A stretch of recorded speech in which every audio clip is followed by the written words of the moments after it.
everyone. This is Dr. Stephanie Wall, the Tower of Power. I am thrilled to be your host for SuccessFest 23. It's time to kick off an incredible 3 days of learning and growing as your host for this event. Oh, fine. Yeah, I'm so excited to have you here with us as we embark on a journey of self-discovery, personal growth, and success. I know that if you're here today, it's because success is important to you.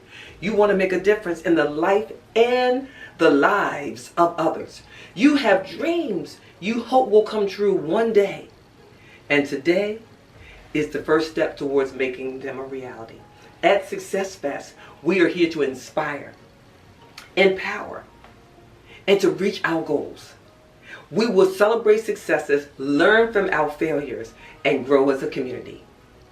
By the end of this event, I know that you will be equipped with the skills, strategies, and knowledge to help you reach new heights and success and satisfaction.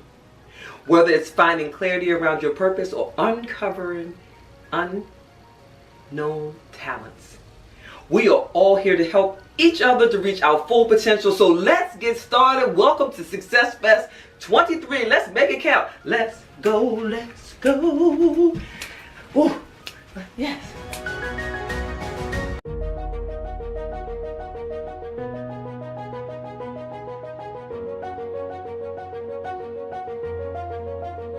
All right. Now listen, y'all. I got somebody even more special in here. Oh my God, I'm excited.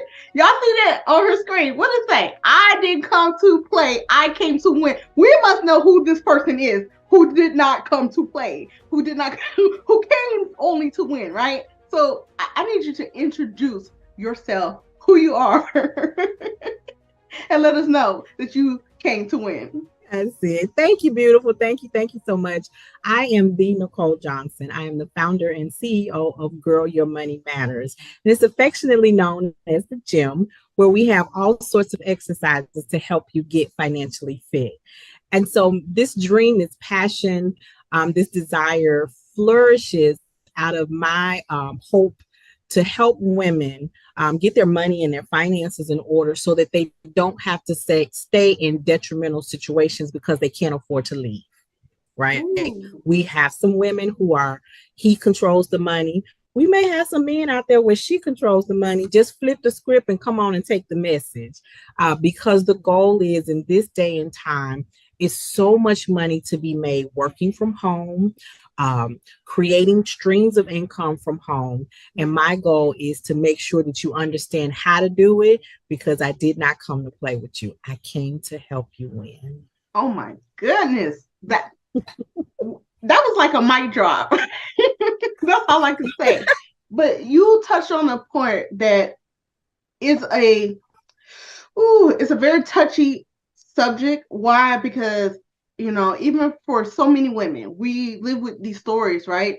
Of, in a way, us being in bondage, right? Kind of being trapped. And you are creating avenues and through this, no, let me put it into your terms. Exercises that we can be able to do and get into the gym so that we're not in bondage anymore. That's right. That's right. Growing up with financial trauma, didn't realize that was a thing until I was an adult. And when I look back, it's called my examination period. When I started examining how I got to where I am, because I want people to understand this. In order to know how you got here, you got to look at the past. But we don't dwell, we don't condemn ourselves, we examine. How did I get here? That's how trends are developed. What happened to bring me to this point? So I know what to change and shift so I can go better and into my future, right? So we've got to have an examination to bring about some revelation to get to our transformation. Ooh. And so there are a couple of other points after that which go into implementation, because success moves at the speed of execution. That's why I'm your executor. I did not come to play with you. I came to help you win. And I tell people all the time, we talk about budgets, they get upset about that B word. We talk about how to create, how to maintain, how to make a sustainable one. But before I get into all of that, I have to get in your mindset. I have to help you shift from the patterns and the habits that brought you to where you are now. And a lot of us look at money differently, but we got to look at money better. Yeah. And a lot of people are talking about, yeah, my ends don't meet. Okay, so before we can get into a budget, Nicole, how do I do that? Well, we start talking about ways, just for an example, we generate $1,000 in 30 days. Now, what if I told you that's just the beginning? My grandmother used to tell me all the time, Nikki, I don't know if we're going to be able to do that, baby, because grandma on a fixed income. When I just started working, I had to go back to grandma. Everybody on a fixed income. That check is the same every other Friday, every Friday, unless they give us overtime. But what I like about working from home, I don't have a cap on the money that I make. Wow. Now, what job can you go to and not have a cap on the money that you make? So for those ladies who, have decided to be a stay-at-home mom, and now you're in a situation where you're being controlled because you don't have a means of generating income, baby, you do now. What? And you do not have to stay there in bondage anymore. See, I told y'all, she did not come to play. She came to win.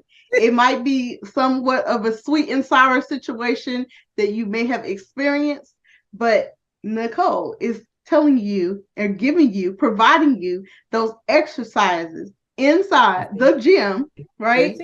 That's to be able to learn. So share with them just quickly, what's your title of your talk, right? Your presentation, and what can they expect from it?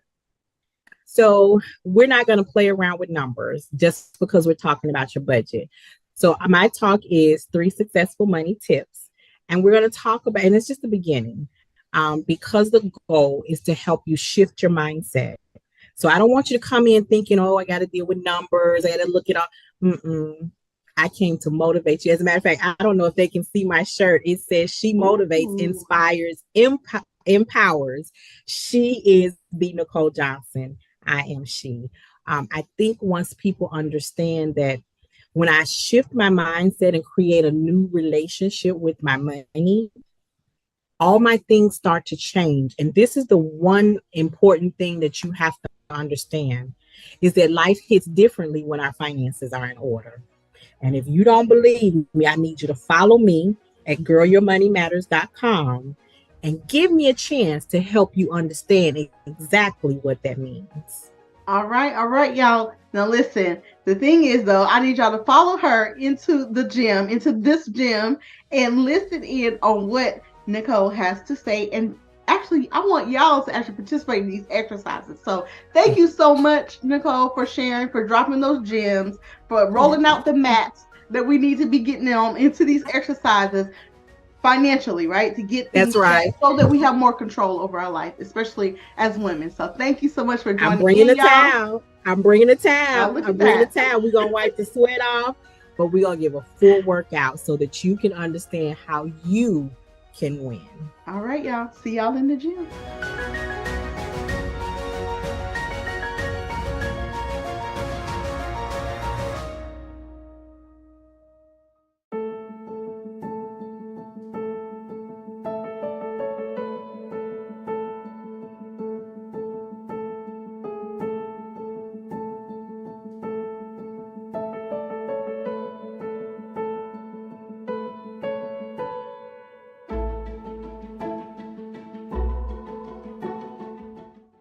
Hello, and welcome to Girl, Your Money Matters. Tonight, we're going to talk about healing from our financial traumas. Have you ever been in a place in your life where you wanted to do things differently, but you didn't know how? Have you ever felt stuck and not have a strategy to move forward? I have been there many times in my life. And I can tell you honestly, a lot of those times my heart was crushed, but in my head, I knew I was not out of the game. So let me ask you a question. How many of you have children, grandchildren, godchildren, nieces, nephews, or you simply just love the kids? I'm feeling your yeses. I'm feeling your I do's. That's me. All right. I think that probably covers everybody in the room. Now, let me share with you how we teach our kids with the things that we do and not necessarily the things that we say. Growing up, my mother ruled with an iron hand, and she had to because she had 4 girls living in the projects on the west side of Chicago. Understand? Okay. But honestly, I feel that if she'd stopped after me, we'd be talking about a different story today. But let me get back focused, okay? Because that's not what we're here to talk about. That's just me. My mom had a live in boyfriend. And there was one thing I never understood about her when it came to him. As strong as she was, as smart as she was, how did she stay in an abusive relationship as long as she did? He had the fancy car, living in the projects. He had nice clothes, living in the projects. He had a great job with the power company, living in the projects. He eventually convinced her to be a stay at home mom, living in the projects. I later realized that he was laying the foundation to control her. You see, when he got angry, the material things belonged to him, not them. The money was his, not theirs. And where could she go with 4 kids and no money? I didn't know it then, but I was watching financial trauma right before my eyes.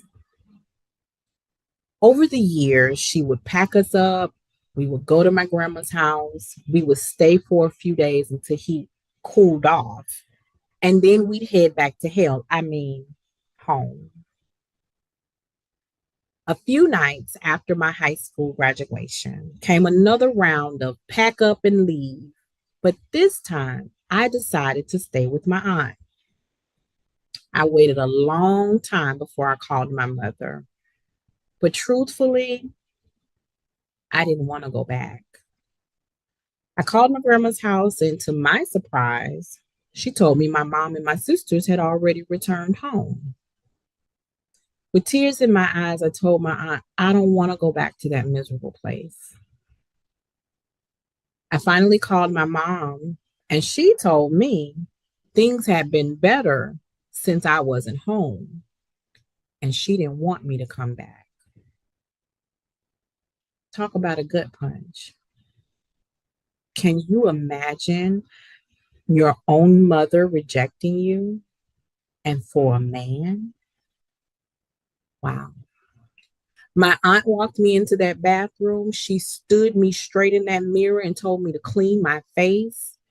And she told me right then and there, the person that I saw in the mirror was the only person that I could ever truly depend on. At that very moment, I kept wondering, when would the gut punches stop? I wasn't ready to take on the world yet. I want you to remember that word, yet. You see, I was 18. I was bruised and broken, but I was not out. My mother showed me, not told me, that she was financially dependent on a man who was abusing her, constantly reminding her that she couldn't go anywhere or do anything without the money he provided. Financial trauma. Does that resonate with you? I feel your yeses. I really do. Now let's fast forward to a time in my life where I'm now all grown up. Okay. The year was 1996. And I honestly swore that my life was over. I was sitting in a federal courthouse in a room full of strangers with one thing in common. We were all there to ask a federal judge to wipe away our debts, bankruptcy. And I kept asking myself, how did this happen? My attorney assured me that everything was okay. I was going to be fine. I was getting a do over in my finances. And even though all of that sounded great, I was crying inside because at the age of 24, I was a single mother just out of a broken relationship. And whew, I was a wreck. And here I am again, stuck with no strategy on how to move forward. I was emotionally broken. I was mentally broken, and to add injury to the insult, I was now bankrupt. Okay, so come forward with me. Now we're in 2008.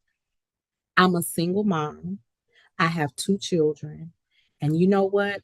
I made a huge decision. I decided to become a homeowner. After attending several home buyer workshops, where they always tell you, you need to have good credit, you need to have a budget, and you need to have a nice amount of money in savings. Well, at that point, society had called me a three-time loser. Remember, I had filed bankruptcy. Okay. I'm a single mom. I'm barely making the ends meet. And according to society, home ownership was not my portion. I would leave those workshops feeling defeated because even though they told me what I needed, they never showed me how to get what I needed. Nobody showed me how to build my credit. Nobody showed me how to create a budget or begin saving. So now I'm a divorced, bankrupt single mother with very little money. My credit score was so low that it was looking up at the credit table, and I never used a budget. And I want to buy a home. You're darn right. So let me tell you this. Can you hear me? I want to make sure you can hear me. Come lean in a little bit closer. It's not what they call you. It's what you answer to. And I was not going to answer to loser. I was going to answer to homeowner. And since I didn't have anyone to teach me what I needed to know about becoming a homeowner, I taught myself. I made a date with my credit report, my bills, my bank statements, and my income. And whoo, child, that was no easy feat. Woo-hoo. I almost felt like I needed to call in for reinforcements. But you know what? My why for why I wanted to become a homeowner was that little girl and that little boy who needed me and called me mom. And if I couldn't succeed for myself, I had to succeed for them. So I wrestled with those numbers until I had a sustainable budget, which included cutting some costs and it included a savings plan. And I stuck with that plan. And on 9909, I answered to first time home buyer. September 9th, 2009 will always be a memorable moment for me. Signing all those papers and getting those keys. When I think of blessings, I believe that they are meant to be shared. So in 2010, I took to social media to teach other women how to survive the home buying process. And for the next 7 years, I helped over 200 women wash, rinse, and repeat that same strategy. See, I understood very early that my testimony is the solution to somebody's test. And since there weren't very many people having conversations about home ownership and budgeting, who better to start the conversation than me? Well, who am I? Well, I'm actually glad you answered that question, asked that question. I'm a Black woman who has been counted out more times than I've been counted in. I am a Black woman who came into the world with a purpose greater than what society will ever understand. I am a Black woman who has been down, bruised, and broken, but I've never been out. I was a divorced single mom, barely making ends meet. And just when society labeled me as a loser, the fresh wind of God's anointment came along in my life and boom, my transformation walked me into the blessings that people are still in shock about today. You want to hear about it? Want to hear? Here we go. I want you to understand that it's not what you're called. It is absolutely what you answer to. I am a college graduate. I completed my master's and my law degree at the same time. Nobody taught me that. I taught that to myself. I am a successful business owner who has helped over 200 women not only wash, rinse, and repeat, but I've built other business owners. But wait, there's more. When I purchased my home, I spent less than $2,000 in out of pocket expenses. I only needed $602 and some change at the closing table, and I locked in a 2.25% interest rate. There's some people that are still asking me over 10 years later, how you do that, Nicole? The financial trauma that I endured as a child became the foundation of why I help women create streams of income from home so that they don't have to stay in abusive relationships because they can't afford to leave. Today, I am the Nicole Johnson, founder of Girl Your Money Matters, and it's affectionately known as the gym where we have all sorts of exercises to help you get financially fit. And today, I am going on a journey with you to start your full and complete transformation of healing from financial trauma and breaking financial dependence so you can have the financial freedom that you desire and have the financial life that you deserve. Now, listen, here's some things that I want you to do because I have a free gift for you. Let me make sure I get all my ducks in a row before we wrap this up. I want you to go to girlyourmoneymatters.com and download my free guide, How to Decrease Your Expenses and Increase Your Savings. See, when nobody told me how, I created tools and resources to help the next woman know how to do exactly what I didn't know how to do. In other words, I want to be to you what I needed when I was sitting in your position. Okay. Next, I want you to join my free Facebook community. It's also known as Girl Your Money Matters. Listen, when I say we got tons of things to help you get financially fit, I'm not playing. We are the real deal over there. And I'll give you a tip. Every Friday, we dump our change into a jar so we can start savings. If you do it frequently and regularly, you will create the habit of savings and it'll become second nature. One of my long-term clients has saved over $7,000 dumping change over the last 5 years. It is her daughter's college fund.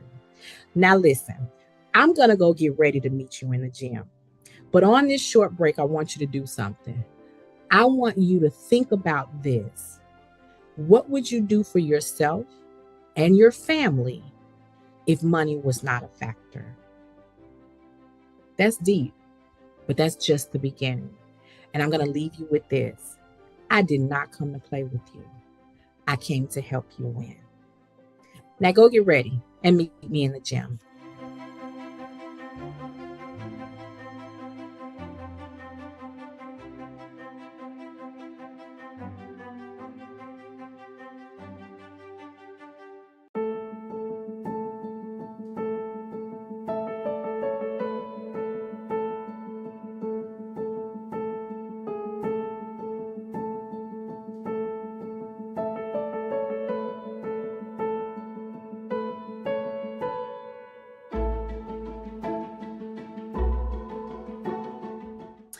Hello, hello, hello, and welcome to the gym. We are here at Girl Your Money Matters, affectionately known as the gym, where we have all sorts of exercises to help you get financially fit. So listen, I had to get some things together for you because our next section is a whole workshop where I'm going to talk to you about how to start your full and complete transformation on healing from financial traumas. Now, that may not always resonate with someone when we're going to talk about money, but listen, we're going to talk about the background, which is going to be our examination period. It's going to reveal some things, which is our revelation period, and then we're going to start with our transformation. That's good? You like? I know you do. I hear your yeses. I hear your yeses. So listen, I got my water. You need to have some too. I got my towel. in case I work up too much of a sweat, but just in case, I got my fan as well. That's it right there. Okay. But I also have my notes because I have so much information that I can share with you and that I want to share with you, but I want to stay on track. Okay. So listen, as I have helped over 200 women, and I do mean over, survive the home buying process, what I realized during that time was that sometimes it wasn't just about them creating a budget. That really is the main factor. They don't know how to create a budget. Trust me, been there, done that. Been there, done that. That's why I can speak to it. Um, I didn't have a budget. And when I had a budget, it came after some time of wrestling with it to get it together. And I never got it right each time. So let me say this. I want you to write this down. A budget is fluid. Fluid moves, fluid changes. It might shift directions. But I want to give you a tip. You ready? Write this down too. Life hits differently when our finances are in order. Life will hit differently when our finances are in order. So let that be your motivation to make sure that you establish a budget for you and your household. All right. So, no, it wasn't always about whether or not they had a budget. You know what the biggest problem that I found in those ladies when it came to their finances? One was money mindset. They had some healing to do to deal with the financial traumas that led to why they were making the financial mistakes or choices that were not always positively impacting their finances. Okay. So we had to examine that part. But you know what the second thing was after mindset? They just didn't have enough money coming into the household. Like Nicole, I would hear this all the time. Nicole, how do I make the ends meet and create a budget when I don't have enough income? Trust me when I say I understood that too. Growing up, my grandmother used to tell me all the time, Nikki, grandma on a fixed income, honey, so I don't know if we can commit to doing that. When I started working, I had to go back and say, Grandma, everybody on a fixed income, we get the same paycheck every other Friday, or the first and the 15th, or the 15th and the last day of the month, whichever it is, it's the same amount of money. But when I got older and I started working and looking for ways to create additional streams of income, and I discovered mystery shopping. Now, I was surprised, but I'll tell you this, mystery shopping is not new. It might be new to you, but I promise you it's been around. Okay, so listen, let me go on and age myself. I'm born and raised in the city of Chicago. Okay, that's my hometown. I don't care where else I've lived. My hometown is Chicago. And so when I worked at Three Sisters on State Street, oh, don't be trying to guess my age. It ain't none of your business. Just think back. Stay focused now. Stay focused. When I worked at Three Sisters on State Street, we got mystery shopped.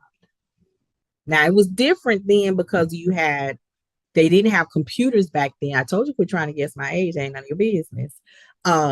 We didn't have computers. So we got a large packet of papers left on the desk. And I heard somebody say, oh, we just got mystery shop.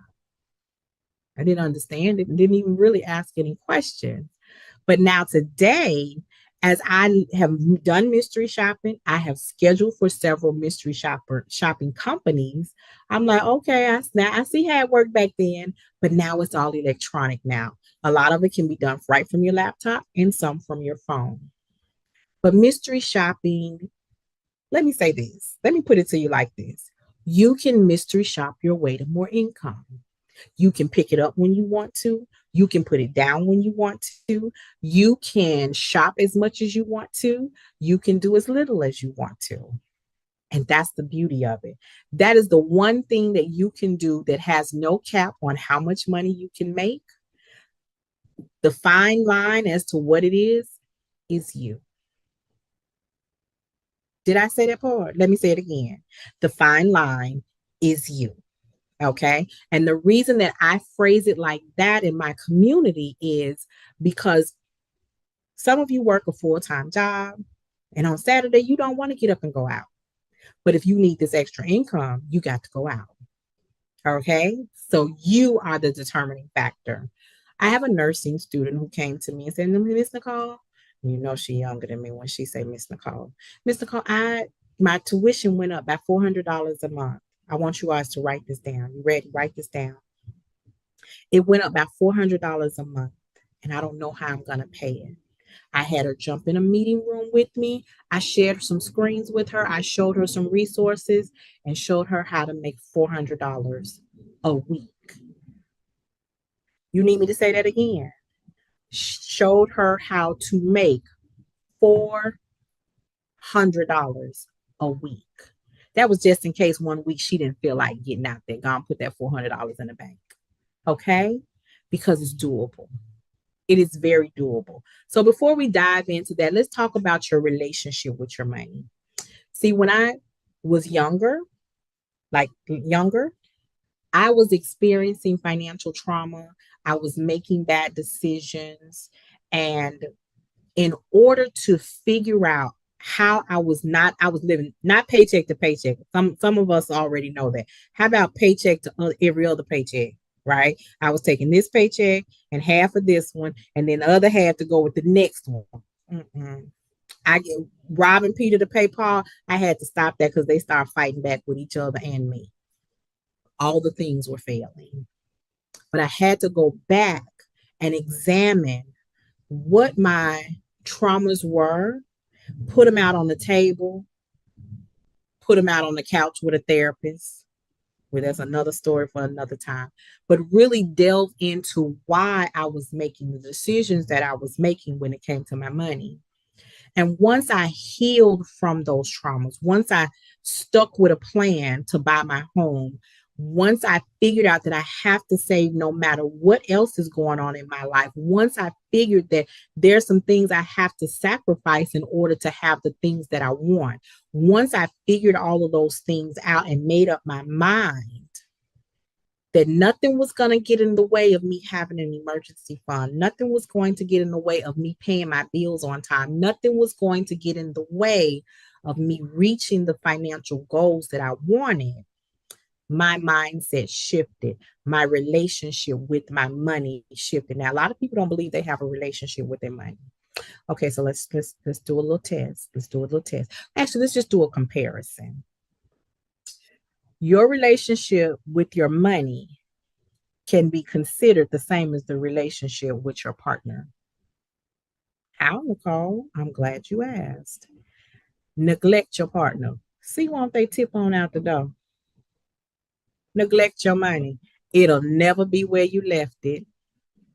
Do you have children? The ones you love? When you turn your head, that $10 bill that you had Monday morning is not gone because it's their lunch money. That $20 bill you thought you had is now, do they play video games anymore? It's gone. Whatever it is. Neglect your partner and they will disappear. And the same goes for your money. You thought you had a $10 bill on there, but you broke it when you went to the restaurant, and now you don't know what happened to the change. I know, okay. I feel your yeses. I feel your that's me. Do it every day. I feel it. It's okay. You don't have to tell me in person. You don't have to tell me, but I feel it. And I know it because I was you. So when I shifted my mindset, I began to shift how I handled my money. And so when I shifted how to manage my money, now I realize how much more I need to make. Okay. Because we understand that it's not so much as creating the budget if we don't have enough money coming in the household. Agree? Agree. Okay. So now I need to do something to make the ends meet. How? I work a full-time job. I go to school. I'm a single parent. How are we going to do this? Mystery shop your way to more income. So there are millions of mystery shopping companies, maybe hundreds of thousands, but it's a lot of them. The problem is you don't know which one is valid. You don't know which one is a scam. And there are different types of mystery shops that you can do. You can do what's called a reveal shop. You can do what's called an audit. You can do mystery shops where you spend your own money and then wait for reimbursement. You can do shops where you are the secret shopper. There is a ton of stuff. And I do mean a ton. So let's kind of talk about that. Let's delve into that real quick. All right. So, mystery shop, mystery shoppers are hired by corporations. Let's talk about what it is. Hired by corporations to go in to see if the staff is doing what the employees are trained to do. You might think of it as undercover boss. Same thing, but you got one boss who's going into an establishment, whereas you have major corporations who contract with companies who contract with people like me and you to go into multiple facilities all over the country. What kind of mystery shops have I done? So I've done what's called bar shops. I've done restaurant shops. I've done audits. I've done secret shops where I go into different franchises and I look at the store. I look at the cleanliness. I interact with the staff. Listen, it's all kinds of stuff that you could do. So let me tell you and share with you some of the things that I hear people don't want to do. Well, I don't want to spend money to wait for them to reimburse me. Then don't do it. That's the beauty of it. You don't have to do that one. You could choose to do the one where you go in, you do an audit, you take some pictures of the equipment, the store setup, the staff, get in your car, leave, go home, fill out a report, upload it, and boom, wait for your fee. You could mystery shop apartment complexes. That one is one of the most profitable ones. You could also delve into work from home call centers. Let me check my notes. Hold on a second. Work from home call centers. Yes, work from home call centers where you could schedule your shifts. You can work as many or as few as you want. Mystery shopping can be whatever you want it to be. But you know what the beauty of it is? It's yours. See, pre-pandemic, I was telling people, honey, you need to create something that has your name on it because these jobs ain't loyal. When the pandemic happened and folks were getting laid off left, right, top, bottom, and everywhere in between, people were scrambling. They didn't know what to do. They were left out in the cold. But I remember those two young ladies. I think they're sisters. They may be cousins. They were federal employees, and they started baking for their friends and selling those cakes and pies and whatever else, what other treats they made. But eventually they ended up with a contract with Walmart. It's theirs. And you have to have something that's yours. And as an independent contractor, you can mystery shop for multiple companies and multiple times on multiple days, as much or as little as you want. And that is what we do in our workshop. We literally sit down and share screens. I share the screen. You look and you follow on how to set yourself up for success when it comes to being a mystery shopper and an independent contractor who makes money from home. I love it. I love it. And you know why? Because I have some people who just need to make a couple of extra $100 a week or a month.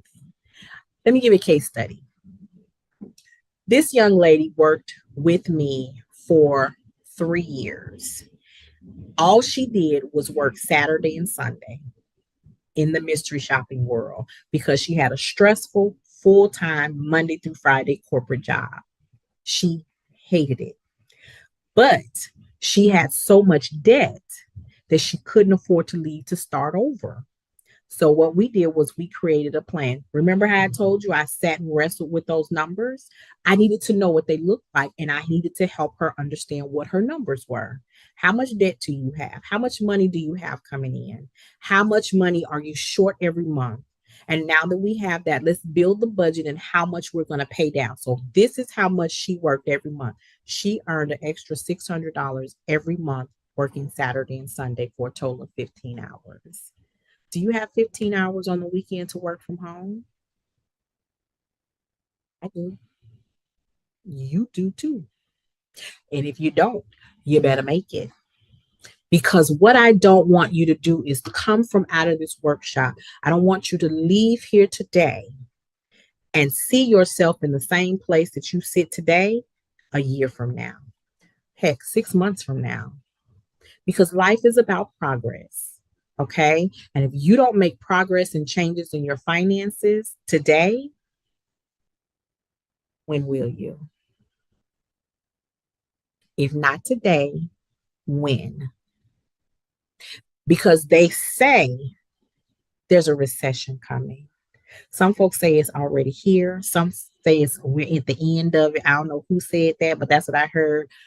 But regardless to whatever, if you need to make extra money, you need to start now, because what I've done is help people during the holiday season create income and not debts. And what I want to see you do as of today going forward is to create income and not debts, right? I want you counting deposits, not bills. Now, that's a money mindset shift, which I made a long time ago. And I need to know that you're on board to do the same. I feel your yeses.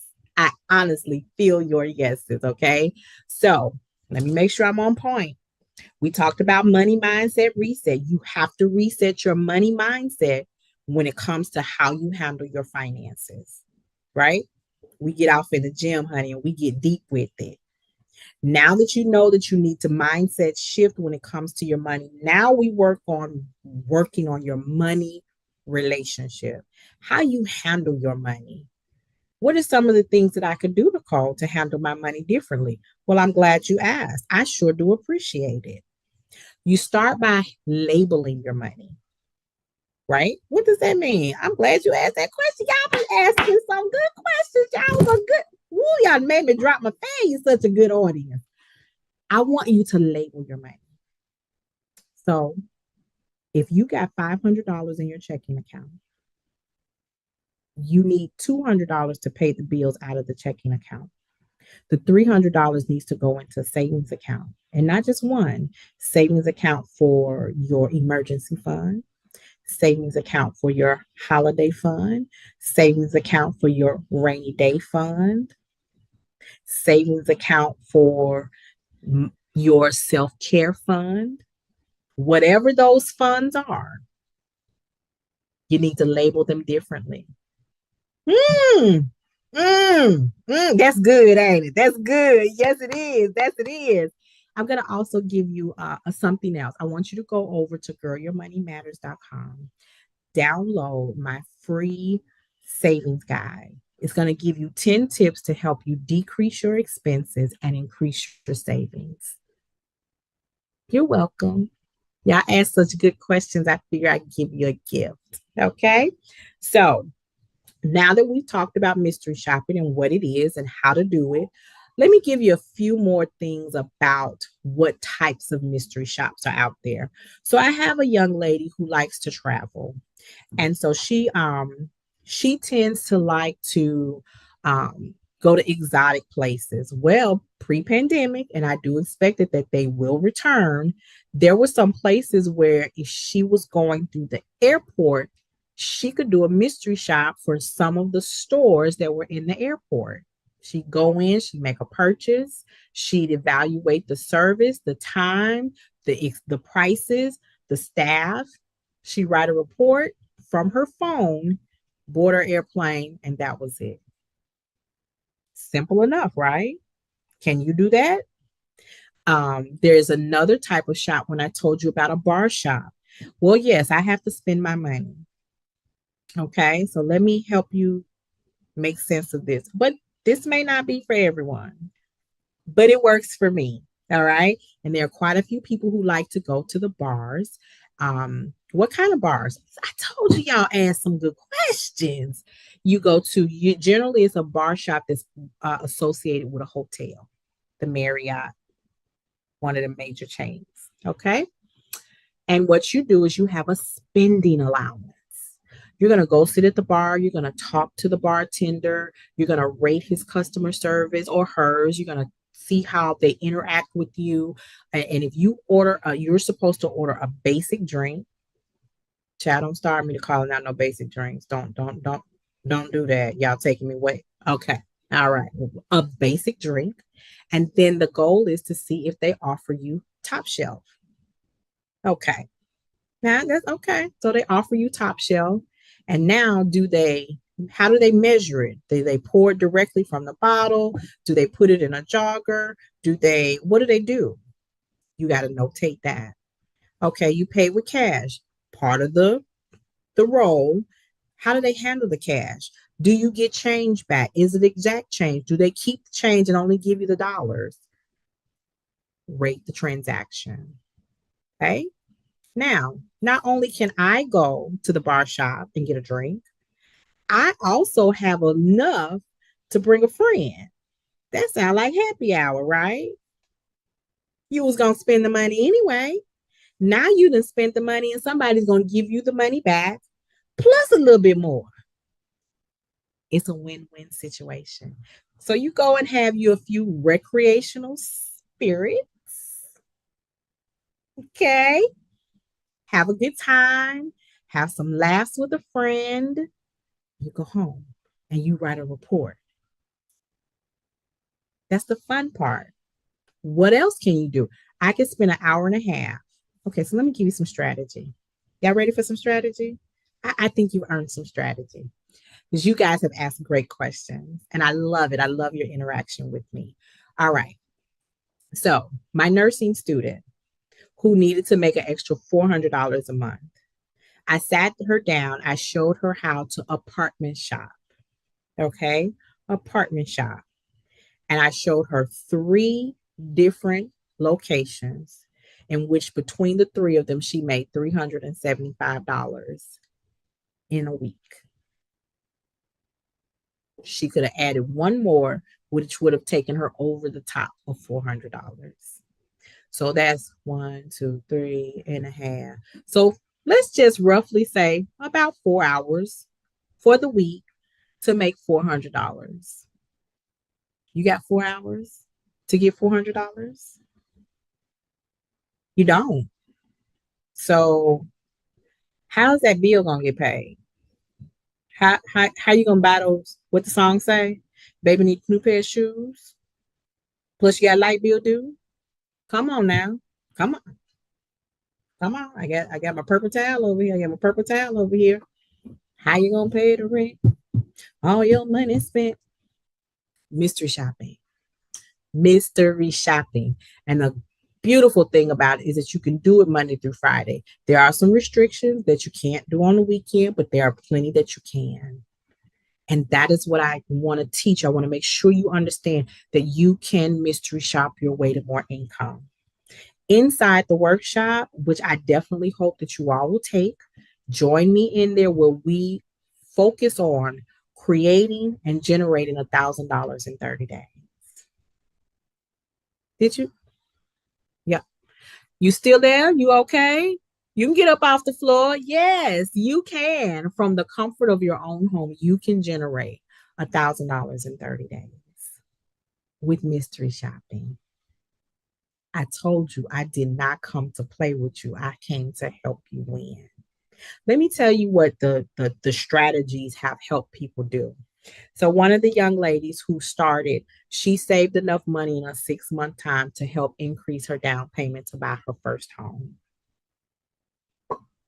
Another young lady was out of work for 3 months. She had been saving change every Friday for multiple years, that when her son got sick and she had to take a leave of absence, she was able to keep her job, but she wasn't getting paid for that time off. She turned in that change. It paid her bills for 3 months. When I tell you that what I teach you will change your life for the better, it will change your finances, It will help you develop new strategies so that you can pay down debt. My favorite, well, I can't say I have a favorite. One of my favorites, very seasoned lady, Miss Cynthia. Love her dearly. She came to me 2 years before she was ready to retire from the federal government. She stopped me in the hall and said, "Hey, I need to talk to you. I've been following you for some time." I was like, "What's your name?" She said, I know, okay. I see you in the group. I didn't know you worked here. Been following me for a long time. Never said anything to me in person. Started implementing strategies. She was like, "Nicole, listen, I got 2 years before I retire. I've never saved a dime in my life. And I'm retiring from a good government job. I need help." The strategy, the mindset shift, the following, the obedience that she did for the next 2 years allowed her to retire debt free. Boom, transformation. But here's the more encouraging part. Her daughter said, "Mama, you ain't never really saved money for real. I bet you $100 you ain't gonna be able to do it. Say it be your own kind." But you know what? That was her motivation. So not only am I debt free, I got some money in the bank and I got your extra $100. Perspective. Mystery shopping is so versatile. Listen, I live in Dallas. When I travel to Chicago, I can mystery shop from the same account in Chicago. Listen, I don't want to pay all that money for that extra stuff up there. Let me do a few mystery shops while I'm there, make a few coins, get paid for these shops. That money will be back in my account by the time I get home. Perspective. Mystery shopping can change your life. Having the know-how and the strategy will change your life. Okay? So I've given you the money mindset discussion. I'm checking off my notes, right? I'm making a list. I'm checking it 2, 3 times. I've given you the idea of how to create more money. Okay? And I'm going to stop there because I want to talk about some of the things that people have said to me over the years as I've been teaching this. And one of the things most recently said was, "I've known people doing mystery shopping for years. I never dreamed that there was somebody out there teaching them the right way to do it." And that is what I am. I'm your teacher. I'm your online coach. I'm going to make sure that you know how to do it, because when I was trying to get that house and they told me what I needed to do, but they never taught me how to do it, that was a horrible feeling. And I'm not going to let you leave here with a horrible feeling. I want you to leave here inspired and motivated, knowing that if you will trust in yourself enough to do something differently, you can accomplish those goals and dreams. See, I told you, I asked you, if money were not a factor, what would you do for your family? See, when somebody posed that question to me, I wanted to make sure that my grandson never understood what student loan debt was, because grandma set up a fund for me and my college tuition is paid. Can mystery shopping do that? If you work it right, if you stay dedicated to it, it absolutely can. I have watched people, and as a business owner who paid people to do mystery shopping, I've cut checks with commas in them. Okay, 5,000, 6,000, 8,000. I used to ask them, when do you sleep? I'll sleep when this drive is over. Because see, this money that I make this month is going to carry me for 3 months. That's some perspective for you. So now I'm going to pose another question to you. See, I wanted to know, what would you do for your family if money were not a factor? Here's my other question. Are you willing to do it? Yes, I'm getting all in your business. I really am. But that's because here in the gym, I told you we get deep with it. See, making more money is one part. Knowing what to do with the money once you make it is the other part. See, I don't want to help you make more money so you can shop more. Uh-uh. I want to help you make more money so that you can start paying off that debt, paying off those cars, buying the home and then paying it off, turning the home into an investment, making sure you get more bang for your buck, making sure that every time you decide you want to go on a vacation, you're not leaving the light bill unpaid or the car note unpaid, and you got to deal with that when you come back. I want you to be in a position to be able to take 10 people on vacation and you foot the bill. That's what I said. So that's a money mindset, not just about making more money, because we can all do that at one point or not. Are you willing to do what it takes? That means somebody looked at me and told me, Nicole, I see that you are willing to do things differently. Yes, I am. And not just do things differently. I'm here to give a hand up to help other people do things differently. Because there was a time when somebody said what I can't have. Whitney Houston song, Tell Me No. Oh, baby, that is my theme song. Tell me no, and I'll show you I can. But blessings are meant to be shared. I want to talk about some mindset again, and then we'll talk some more about how you mystery shop your way to more income. But let's get to the mindset. I tell my community members all the time, I want to be Warren Buffett and Oprah Winfrey rich. Not just the rich in the dollars. Like Oprah walks in a room and Warren Buffett could be in that same room. And she'll wave and say hey, and he wave and say hey. And guess what? They both rich at the top. It's plenty of room. Nothing he does impacts her. Nothing she does impacts him. They share space. They say hello, and they both go on with their riches. It's enough room at the top for you, and me to all eat. But it's the bottom that's crowded. Down here at the bottom, oh, I'm getting up. Oh, no, you ain't. Oh, she getting up. No, she ain't. The bottom.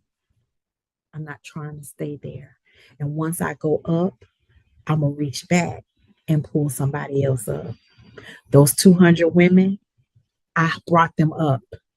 I don't look for accolades or anything. When they get their keys, when they got those keys, a lot of them, Nicole, I need you to FaceTime me. I need you to turn your camera on so you could see me walk through this door because I couldn't have bought this house without you.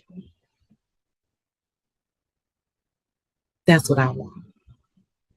That's what I want for you. And that comes from having dedication and saying, okay, I can't do that. I got to let this go. I can't do that. Girl, I can't go out with y'all. I can't spend $80 on Taco Tuesday for them 2 drinks and some tacos that don't even taste good. Now I can spend $30 and we can get together at my house and you spend $30 and we get together and we make some that because my tacos taste better anyway. That's money mindset shifting.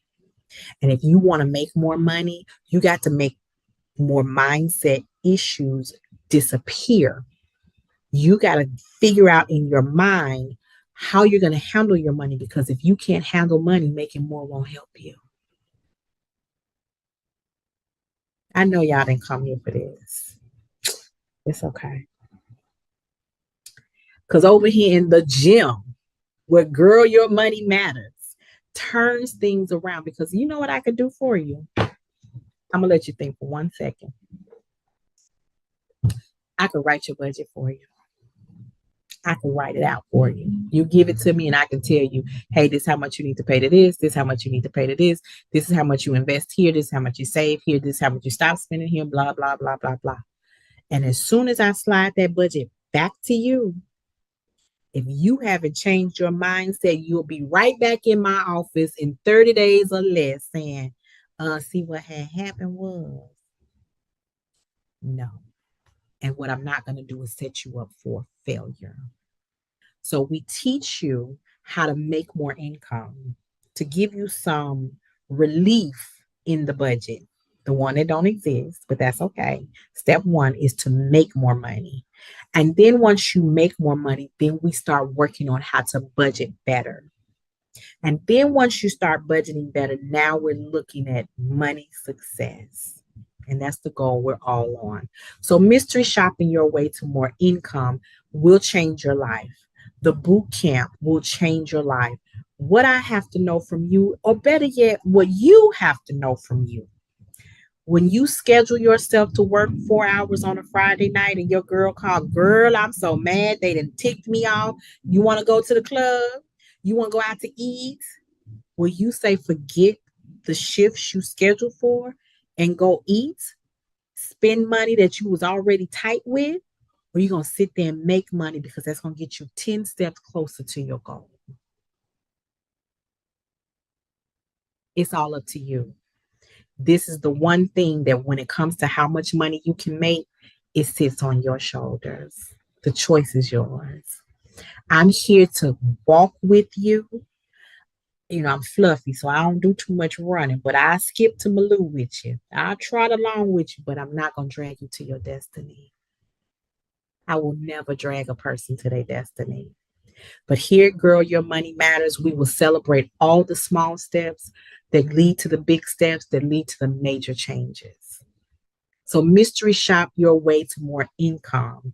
A 30-day boot camp is a tool to help you really change your money mindset, your relationship with money, how you generate more money, how you then start budgeting better, and then how you start getting on the road to a complete and full transformation in your money relationship, your money goals, and all the things that you need to live a financially free life.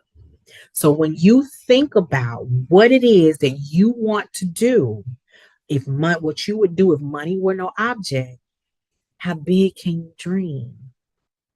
Can you walk into the fancy car dealership and here go my card? I want one red, one blue.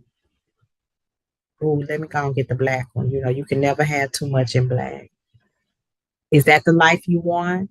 Can you turn around and sit down with your children with the portfolio and say, okay, so this is where we have property in the western part of the United States. Okay, and here's our properties over here in the South. Here's our Airbnb portfolio. Here's our actual hotel down in Jamaica. Here is where we own 7 flats over on Santorini, Greece, and actually one more out there in the middle of the ocean in the island. Okay, here's where we own this. Can you do that? Can you dream that big? Can you pass on money for generations to come? Are you willing to make some sacrifice today for the things that you want to have, not just for you, but those you love? Let me say this again. I did not come to play with you. I came to help you win. And I hope that is a good enough foundation for you to come on over to Girl, Your Money Matters.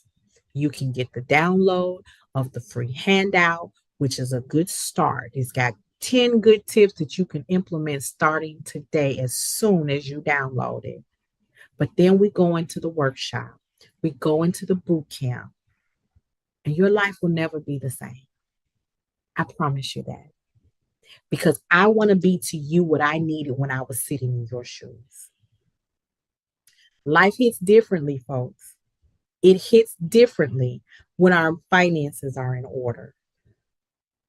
Don't believe me? One quick example. Have a car accident. The first thing, or down the road, you're going to say, I got a $500 deductible. I don't have $500 in my savings account. So now I either got to not pay a major bill or 2 or 3 bills, or I got to borrow from mom and them, cousin them. Heck, how am I borrow from them? They always borrow from me. But you don't know how you're going to get your car fixed. And you live in Timbuktu where the buses don't run. And in order for you to get to work, you need your car. And preferably that's all the deductible you need to worry about. Don't have a hospital bill. You understand? Life hits differently. So if I have an accident and I got to pay that $500 deductible, it's no problem. You know why? Because I have an emergency fund. I have a second fund. I have a hideaway fund. I have an out of sight, out of mind fund. And then I got some change in there that I've been saving for years. And I know it probably is at least $500. So I don't have to worry about a delay in getting my car fixed because the insurance company needs $500. I hope that gives you some perspective on why you need to do something differently with how you handle your money relationship, because your past that formulated your present will affect how you behave in the future. Didn't come to play with you. I came to help you win. And I am the Nicole Johnson, founder and CEO of Girl Your Money Matters, affectionately known as the Gym, where we have all sorts of exercises to help you get financially fit. The 30-day mystery shop your way to more income bootcamp is just the beginning of making the financial changes that you need to live the life that you deserve.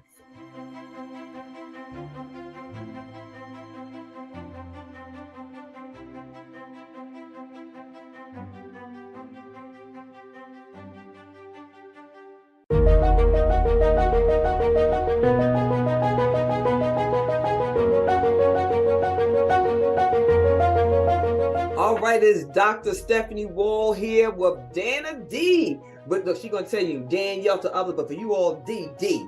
All right, so Danny, tell the people how you serve the world. Like, how do you serve up success? I'd like to say, for me, I know the premise is I've made a lot of mistakes in life. So part of the way that I help serve is just to be transparent about certain mistakes that I've made. And hopefully something that I say can touch my audience to where they don't make those same mistakes, or either know how to come out of those same mistakes or similar mistakes. That's how I pretty much see it. I love that. I love that. What is the title of your keynote? Because you all, the next voice you're going to be hearing is going to be Danny D. So Dan, what is your title? Ready, set, go. 4 ways to revitalizing your life today. Ready, set, go. 4 ways to revitalizing your life today. Now, I'm loving this. That's it. All right, so give us now, don't give away all the meat and potatoes, but tell us like kind of what the people that's going to be coming into your workshop and your keynote, what can they expect to leave with? First, leaving with 4 ways to revitalize your life today. I'm hopeful they can do that. And as I said, transparency, letting the audience know that we're the same. We're humans. We go through some of the same challenges, some with more extreme than the others. But at the end of the day, there is a way out. There is a way out. And hopefully something that I'm saying today can change their perspective to see that there's light at the end of the tunnel. And lastly, so everybody, you know, and even I like to say on my show that I talk about what is the thing that propels you to doing and serving the way that you serve? What is your why? Man, it was tough. As I kind of say in my speech, you know, I come up from single parent household, having a child early out of wedlock while in college. I know about that, and just the climb to just live day to day can be just challenging, you know? And as you've seen in the news, people are succumbing to that. Some people are feeling like there isn't a way out. This is the end. And that's what, you know, my creator laid on my heart to talk about, is that there is a way out. And I just named 4. There's several, but I just named 4. And hopefully those 4, the audience will be able to cling to and get to the other side, because there is a positive other side. I love that, Danny D. So listen, you have heard it here. You better come up in there and get those 4 ways. She said it's going to be just more than 4. But listen, she's going to give you, you know you're going to leave there with 4. and right now, if you have none, no ways, you're going to leave with 4. 0 With 4 4. 0 4. Come on, let's do the math, folks. Yes. Let's see you in the room right now, and tell us that title one more time. Ready, set, go. 4 ways to revitalizing your life today. Get in the room, people. Get in Come the on, room. see y'all in there. What's what you see?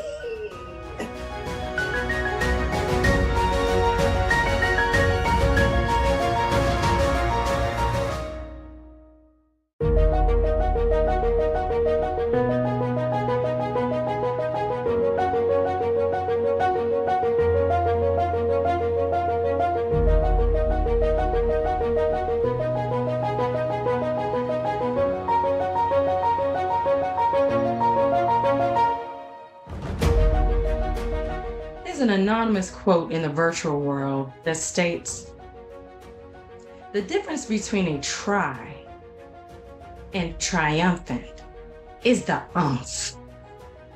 Hi, I'm Danny D, and today I'm here to talk to you about life. It's trials, it's tribulations, it's ups, it's downs, it's all around, and everything that's in between. You know, when I was in my junior year of college, I became a mom, a single mom. Man, that was tough. That was tough, juggling, sterilizing bottles, and studying for my final exam. It was also challenging, just sometimes having to stay up all night long, breaking a fever with my infant, while at the same time studying for an assignment. And to top it all off, I had the nerve to have a tumultuous relationship on my hand that was fueled by domestic violence. Why did I tell you that story? Because I know what it's like to feel pressure. I know what it's like to feel like you're in this hole that you can't get out, you're clawing to get out, feeling dismayed, depressed, not knowing which way to go. I understand that. And some of you do too. You know what it's like to be laid off, to have a bad relationship that you don't know what to do about, not knowing where your next meal is coming from sometimes, or what's happening on your job. But today, I'm going to be your life referee, And I'm going to show you 4 steps to revitalizing your life today. You can do this. Step 1 is to faith it. To faith it.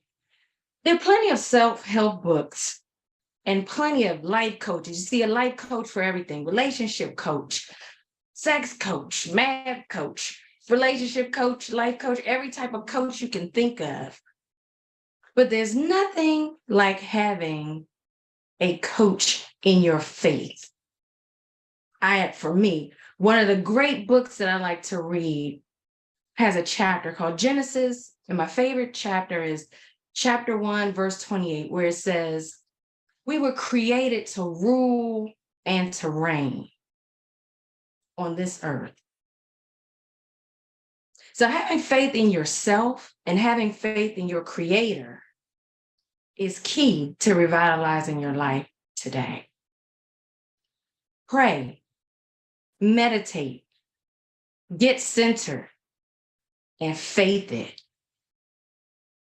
Step 2, feel it, but don't fear it. What's your it? Is it a job interview? Is it a pending court case? Maybe a divorce? Fill in the blank. Everyone has an it.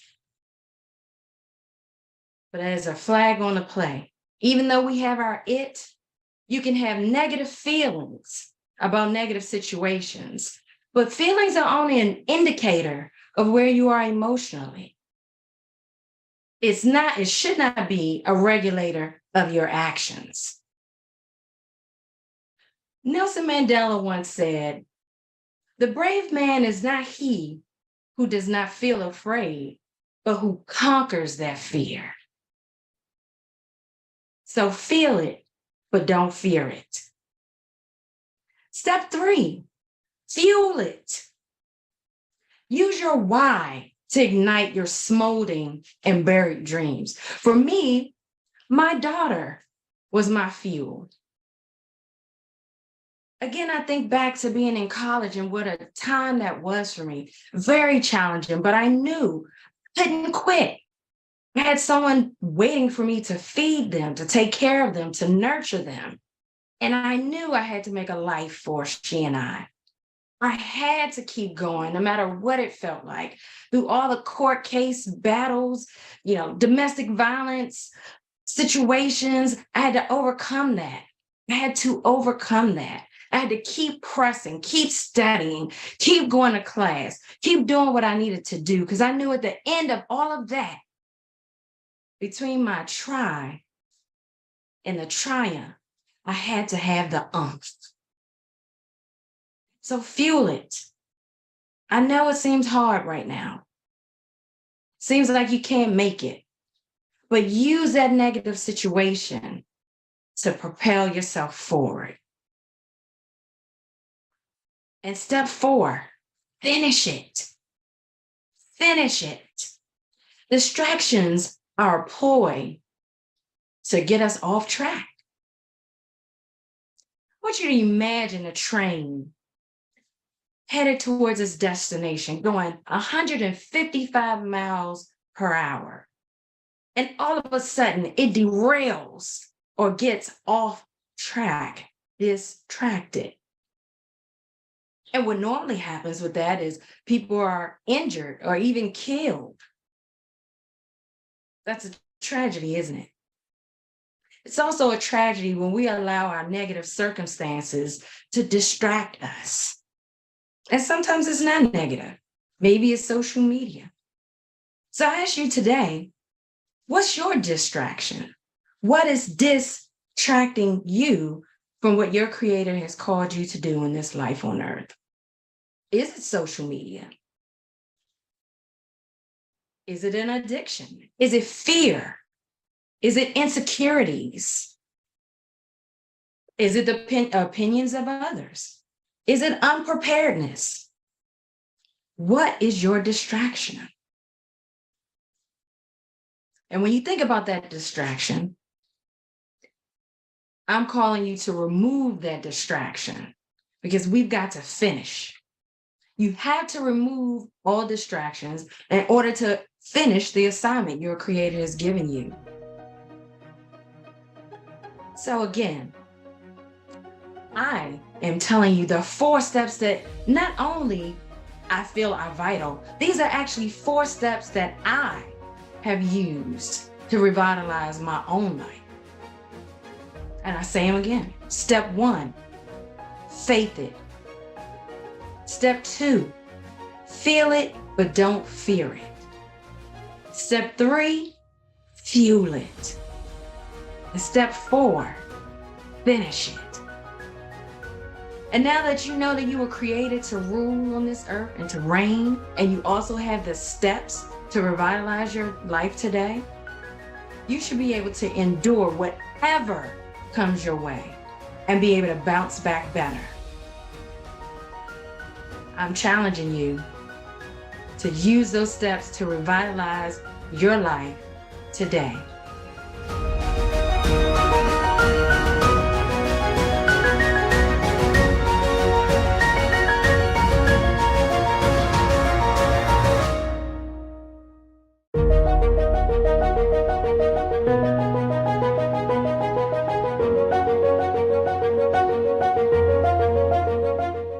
It is Dr. Stephanie Wall here with Jacqueline Claude. Hi. I told her all I had. Jacqueline, tell the people what you got for us in French, Jacqueline. Oui, oui, monsieur. Yeah, oui, monsieur. And all I got is bonjour. So the 2 of us together sound like we got it together. Yes. OMG. Well, Jacqueline Claude, tell the people how you serve, who you serve, and how you help people to succeed.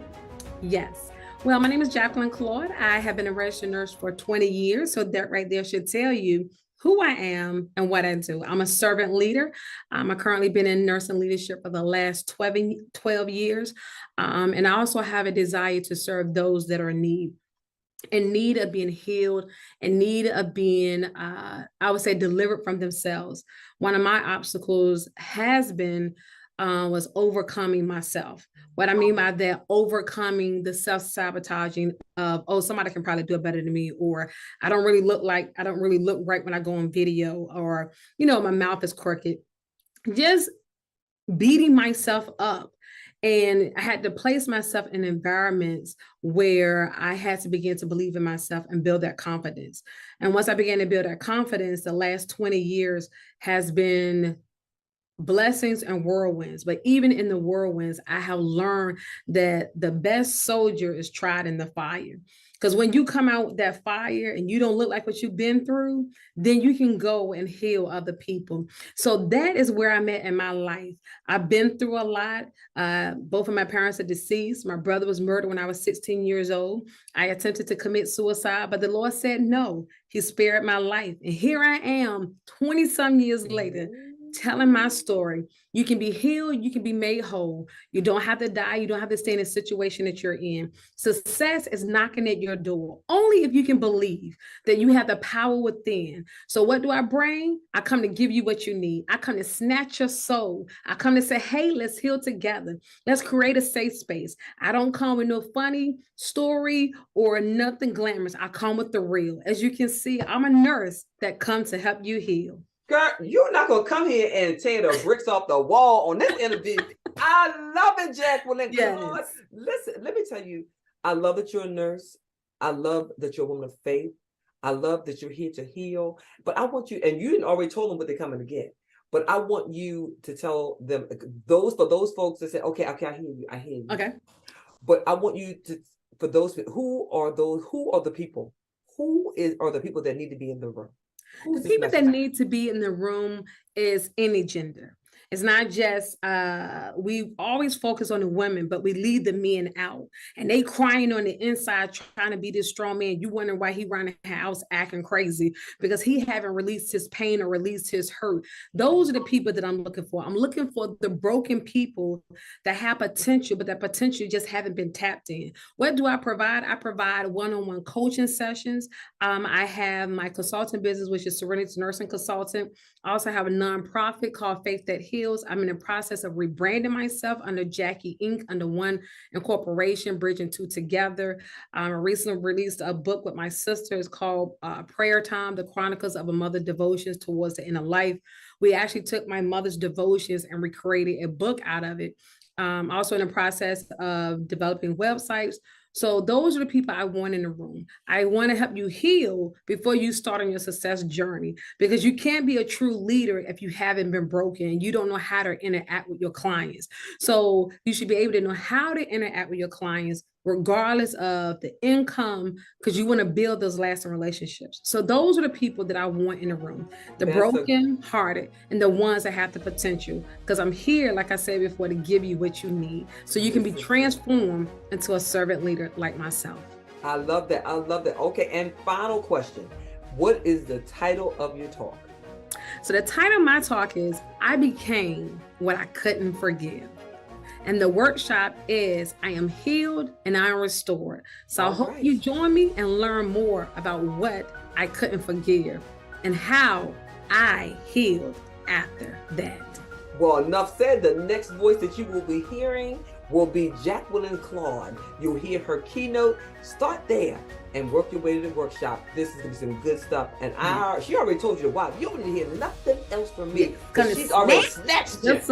She done snatched you in. All right. So, Jacqueline, I see you in your keynote. I see you in the workshop. You guys, it's been amazing. Check it out. You don't want to miss this. Thank you.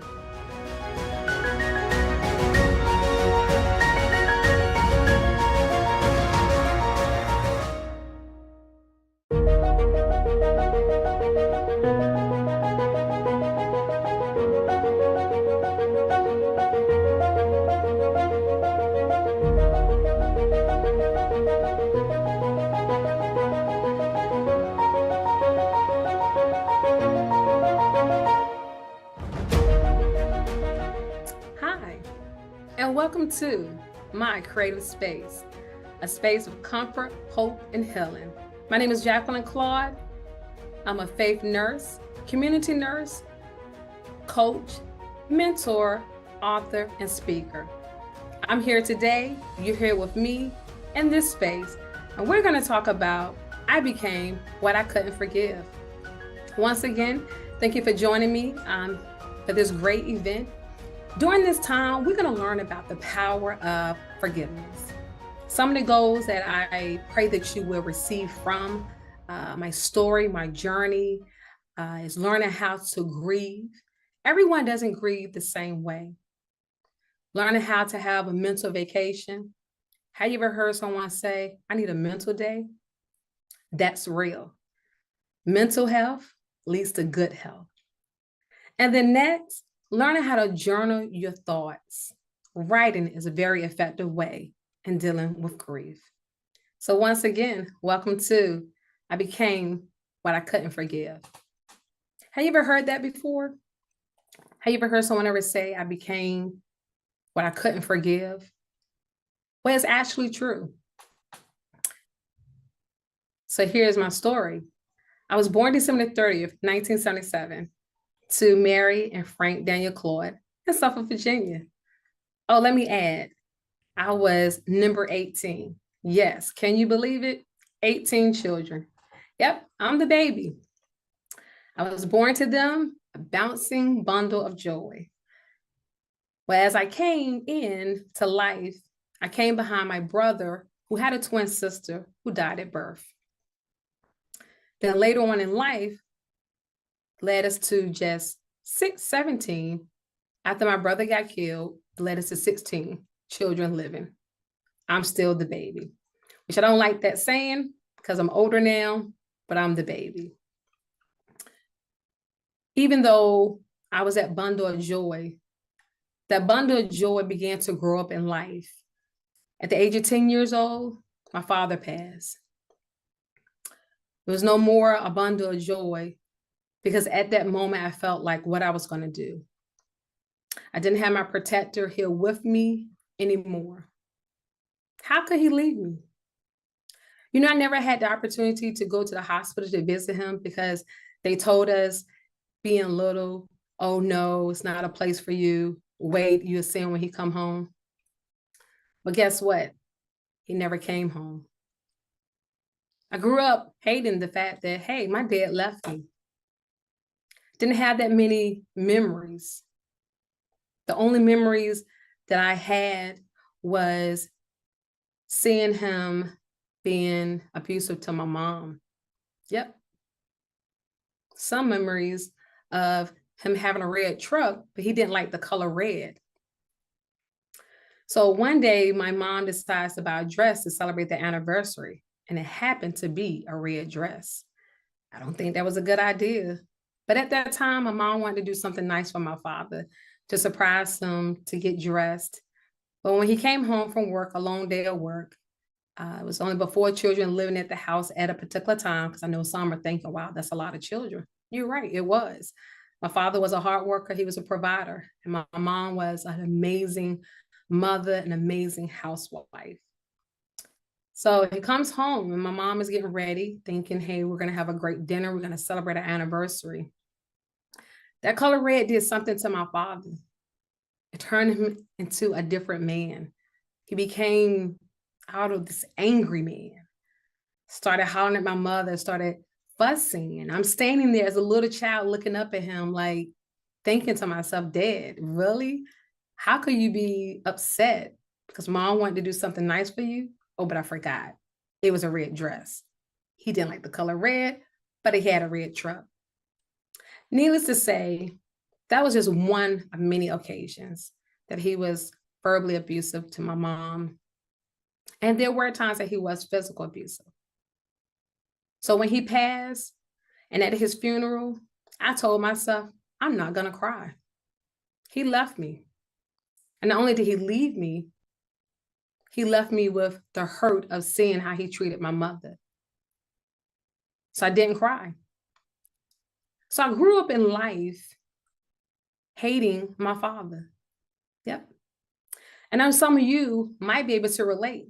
There might be someone that you hate, and maybe you've gotten over it. But I actually hated my father.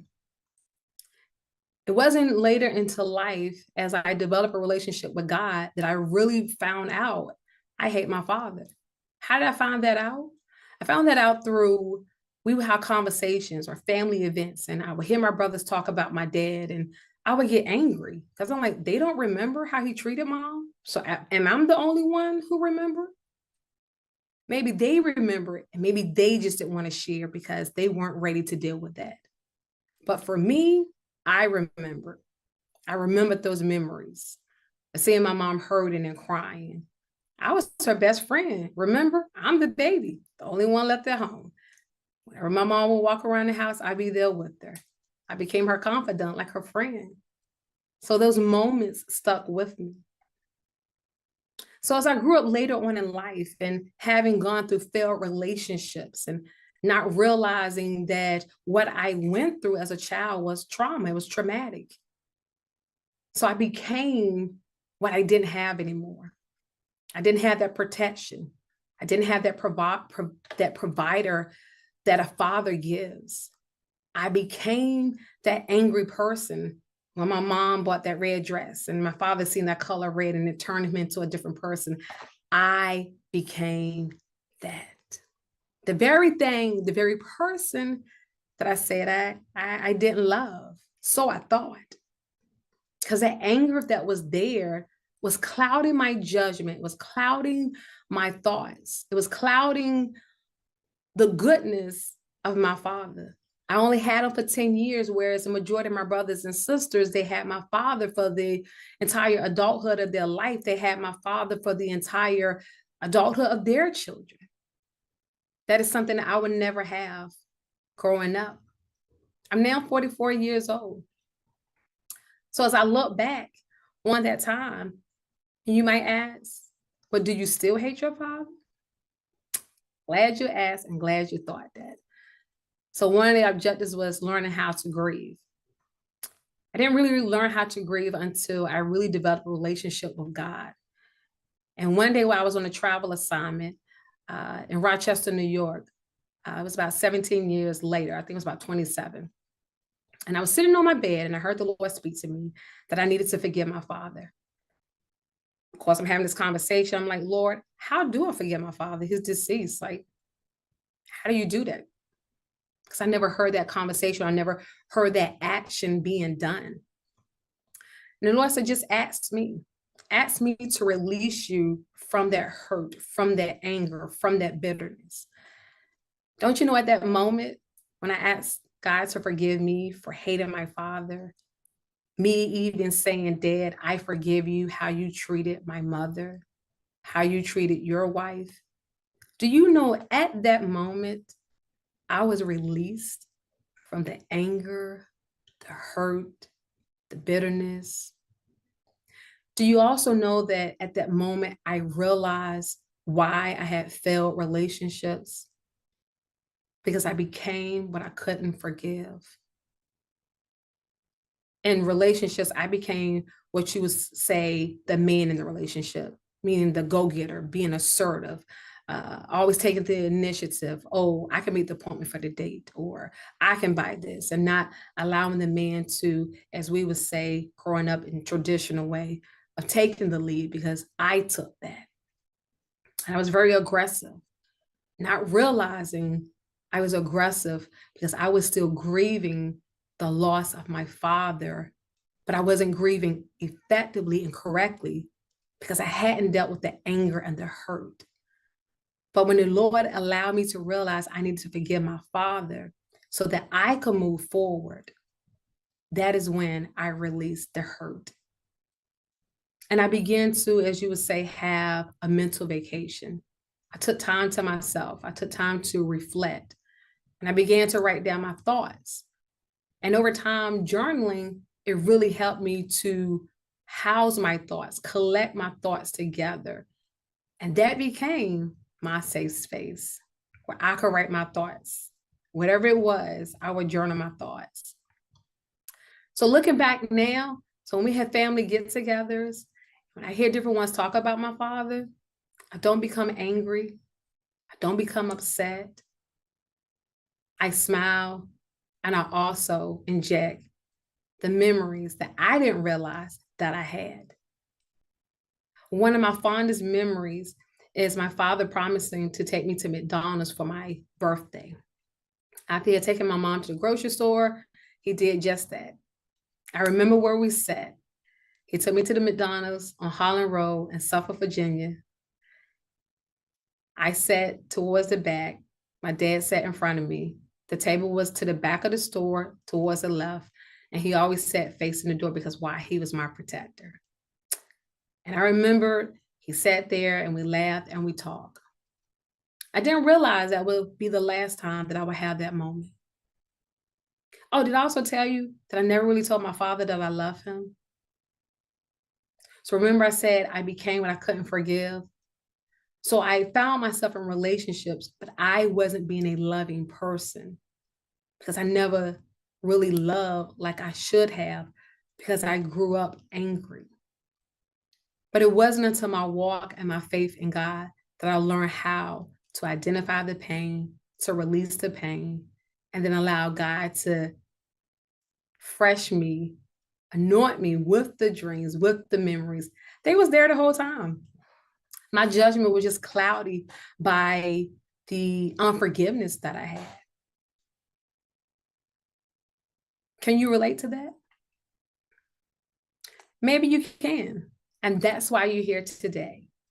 So you can release your hurt and you can release your unforgiveness. Thank you for this opportunity. Thank you for this time to hear my story. I pray that this has been a comforting and a safe space for you. And I pray that you too, at some point, will release any unforgiveness, any pain or any bitterness that you have to someone, whether they are alive or deceased, because you owe that to yourself. You have power over you. So remember, you want to identify the pain. You want to begin to have a mental vacation, take days where you just mentally prepare yourself. You do self-care. You journal your thoughts. You create your safe space. Thank you. Once again, I'm Jacqueline Claude, nurse leader, author, mentor, speaker, coach. I became what I couldn't forgive. If you want to connect with me, you can reach me at serenitynurseconsultant@gmail.com. Serenitynurseconsultant@gmail.com. Once again, you can reach me at serenitynurseconsultant@gmail.com. Have a blessed day, and remember, release the hurt, release the pain, so you can become a new you. Thank you for joining.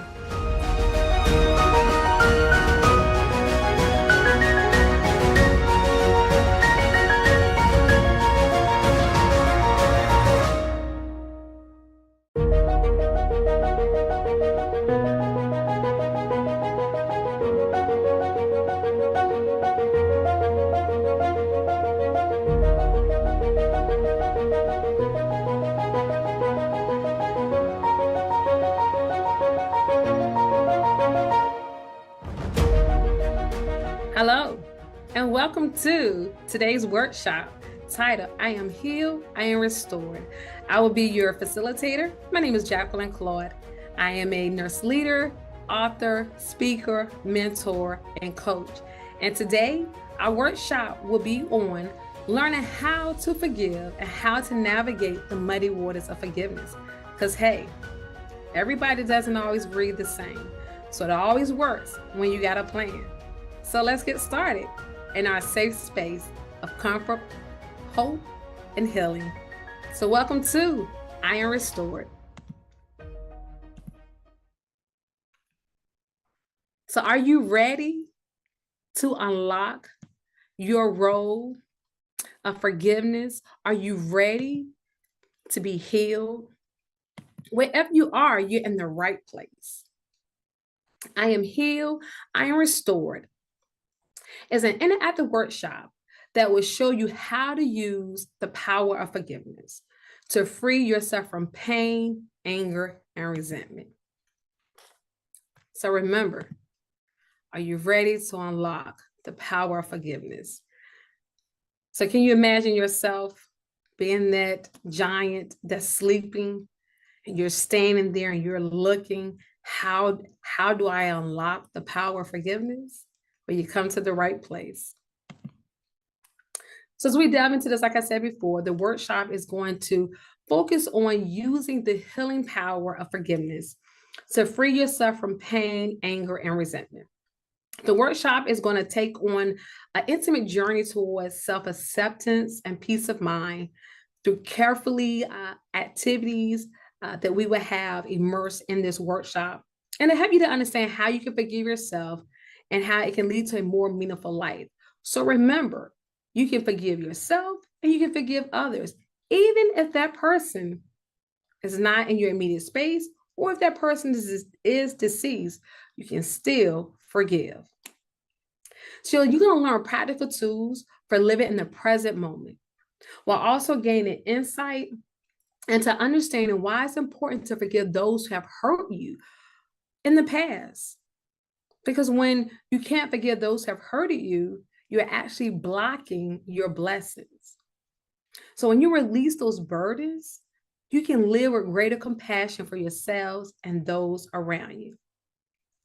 So, hey, let's get started. So our first section, we're going to talk about beauty for ashes.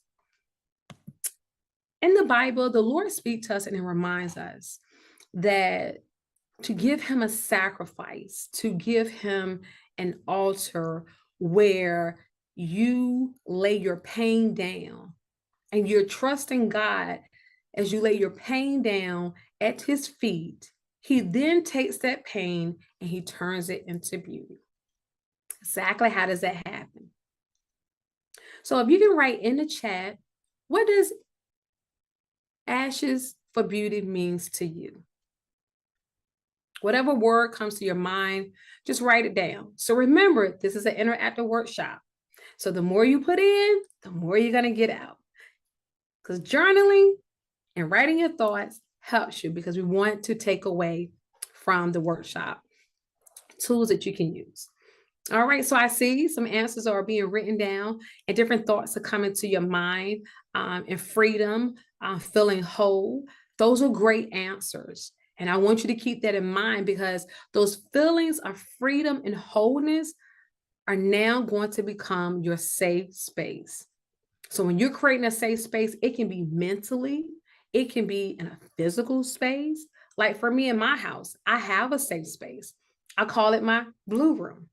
Do you know blue is a relaxing color? Just like I have one today. And just like it says, sometimes dreams are wiser than being awake. So those are those mental vacations that we can take, that we can provide ourselves, because the mind needs to power down. It needs to reset. It needs to be recharged. So you can begin to process your day-to-day actions. So as we move on and we think about the mental vacation, what does it mean to you to forgive? All right, so we're just going to take some time. So if you could just write it in the chat, what does it mean to forgive? And while you write your answers down in the chat, I'm just going to go on. To forgive someone basically is releasing, like I said before, whatever burden, whatever hurt it is. And sometimes you don't even realize that you haven't forgiven someone. A way that you can realize that you haven't forgiven someone is maybe you're in a conversation and that person names come up, or you're around that person and it's difficult for you to look at them. Or if you hear their name, you might become angry or might become resentful or become disengaged. Do you know that you could be in a setting and not even be engaged? They always teach us, to give good eye contact, have good posture when you're sitting up, because those are all signs of being engaged. Someone says something that you enjoy and it resonates with you, you begin to nod your head. But have you ever been in a space where you felt so out of place? Like, why am I here? Because that thing or that thought or that person is there that you haven't forgiven. It could be years. And that person come back around you and you realize, I haven't forgiven this person. You know exactly why. So that's why we're here today to process through learning how to be forgiven. Because sometimes we need to forgive ourselves. A lot of times in life, we all make mistakes. We're human. That's life. But sometimes we might make, I don't know, obstacles or tragedies per se. And you go on in life and you never forgive yourself. And the way that you know that you haven't forgiven yourself is you will avoid that thing that has caused you some type of grief. So remember I said before, when you haven't forgiven someone, you will avoid that person. Or if you are in their environment, you become disengaged. Same thing with yourself. The same type of action, same type of emotions. Do you realize that those actions, even though you're not outright doing something, but they're verbal, your nonverbal actions, do you realize that that is affecting your mental health? That's affecting. So say it with me again. It is affecting my mental health. To have good health, you have to be mentally sound. What does that mean? Meaning that the brain releases different type of what we call hormones. If you're feeling happy, you have different hormones. You're feeling sad. So think about it if you're feeling angry, or you're upset, or you stress. Well, guess what? Those are hormones that your body release, and we recognize it as stress. Anger makes you not want to eat, or being disengaged, you don't want to be bothered. So now you causing undue stress on the body. And that undue stress releases toxins that harms the body. So you ever heard someone say, oh, I just don't feel like eating, or they might say they have like an ulcer. Now, some ulcers, do come from medicine, but you do have ulcers that come from stress. That right there is beginning to harm your body. And this is all working internally. And so if we back it on up, because we haven't forgiven someone or yourself or that thing, it is now causing harm to you. Not so much to that other person or to that thing, but it's causing harm to you. Now, is that a way that you want to live your life? Constantly sick, not eating right? Is that a way that you will want to live? So that's why we're here today, giving those ashes unto God for beauty, because he then in turn takes those ashes and give them back to you as beauty. He gives you the mindset and the understanding to know, I have a situation before me. No, I don't like it. So you take it in prayer, or as I say, a mental vacation, because we all deserve a mental day or a mental two. Sometimes you might find yourself just drifting off and just pondering and thinking about something. That's probably good to just walk away so you can get your thoughts together, so you can gather your mind. Or just say, the joy of the Lord is my strength, Nehemiah 8:10, the King James Version, if you have one. If not, it's a great proverb, it's a great verse to remember. The joy of the Lord is my strength. If you had to say different mantras or different affirmations as you see before you, sometimes your dreams are wiser than waking. So is this resonating with you? Have you found or realized that you haven't forgiven someone, or maybe you haven't forgiven yourself? So as we go throughout this presentation, I want you to think about, What ashes can I give unto God so that I may receive beauty? So this is a great quote that I love from Gustave Hardebut, as a French novelist. And it says, there's not a particle of life which does not bear poetry within it. Poetry is like music to the soul. It's like music to the body.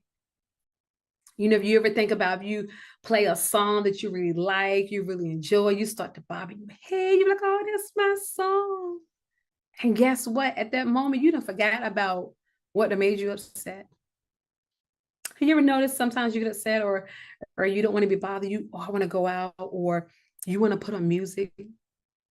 Music therapy is excellent because guess why? It's helping the brain to reset.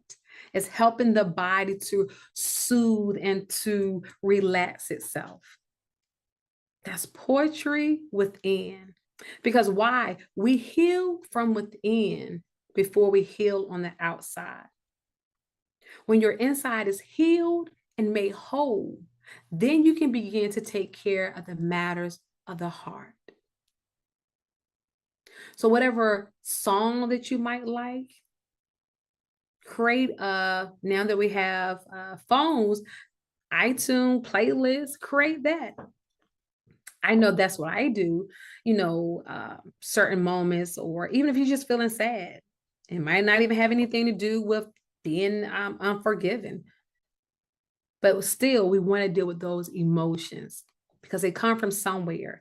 And we have the authority and the power to control our emotions.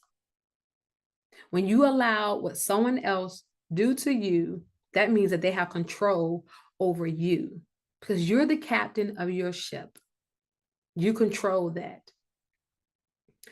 Why? Because you want to be a better person. You want to have a meaningful life because we're all given purpose. We're all given purpose in life to do something great, something magnificent.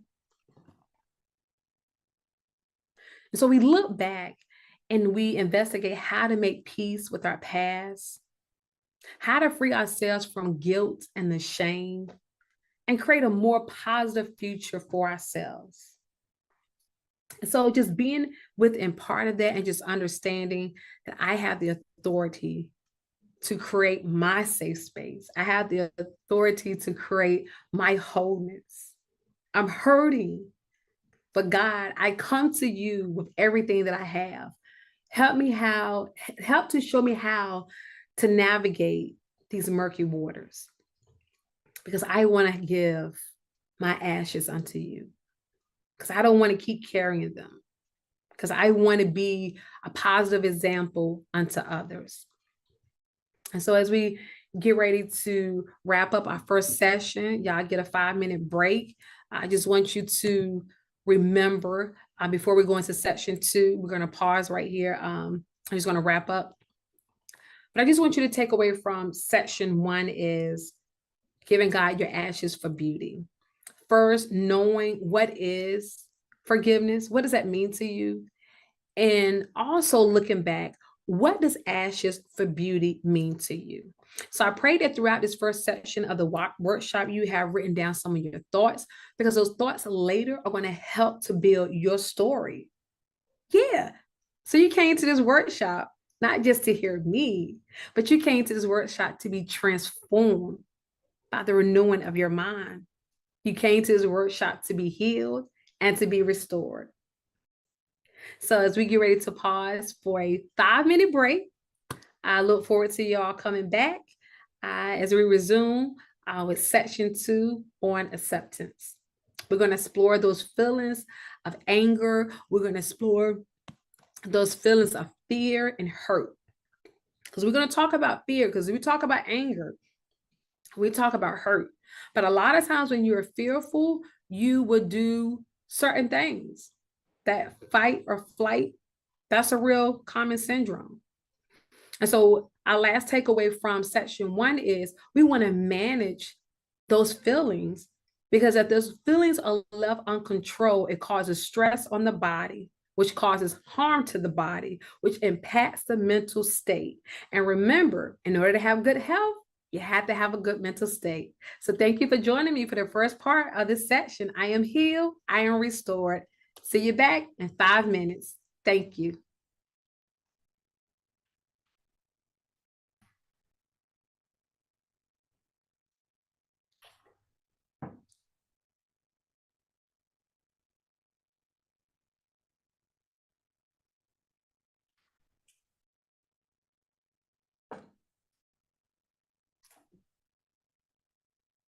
All right. So the time is on the screen to let you know we have 4 minutes and 32 seconds. If you need to get something to refresh yourself, you can.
All right, we have 1 minute and 32 seconds to return back to our creative spaces.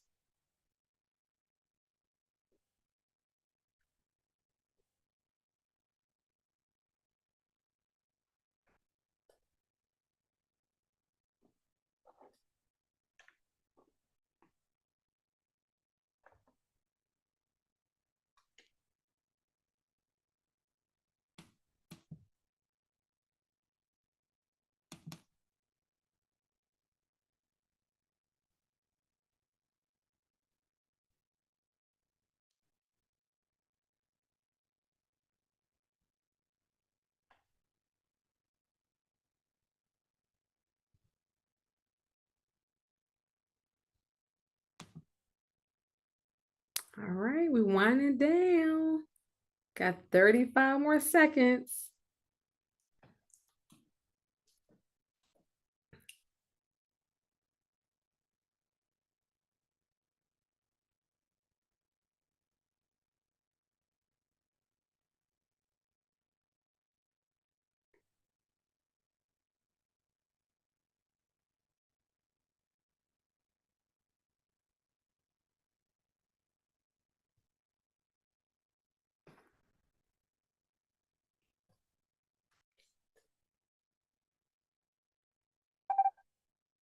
All righty, everyone. Thank you for returning back to your safe space. And we're going to get ready to resume the second portion of the workshop. As I said before we went on break, we was talking about what did ashes for beauty mean to you, and what does forgiveness mean, and have you forgiven yourself of something?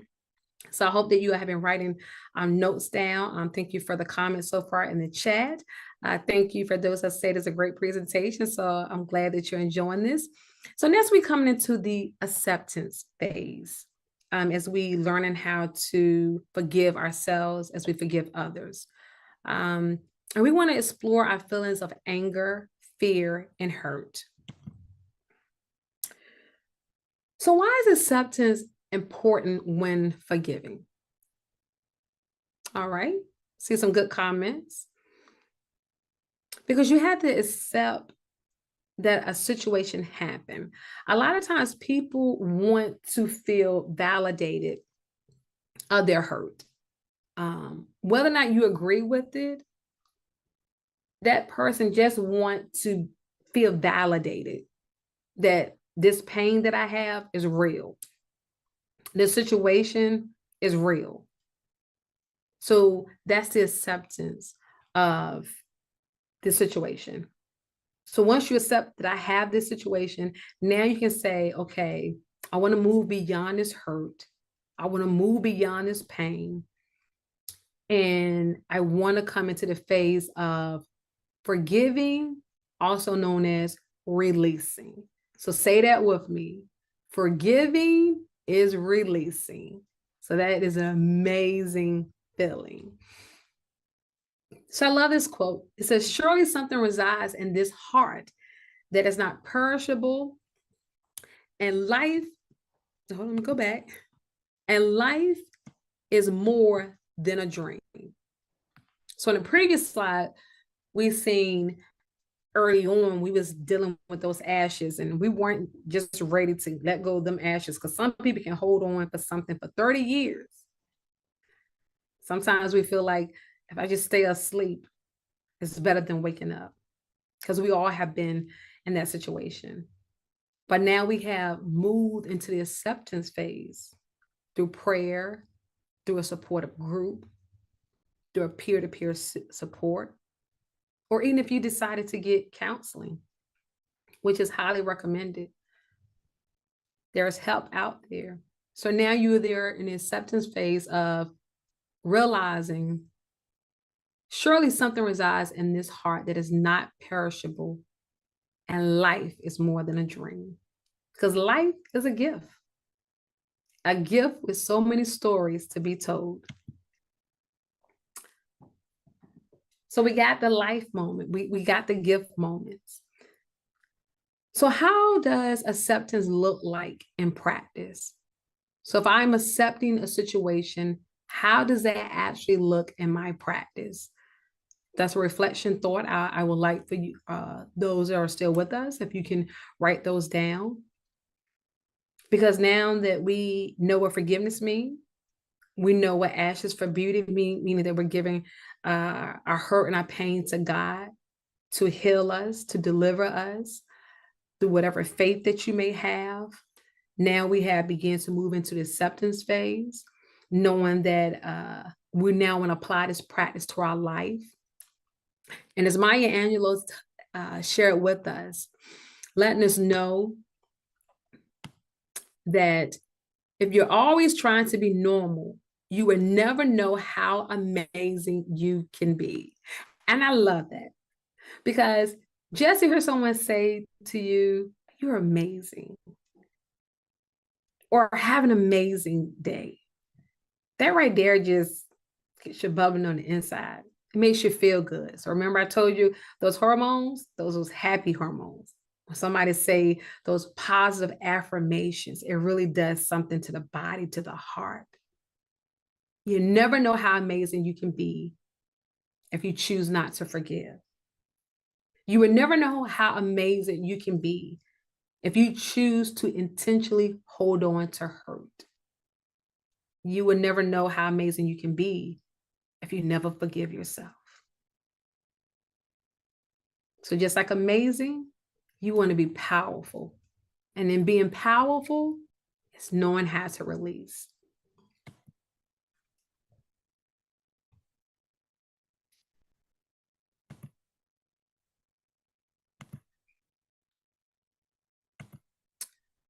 So now we going through the acceptance phase. So someone might say, what? Well, actually, how do I written down everything that you have been speaking of. So what I do with it now. So now we're going to get into the framework of taking everything you have been writing down, acknowledging the hurt, acknowledging the pain, realizing that I want to do something with it because I want to be amazing and I want to be powerful. So forgiveness heals us all. It heals the person. It heals the sender, receiver. And guess what? It heals other people around you because you're no longer being a negative nanny, as we say. You're no longer being that angry person because your energy projects on other people when you begin to say, I'm going to take my power back and I'm going to choose to heal. So in section 3, we're going to talk about forgiveness heals all. We're going to discuss how forgiveness can heal ourselves, like I said, and those that are around us, understanding the power of unconditional love, because that is how God loves us, unconditionally. He loves us. Once again, there's that beauty, like I told you, seeing the beauty and taking responsibility for our actions. So I challenge each one of you to use this affirmation of you and I are free. Something like you and I, TY, but it's not. You and I are free, which means to understand the problem or the pain, to identify a plan to overcome the hurt or pain, relating your pain to an issue that is causing you to be unforgiven, and freeing yourself to forgive. Because think about it. If you never release, you would delay receiving your divine assignment. You would continue to live in the spin cycle of life. So I'm going to give you some time so as we really delve into the framework, as I said before, of you and I are free. So now we're going to put this into practice as we learned previously of accepting. So the framework to becoming I am healed, I am restored, begins with you and I are free. Understand. We want to understand that we're all human and we make mistakes. That's part of life. No one is perfect. When you begin to understand that we make mistakes, you won't be so hard on yourself or be so hard on others. Because sometimes somebody can make a mistake and it's not intentional. So we have to identify is what this person is it intentional or is it malicious? Then you want to identify the hurt that was caused. It could be years ago. So remember I said previously, if someone does something to you and you just happen to be around that person 30 years later, if you get angry with them, you might still have some unforgiveness. If you can't look at them face to face, if you can't be around them, that's unforgiveness. And that's not loving unconditionally. Because why? God is love. He's all powerful and all knowing. Relate to the person who caused a hurt by putting yourself in their shoes. Sometimes that seems hard to do, but that's the better person. That's that maturity setting in. When you can put yourself in somebody else's shoes and understand, maybe maybe they didn't mean it. Maybe it was a mistake. Or maybe it was malicious. But you still have that right to forgive them, to release yourself from those burdens. Because bitterness can lead to heart problems. There's research out there. That's why, once again, good health means that I have a good, stable, and I'm mentally sound. Because love flows. It's just like watering a plant. If you put water, the plant will grow. If you don't give water, the plant won't grow. That's just like life. Now, once you have understood that we're all humans, once you have identified the hurt was caused, and once you can relate to the person who caused the hurt, now you're free to forgive. So, free to forgive means letting go of anger, resentment, and bitterness. Because, like I said, they house other irrational components of life that causes harm to the body internally and then externally and to those that are around us. We want to be change agents. We want to transform our lives for the better, for the greater good, to fulfill our purpose and our mission in life. You want to begin to express your own feelings honestly and compassionately. You want to accept that you are both worthy of healing and restoration. You want to maximize the potential for a positive outcome by being patient, understanding, open-minded. Because how you treat someone else is going to come back to you. And you owe that to yourself, to be amazing and to be powerful. Because why? You and I are free. You want to embrace that each person has a unique journey to go through in order to heal and restore themselves. You want to let go of expectations. You want to focus on healing yourself while offering support and encouragement to the other party involved. Heal any trauma associated with the hurtful incident so you can move forward with the peace and positivity in your heart. Allow yourself to feel safe again as you slowly rebuild the trust with those that are around you. And remember, stay focused on what matters most, your well-being and growth. So as we begin to wrap up our workshop, what we learn becomes part of who we are. That is that acceptance phase. So remember, be gentle with yourself during this journey, as it is not always easy to move forward after hurtful experiences have taken place. Make sure to seek out support from friends, family, or professionals if needed. Allow time for healing and give yourself permission to take the necessary steps towards becoming I am healed, I am restored ultimately. So thank you for joining. Thank you for being a part of I Am Healed, I Am Restored workshop, The Power of Forgiveness. I am Jacqueline Cloyd, your speaker, your author, your motivator, your nurse leader. Thank you for joining. And so before I leave, I just want to say thank you for joining this workshop. Thank you for joining our journey towards healing and wholeness. Together, we can open the door to lasting transformation. And as part of attending the presentation, I would like for you to download your free gift under dotcom. I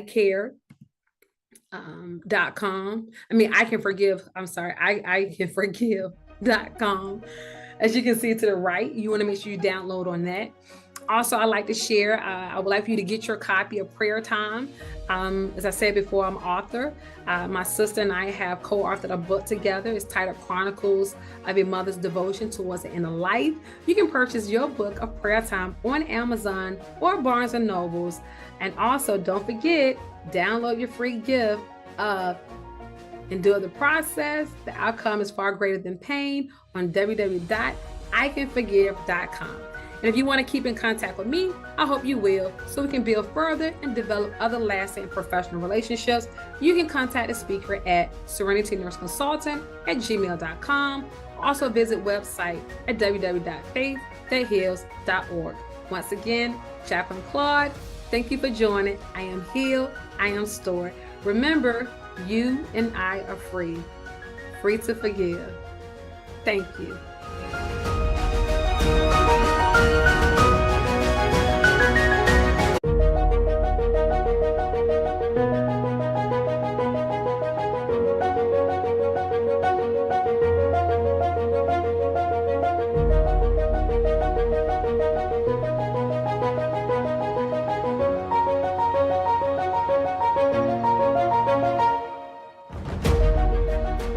Hello, my name is Sheila Spencer, and I have some inspiration that is custom made for you. And my invitation to you is to take the leap and let go. Maya Angelou says, I leap, and I look back just long enough to gather strength, and then I face forward and I take another step. Take the leap and let go. Let me tell you my story. I was so excited. It was several years ago. I was preparing to mark something off of my bucket list. And when I was done, there would be a check next to skydiving. Now, I didn't tell many people that I was doing it for 3 reasons. 1, it's not what they expected. 2, they would think I was crazy. And 3, they would try to talk me out of it. I'll get back to that later. So I remember as my friends and I were training and we were preparing for the skydiving experience, we were going through an orientation. And I remember our trainer asked if we had any questions. And my first question was, what's the scariest part about jumping out of a plane? Yes, I literally asked that. And I remember my friend saying, you know that you answered your question with your question. What's the scariest part about jumping out of a plane? Jumping out of a plane. But I remember after we laughed about my question, she thought and she said, I don't know if it's scary, but what I will ask you to do is pay attention to what happens to you right before you let go. Pay attention to what happens to you right before you let go. And I kept that in mind as we got into the small plane attached to our instructors, and 5,000 feet in the air, 10,000 feet in the air, 15,000 feet in the air, then almost 20,000 feet in the air. And I remember as we were preparing to leap, my instructor said, Sheila, you need to be still for a few seconds. Now, let me give you a visual. Half of my body is seated in the known comfort of the plane, and the other half of me, my legs are literally out there in the vast unknown sky. Half of me is in the comfort of the plane, and the other half of me is in the vast, uncomfortable zone of this vast sky. And I remember him telling me, you have to be still. And I'm telling you, it was just for a few seconds, but it felt like forever. My body was literally screaming out loud, and my body said, Sheila Patrice Spencer. Yes, my body said my whole name. You have to make a decision. Either you fall back in the comfort of this plane or you take a leap. But I was not meant to be confined between the comfort of the known and the discomfort of being outside of the comfort zone. I can't be stuck between 2 places. I was not created to do this. And my body was literally screaming, I don't care what you do, but you need to make a decision, because you can't stand in this in between comfort and discomfort. And I remember at that moment when I thought I couldn't take it any longer, my instructor said, Sheila, are you ready to leave? And I absolutely was not ready to leave. I was terrified. Everything in me said, just fall back in the comfort of the plane and take the ride down. But despite the fact that I was terrified, despite the fact that I had no idea what was in the other side of my leap, I said, let's do this. And I leaped. At first, I could hear my instructor say as I catapulted out of the plane, Sheila, let go of your straps so you can enjoy the experience. And I took a deep breath and I let go. And it was amazing. I know how eagles feel when they soar through the air. I saw the world in a beautiful new viewpoint, a wonderful perspective, and it was amazing. It was amazing. And I could say through the air to my instructor, I am really doing this. This is amazing. It was amazing. And I landed on the ground. And I realized I could have stayed in the plane and landed on the ground, but I would have missed the joy of the journey of taking the leap. And as I reflected on that experience, I learned 3 very valuable lessons that I want to share with you when it comes to taking the leap. Number 1, taking the leap takes courage, but that doesn't mean you don't do it afraid. Taking the leap takes courage, but it doesn't mean that you don't do it afraid. I've learned that courage is not defined by doing something without fear. Courage is defined as doing it even though your voice shakes, even though you're afraid. Courage is when we push through the fear. So, even though I eventually did take that leap, I was completely terrified. But the risk was worth the reward. It takes courage to do the things that we need to do to step out of our comfort zone. It takes courage to shift the new. It takes courage to embrace the unknown and to walk into the new. I remember someone saying, if your vision doesn't scare you a little bit, it's not big enough for you. One of the things that we learned about letting go, taking courage, but it doesn't mean that we don't do it afraid, was this past few years with the pandemic, when people experiencing quarantine and all the shifts that we experienced all over the world. One of the great phenomenons that happened was the Great Resignation. The Great Resignation was when people, millions of people all across the world, resigned from their jobs because they reached a point where they realized that, am I doing something that fits my life journey? Am I doing something that fits with what I've been called to do? We know that there are so many people that took the courageous step to step out of a comfortable job, to step out of a setting that they thought they would be in forever, but they knew that they had to take that step, that courageous step. So letting go takes courage, but it doesn't mean that we don't do it afraid. Embrace the fear. It means that we're human. Letting go takes courage, but it doesn't mean you don't do it afraid. Number 2, letting go releases you from your expectations. I need to make a confession right now. My name is Sheila Spencer, and I'm a planner. I plan everything. I do the 2-year plan, the 5-year plan, the 10-year plan. I'm a planner. My name is Planner. My name is Sheila P. Spencer, and the P does stand for planner. One of the things I learned that often as planners, we have milestones and expectations when we will reach certain goals. I will graduate by this year. I'll purchase my house by this year. I will marry by this year. I'll have a family by this year. I'll have this property by this year. Well, what I've learned as we go through life and we reach these milestones, and we remember that we don't always reach the milestones when we plan. And sometimes I've learned that some of the greatest rewards in life come when I embrace the fact that the life that I've scheduled isn't always the life that's been planned for me. When we release ourselves from expectations from others and from ourselves, we liberate ourselves from the own prison that we may have with preset expectations.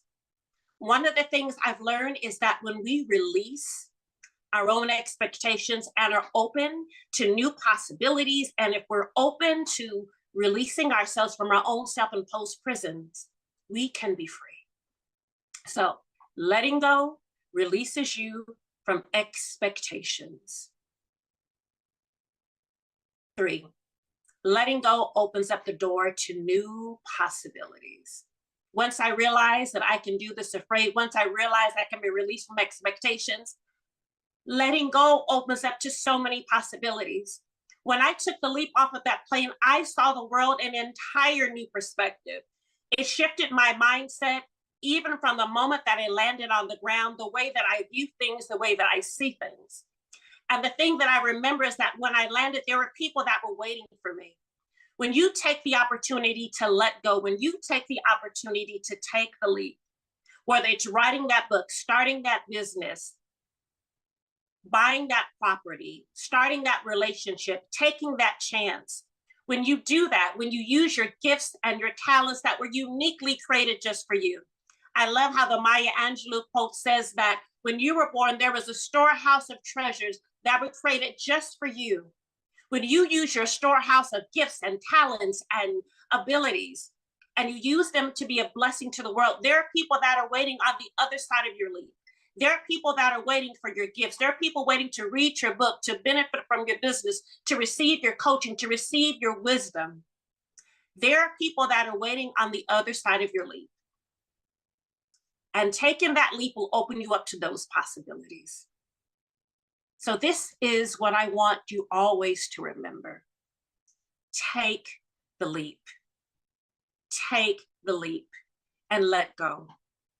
We were not confined. We were not designed. We are not designed to be confined, living in this paralytic state of being stuck in the comfort and the discomfort. We were designed to take the leap and make the decision. One of my favorite quotes from Anais Nin says that the day that the bud remembered that it was more painful when the risk of remaining a bud, remaining closed, was more painful than the risk that it took to blossom. Take the leap and blossom. Take the leap. And one of the things that I also remembered is, even as I was taking my leap, just as I was about to take the leap, my instructor said, Sheila, I want you to know, you may not always hear me and you may not see me, but I want you to know that as you leap, you are not alone. I am attached to you. This reminds me of my faith. This reminds me that we are a community, that we have our faith in our community that is attached to us, and we do not do things alone. So take the leap and let go. And you don't necessarily have to get into a plane and leap out of one, but there are so many things that are just as courageous, if not more. Take the leap and let go. Letting go takes courage, but it doesn't mean you don't do it afraid. Letting go releases you from expectations, and letting go opens you up to new possibilities. Because guess what? There are people waiting on the other side of your leap. And once you take the leap, I promise you, it is amazing. And so are you. Take the leap and let go.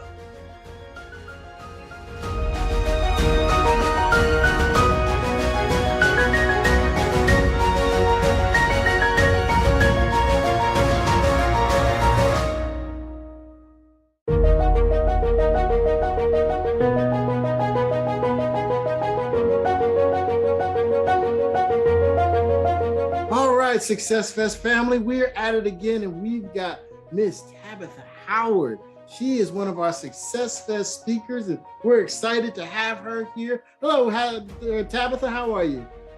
I'm well. How about yourself, Velton? Oh man, I'm fantastic. Can't complain at all. Man, oh man, it's a great day. Hey, question for you.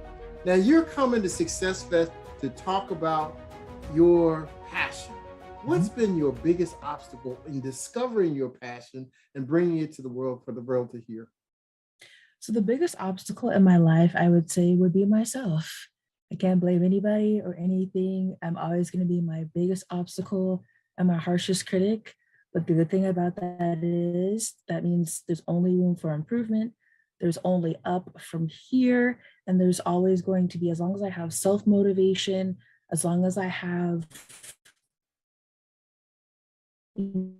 belief in myself and my efforts and the Lord, it's nothing but up. The sky is not the limit. There is no limit. There is no ceiling. There is no obstacle that can keep me down and keep me from being who I'm meant to be and serving my purpose in the world. So of discovering that your biggest obstacle is you, how can you help others who may be suffering from the same issue recognize it and overcome it? Well, I can help them recognize it and overcome it by helping them identify, learn, accept, and remove those obstacles. That's been my philosophy for a long time. You have to know what those obstacles are first, learn them inside and out, accept that they exist. If you don't accept they exist, then you'll never actually be willing to get rid of them or to manage them better, and then remove those obstacles. And it's not an overnight process, But the thing is, we have a whole lifetime. We want this overnight instant gratification type thing. And we have to live in the reality that that's just simply not a case when it comes to self-improvement, when it comes to removing the obstacles or managing them better in our lives. So I would encourage people to say, live in reality. Live in reality, be real with yourself, and have the willingness for that self-improvement. So if someone is to work with you and or have an encounter with you, what's the biggest thing that you hope they take away from that experience? That's a great question. The biggest thing that I hope they take away from that experience is that I'm an example of someone who has been able to make it through so many challenges, through so many obstacles, through so much struggle, through so much pain, trauma, that I've been able to come out on the other side of that better, stronger, more focused, happier, more sure of myself, more confident in who I am and what my purpose is, and that they take away that they can do the same thing. Their path is going to be different. It might take them a longer time. It might take them a shorter time, but there is a light at the end of the tunnel. In fact, they are the light at the end of the tunnel. If we wait for that light at the end of the tunnel, we get discouraged, we can slow down, we get down on ourselves. What we need to see is we are that light at the end of the tunnel, and that will light the way for people who are behind us on their own journey or walking beside us even. So I think that's really, really, really important to keep in mind. So at the end of the day, we all want to leave some kind of impact on the world. What do you want to be remembered for as the impact that you've left on the world? Ooh, that's a loaded question. That's a loaded question. But to put it in a nutshell, right? But to put it in a nutshell, what I want to be remembered for and the impact is that I want to be remembered for someone who operated with purpose. I know that's been a common word, but it's so true. She operated with purpose. She stayed focused. She was true to her faith. She was true to her family. She was true to who she was. She was loyal. She was honest. She kept it real. Even when it was painful, she kept it real. She was at the behest of serving others, no matter what it took. She was always willing to serve others and put others before herself, being completely selfless when it comes to serving other people. Service is why I'm here. Serving other people, helping them become better versions of themselves, walking beside them. That in a nutshell is what I would hope I would be remembered for, and the legacy that I would leave behind once my time on this earth has expired, or even before then. Fantastic. Well, again, we're excited to have you as a part of SuccessFest, and we look forward to hearing your entire message. And I know the audience is going to be better because of it. So thanks again. Thanks so much, Velton. You're welcome.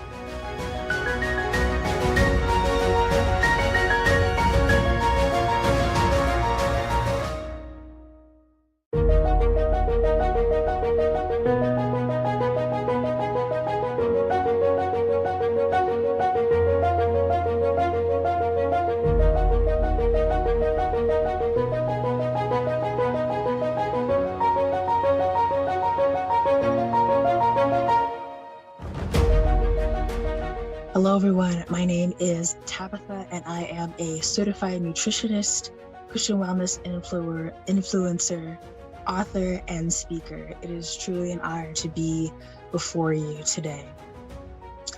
Today's presentation is called "It's Time to Step Out of Your Own Way: 4 Secrets to Successfully Remove Life's Obstacles." Keyword being successfully, because this is SuccessFest. So, the transformation I want you guys to walk away with today is to transport your mind, body, and spirit into the space and the place where you want your walk with the Lord and holistic health to show up as a strong and confident Christian woman. So, who is this presentation for, you ask? Well, let me tell you. It's for the woman who feels completely distanced from God in her faith and in her walk. It's for the woman who feels discarded by rejection and abandonment from anybody and everybody. It's for the woman who feels stuck from all these internal and external roadblocks. It is for the woman whose mental health is suffering daily from being a people pleaser instead of an inner peace seeker. And it is for the woman who says and takes action on, I am ready and willing to make a breakthrough today for good to glorify God. So why I care and why I'm here? Because I've absolutely and wholeheartedly been you, sis, several times over. All those things you're feeling, I have felt them. And I just want you to know that I give you full, unadulterated permission to feel everything, in case no one ever told you. You are valid. Your pain is valid. Your exhaustion is valid. But so is your triumph, and so is your hero story. You know why? Well, I have great news for you. There is a simple solution for finding and keeping your freedom from these obstacles. However, here's the caveat. It's a big one. It will only be effective if you are willing to do the work on yourself. On yourself. Not your mama, not your daddy, not your auntie, on yourself. Improving and maintaining your overall health requires a stable foundation to build upon. Not just any foundation, a stable foundation. So, here are 4 secrets to overcoming obstacles by God's grace and your authentic efforts. So let's dive in. Number 1, identify your obstacles. The identification of obstacles in your life can be incredibly, incredibly daunting to face head on. Trust me, I know that for a fact. But where most of us go wrong is that we don't even know what obstacles we have to overcome.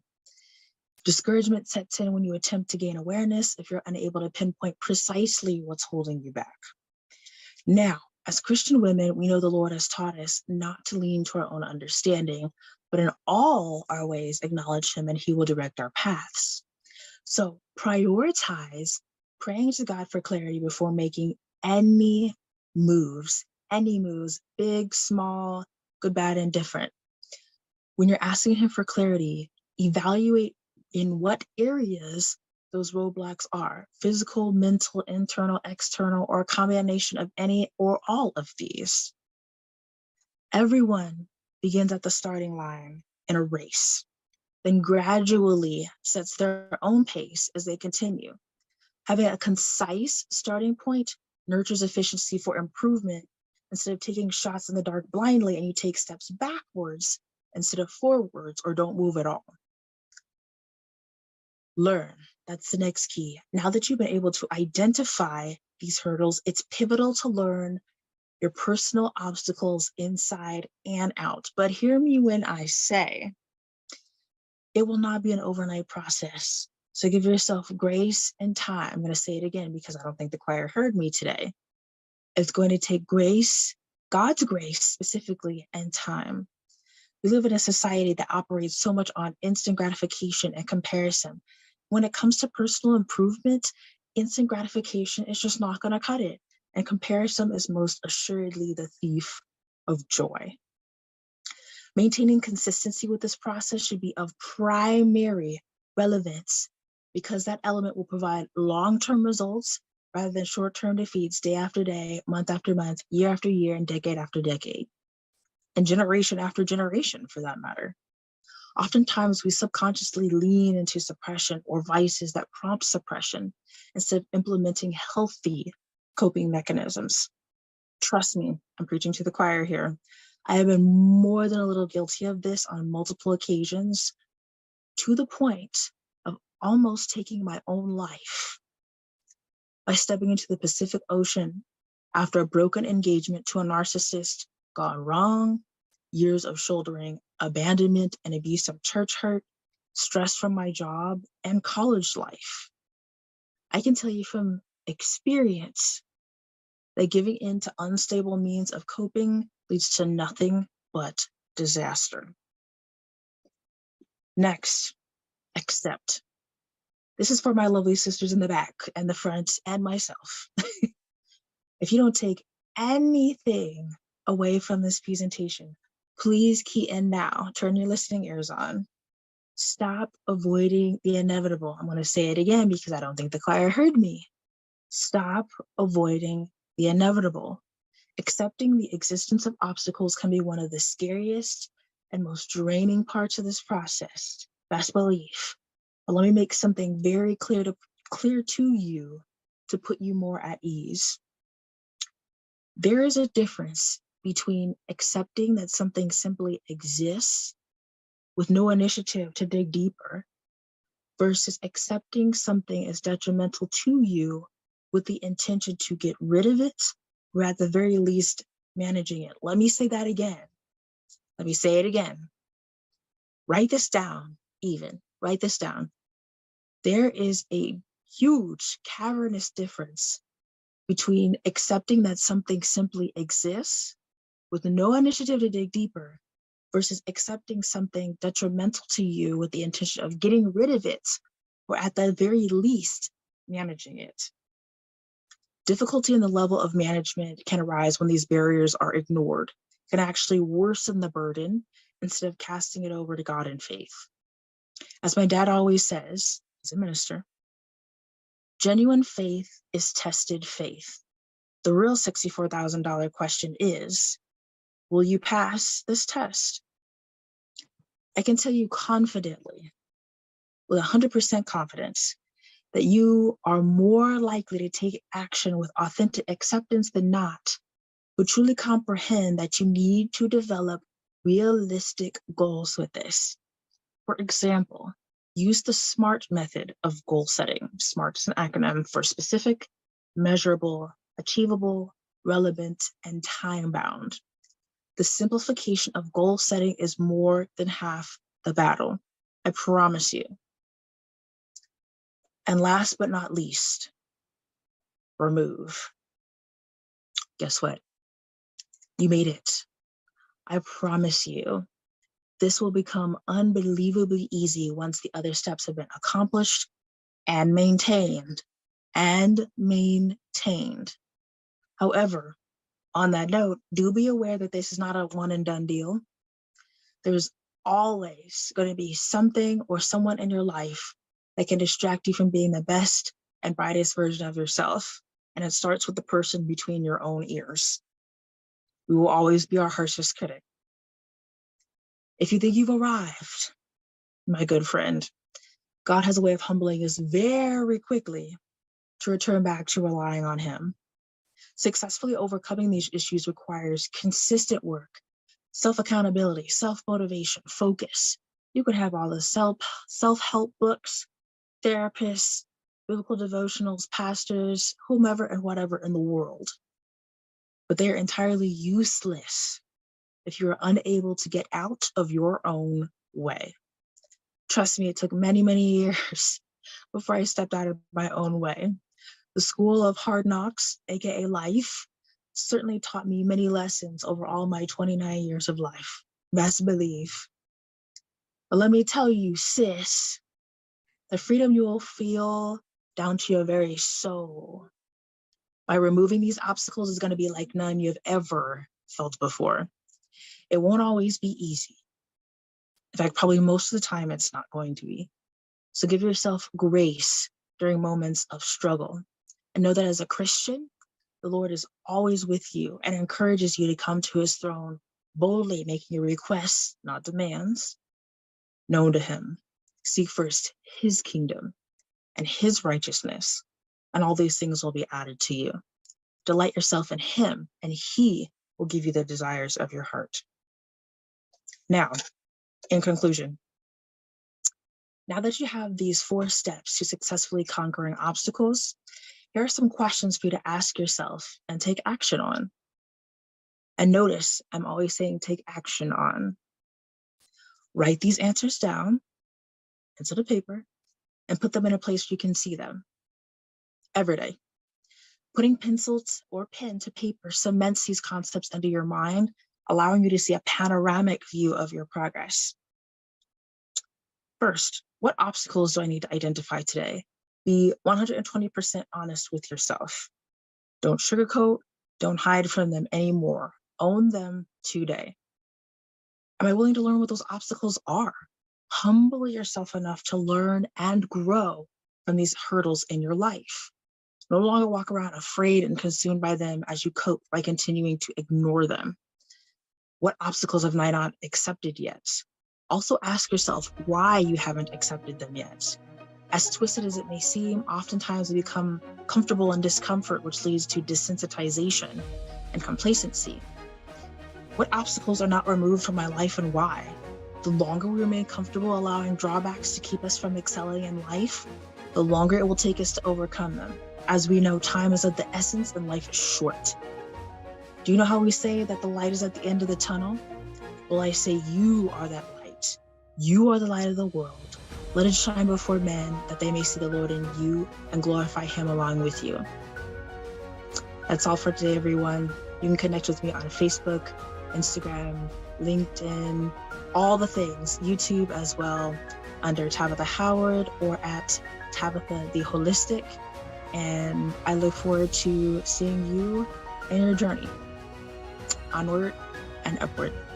Thanks for being at SuccessFest, and we'll see you soon.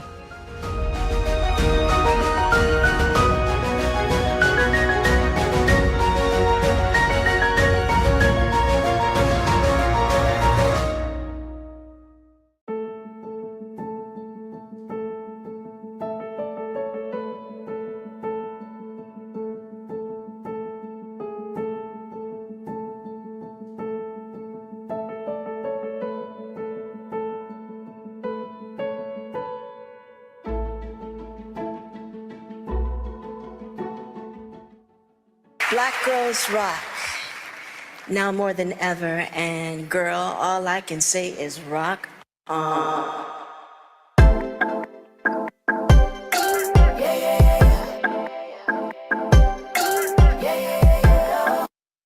Hi, I'm Beverly Grandison with Infinity Empowerment Services, where we believe you deserve so much more. Right now, if you're not excited about what's going on, oh my goodness, it is going to be a phenomenal year. I am not sure where you are in the world, but I want you to join us with this excitement. You have to absolutely have a positive outlook on life and get into the driver's seat of your health. Look, honestly, selfishly, I just want healthy friends as we age.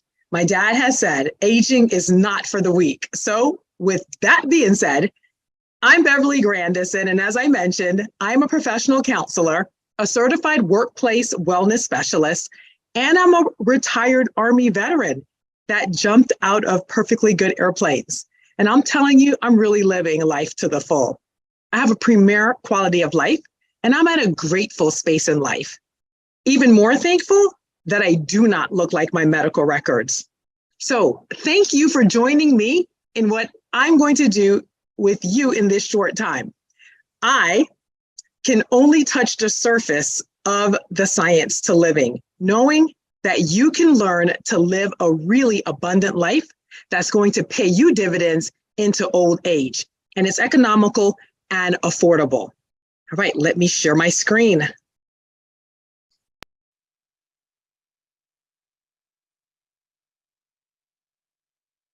There we go. Black girls rock. So who is this for? You might be wondering that if you stopped here and you're checking this session out. If you are a person that's on information overload, then this is for you. We've been bombarded from every angle, social media, you name it, and it's just too much.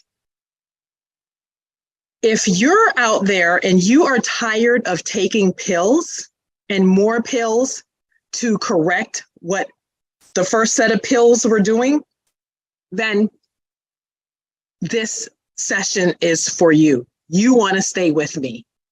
Well, maybe you're just thinking, we got over the pandemic and I really need to lose this weight because I am sick and tired of not being able to fit into my clothes. And you need a healthy system that's going to work for you, right? Or maybe there's you're just tired of having to turn and suck in for those selfies. And we're going to get rid of what's holding you back. So maybe it's just feeling overwhelmed and stressed to the max. And I will tell you, I can totally understand that. And this might be just where you're at. You might just want to quit. You're sick of work. You're sick of dieting. You're just sick. You are even sick of the kids. My real mamas have told me. You're sick of meetings. And it's time for you to stop doing this alone. You've done that too long. And you might even have recently asked yourself the question, what if something were to happen to me? Who's really going to be there for me? Well, it's definitely time to do a new thing. And this year, you're going to step into it with us, Infinity Empowerment Services, to help you absolutely finish strong and finally finish something. We call it return on finish. And if you're like me, you want to get to the end of self. So no more procrastinating, okay? And we're going to get into alignment. We're going to absolutely center ourselves and put things in priority and get into our true self. I will tell you, I so understand where you are. I've been there. We have been there. And at times it wasn't fun. And I will tell you that, again, I'm at a grateful space to be on the other side of this journey, knowing that there is hope and there is absolutely a way for you to take control of your health so your health doesn't take control of you. I don't want you to have a moment in life like I had to, where it was career ending and life altering. I didn't know what I wanted to do with my life, but that moment absolutely changed my life. And you'll hear more about that when you join me in the workshop. Because what you're going to learn is I took charge. I had to take charge of my life and get into the driver's seat. No longer listening to the traditional model that was out there and saying, hey, I deserve so much more. So as I mentioned, I'm Beverly Grandison. I'm a wife, a CEO, an auntie, a friend, sister girl, sister friend. Oh my goodness. Just like you out there trying to maneuver this thing called life. And how do we do that successfully and healthy? Because you'll hear me say it a lot. It doesn't matter how much money you make or have. Doesn't matter how much makeup you put on. Doesn't matter how much you work out or even how much church you attend. If you do not have your health, what else really matters? I am fabulous 52 and feeling good, looking good, and having fun. And I have become one of the world renowned health and wellness experts out there. I've been doing this for about 20 years now, and I've had global success with sustainable and lasting results. So I really am here to come alongside you on this journey called health. This is not a sprint, it's a marathon, and we're going to run it together. Because my mission is absolutely to empower you and educate you to enjoy the life that you deserve. And you might be asking, what is that? What is the life I deserve? Well, I want you to take hold of that, because our motto is exactly that. You deserve so much more. I want you to embrace that. I want you to feel that to the core. I want you to understand that there's so much life out there for you to live, healthy, wealthy, and wise. So there are 7 secrets to the science of living, okay? And in the workshop, I'm going to unpack it and go a little bit deeper. I don't have a lot of time with you here, so I can only name the 7. And then again, we'll go deeper into the workshop. So join me in the workshop. Secret number 1. If you do not understand the difference between balance and alignment because they're not the same, then you're probably not in balance and probably not in alignment. Okay. And we really want you to be there. Second, disease is absolutely not hereditary. 75% of disease is preventable. It's lifestyle choices. We're going to show you that, and we're going to have fun. Number 3, standalone slide. Drink more water. Can I say that again? Do you even know how much water you're supposed to drink a day? What if I told you that water was my magical, mystical drug? That is where I start everybody. So think about that. Go drink some more water. And we'll talk about that more in the workshop. Number 4, exercise is not a bad word. It's actually a really good word that I want you to embrace for this year, knowing that making one simple change at a time can significantly transform your life and that you can actually have fun. And it's really not as complicated as people make it. Number 5, yes, healthy food does taste good too. If you're anything like me, closed-minded, was like, nope, that's nasty. Never tasted it, but I just knew it was nasty. I'm not sure how I knew that, but nonetheless, I'm here to help widen your paradigm. I want you to understand that healthy food does taste good. And I have a lot of super recipes, fun, simple, quick recipes, because I know our millennials out there not trying to stay in the kitchen like the old timers, slaving for that meal. So if we can make it fun, healthy, and quick, that's what we're going to show you. Number 6, and this is my sweet spot, y'all. This is really where the rubber meets the road. Food is medicine. Remember those pills we talked about that you're sick and tired of taking? Well, I want you to start using food as medicine, because food, real food, actually heals, prevents, reverses disease. It's amazing. You have a headache, backache, knees ache, drink more water, eat more real food, and it's amazing the transformation that will happen in your life this year if you just embrace it with me. And then the last one, number 7. You're not alone on this journey, and we don't want you to do it alone. You have to be in a healthy community of people. I am so grateful for the tribes that I am a part of. They build, they edify, they encourage, they lift, they correct when necessary. But I will tell you, in the workshop, you'll learn how to connect with our amazing community, like minds, like hearts that are on a bigger vision to really inspire healthy living around the world and to make an impact for generations to come. So you're probably asking, okay, how is she going to do all of this, right? I know, it sounds like a lot, right, to unpack. And of course, I'm not going to be able to unpack it all in the workshop.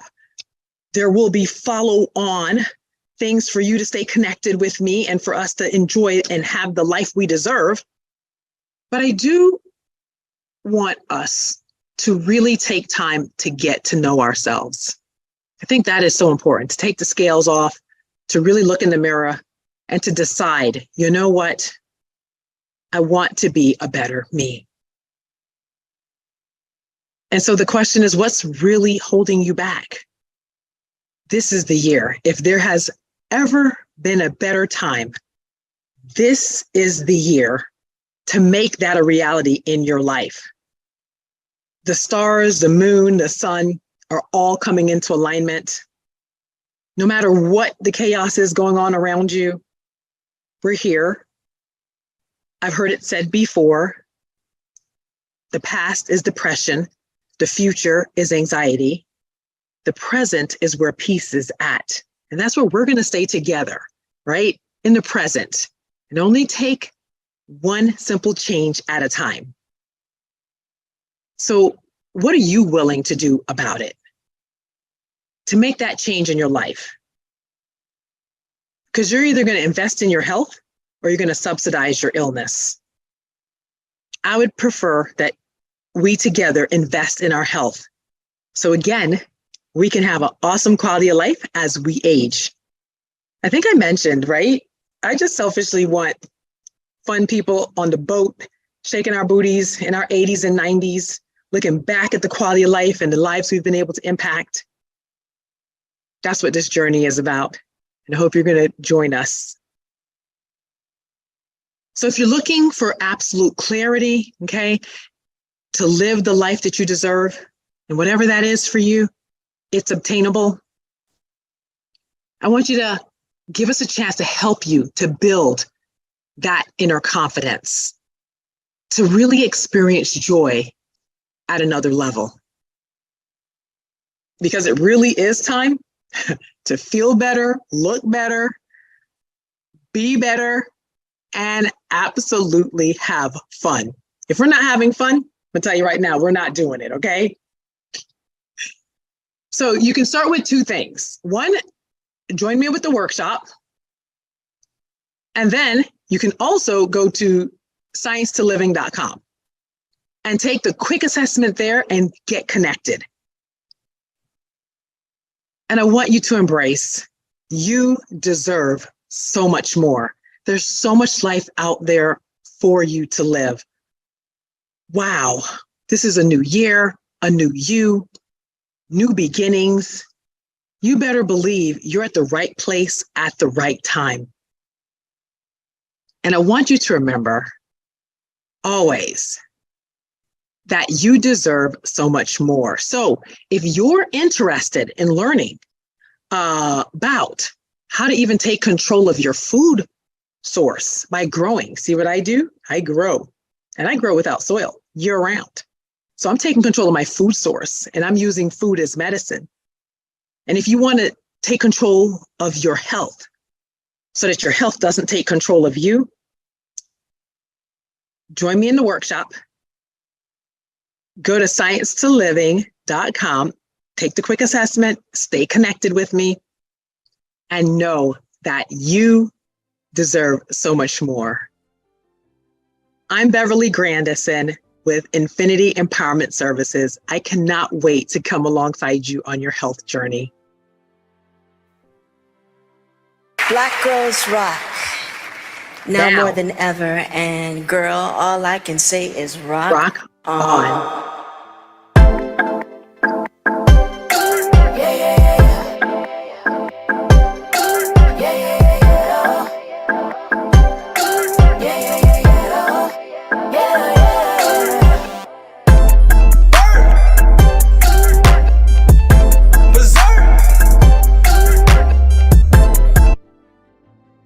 All right, guys, it's been a pleasure for this short time being with you. Stay connected, take the workshop, go to sciencetoliving.com, and have an amazing, powerful year ahead.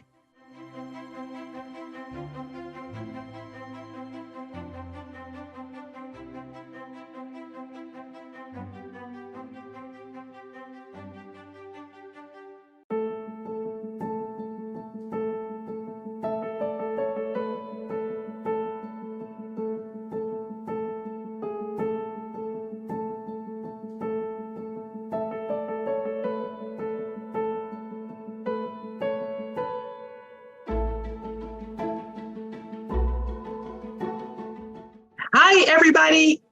It's a new beginning. We're into another year, and welcome, welcome, welcome. Thanks if you saw the intro video and you're joining us for the workshop, you're in the right place. I'm Beverly Grandison, and I am excited to come alongside you on this journey called health. I am going to share my screen so we can get busy and have a good time. I don't have a lot of time with you, so I'm only going to unpack so much with you in this workshop. And then I want you to stay connected. I want you to be connected with me throughout the rest of the year and really for a lifetime. Because again, as I told you before, I'm looking for healthy friends to age with, okay? All right, so let's get started.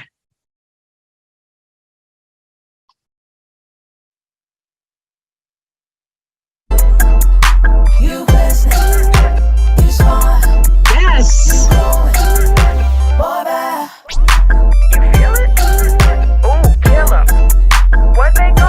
You deserve so much more. All right, so who is this for again? And I touched upon this in the earlier little short session, and I want to challenge you right now, because if you are someone who's thinking about the future and being around for their grandchildren, you're in the right place. Or if you're someone who really wants to foster a healthy relationship with the people you love,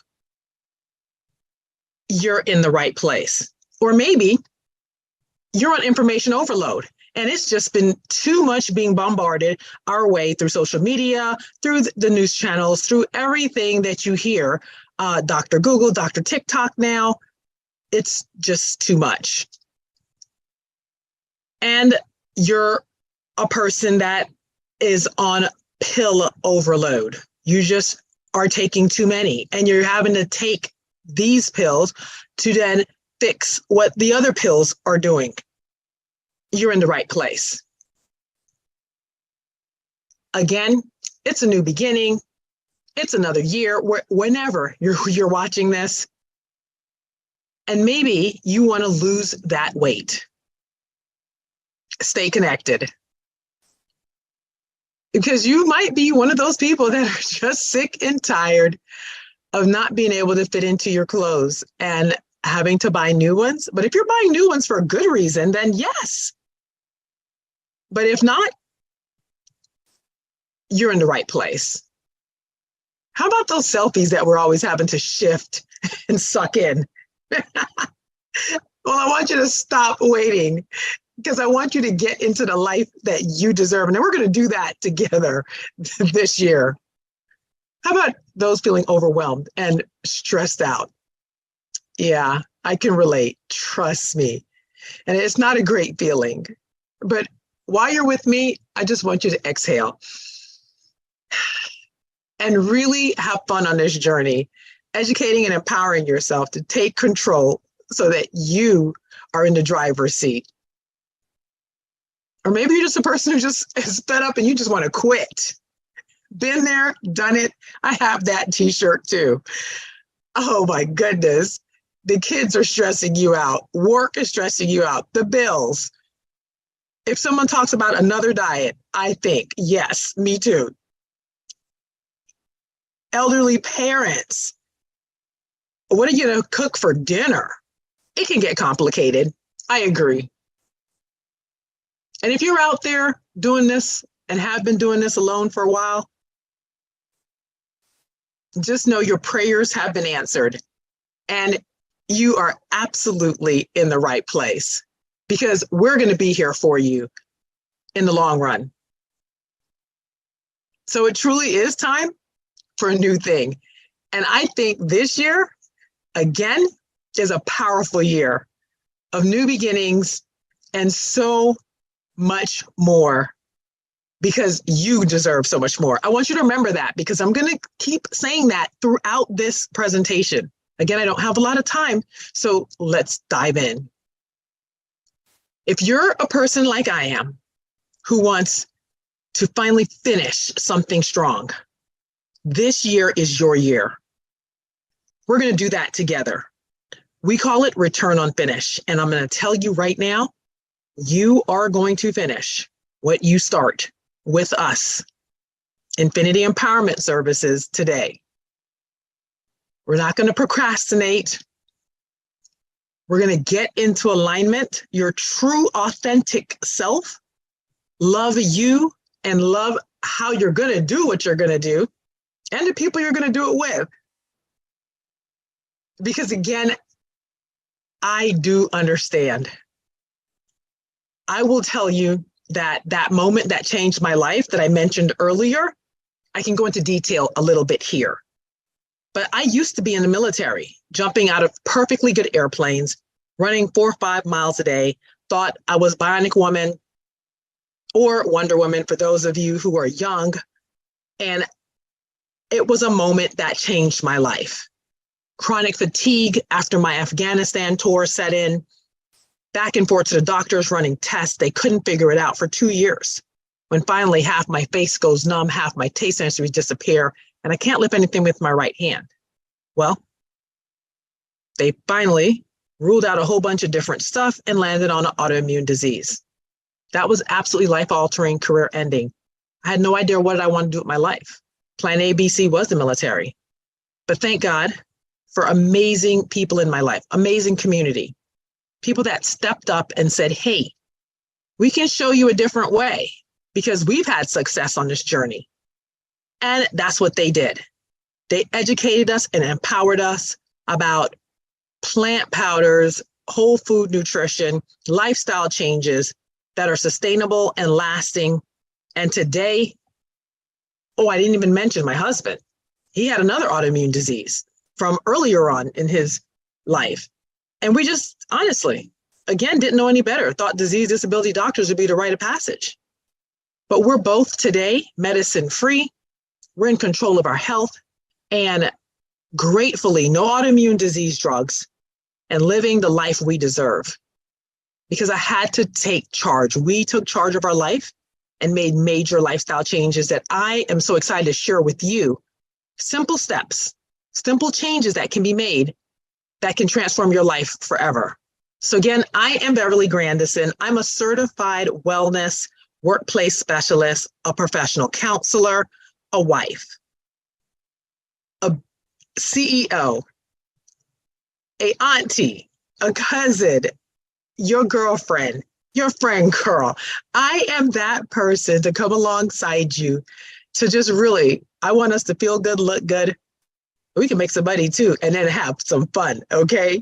But this is a transformation that's going to occur only and if you decide to say yes and join us.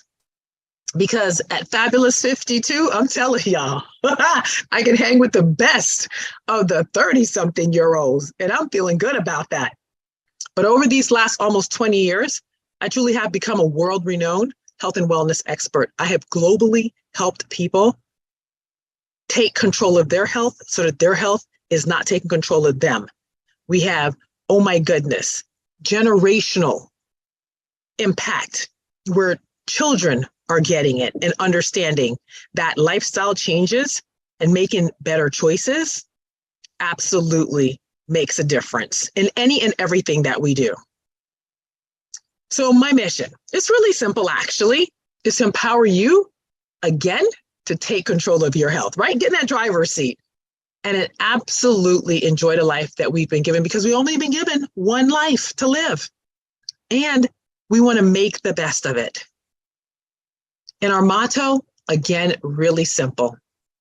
You deserve so much more. And what is that more, right? What is that more?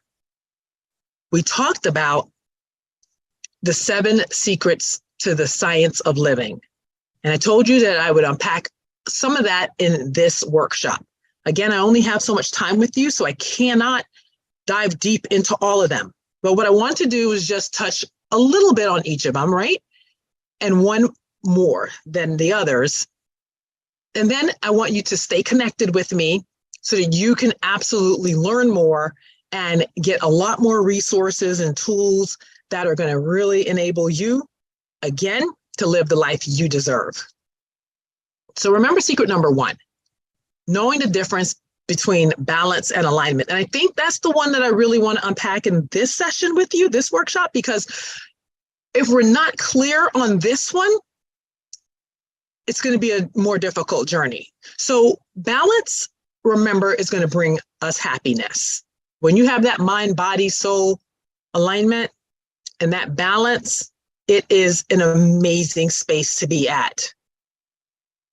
And then there is a fact that happiness and fun, guess what, is the outcome of being in alignment. And I will tell you, this is so true, okay? Happiness and fulfillment. I said fun, but It feels like fun when you're really fulfilled in life and having the desired results that you are striving for. It can and is happening for so many people in our circles. And I want you to be one of those. How about career alignment? I think that's huge. Are you actually happy with what you're doing right now? Do you wake up excited to do what you're doing? I will tell you that I truly do wake up excited every day to do what I am doing. Whose life am I going to impact today? Every day.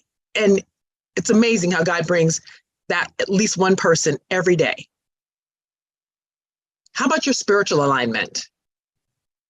Are you really connected with the universe, the source, God, nature, whoever that is to you? Just know that there is a stronger power out there.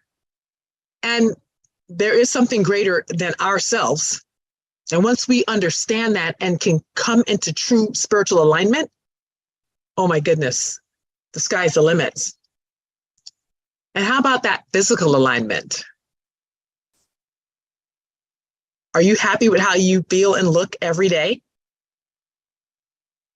Do you wake up with energy, go to bed with energy? Trust me, with what you're going to learn if you stay connected with us for the long haul, by the end of the year or whenever you're watching this, within 3 to 4 months, we can tell you that we can make and help you have significant changes in your life overall. And then let's talk about that mental alignment. Remember, I mentioned professional counseling. Are your beliefs in alignment with where you want to be?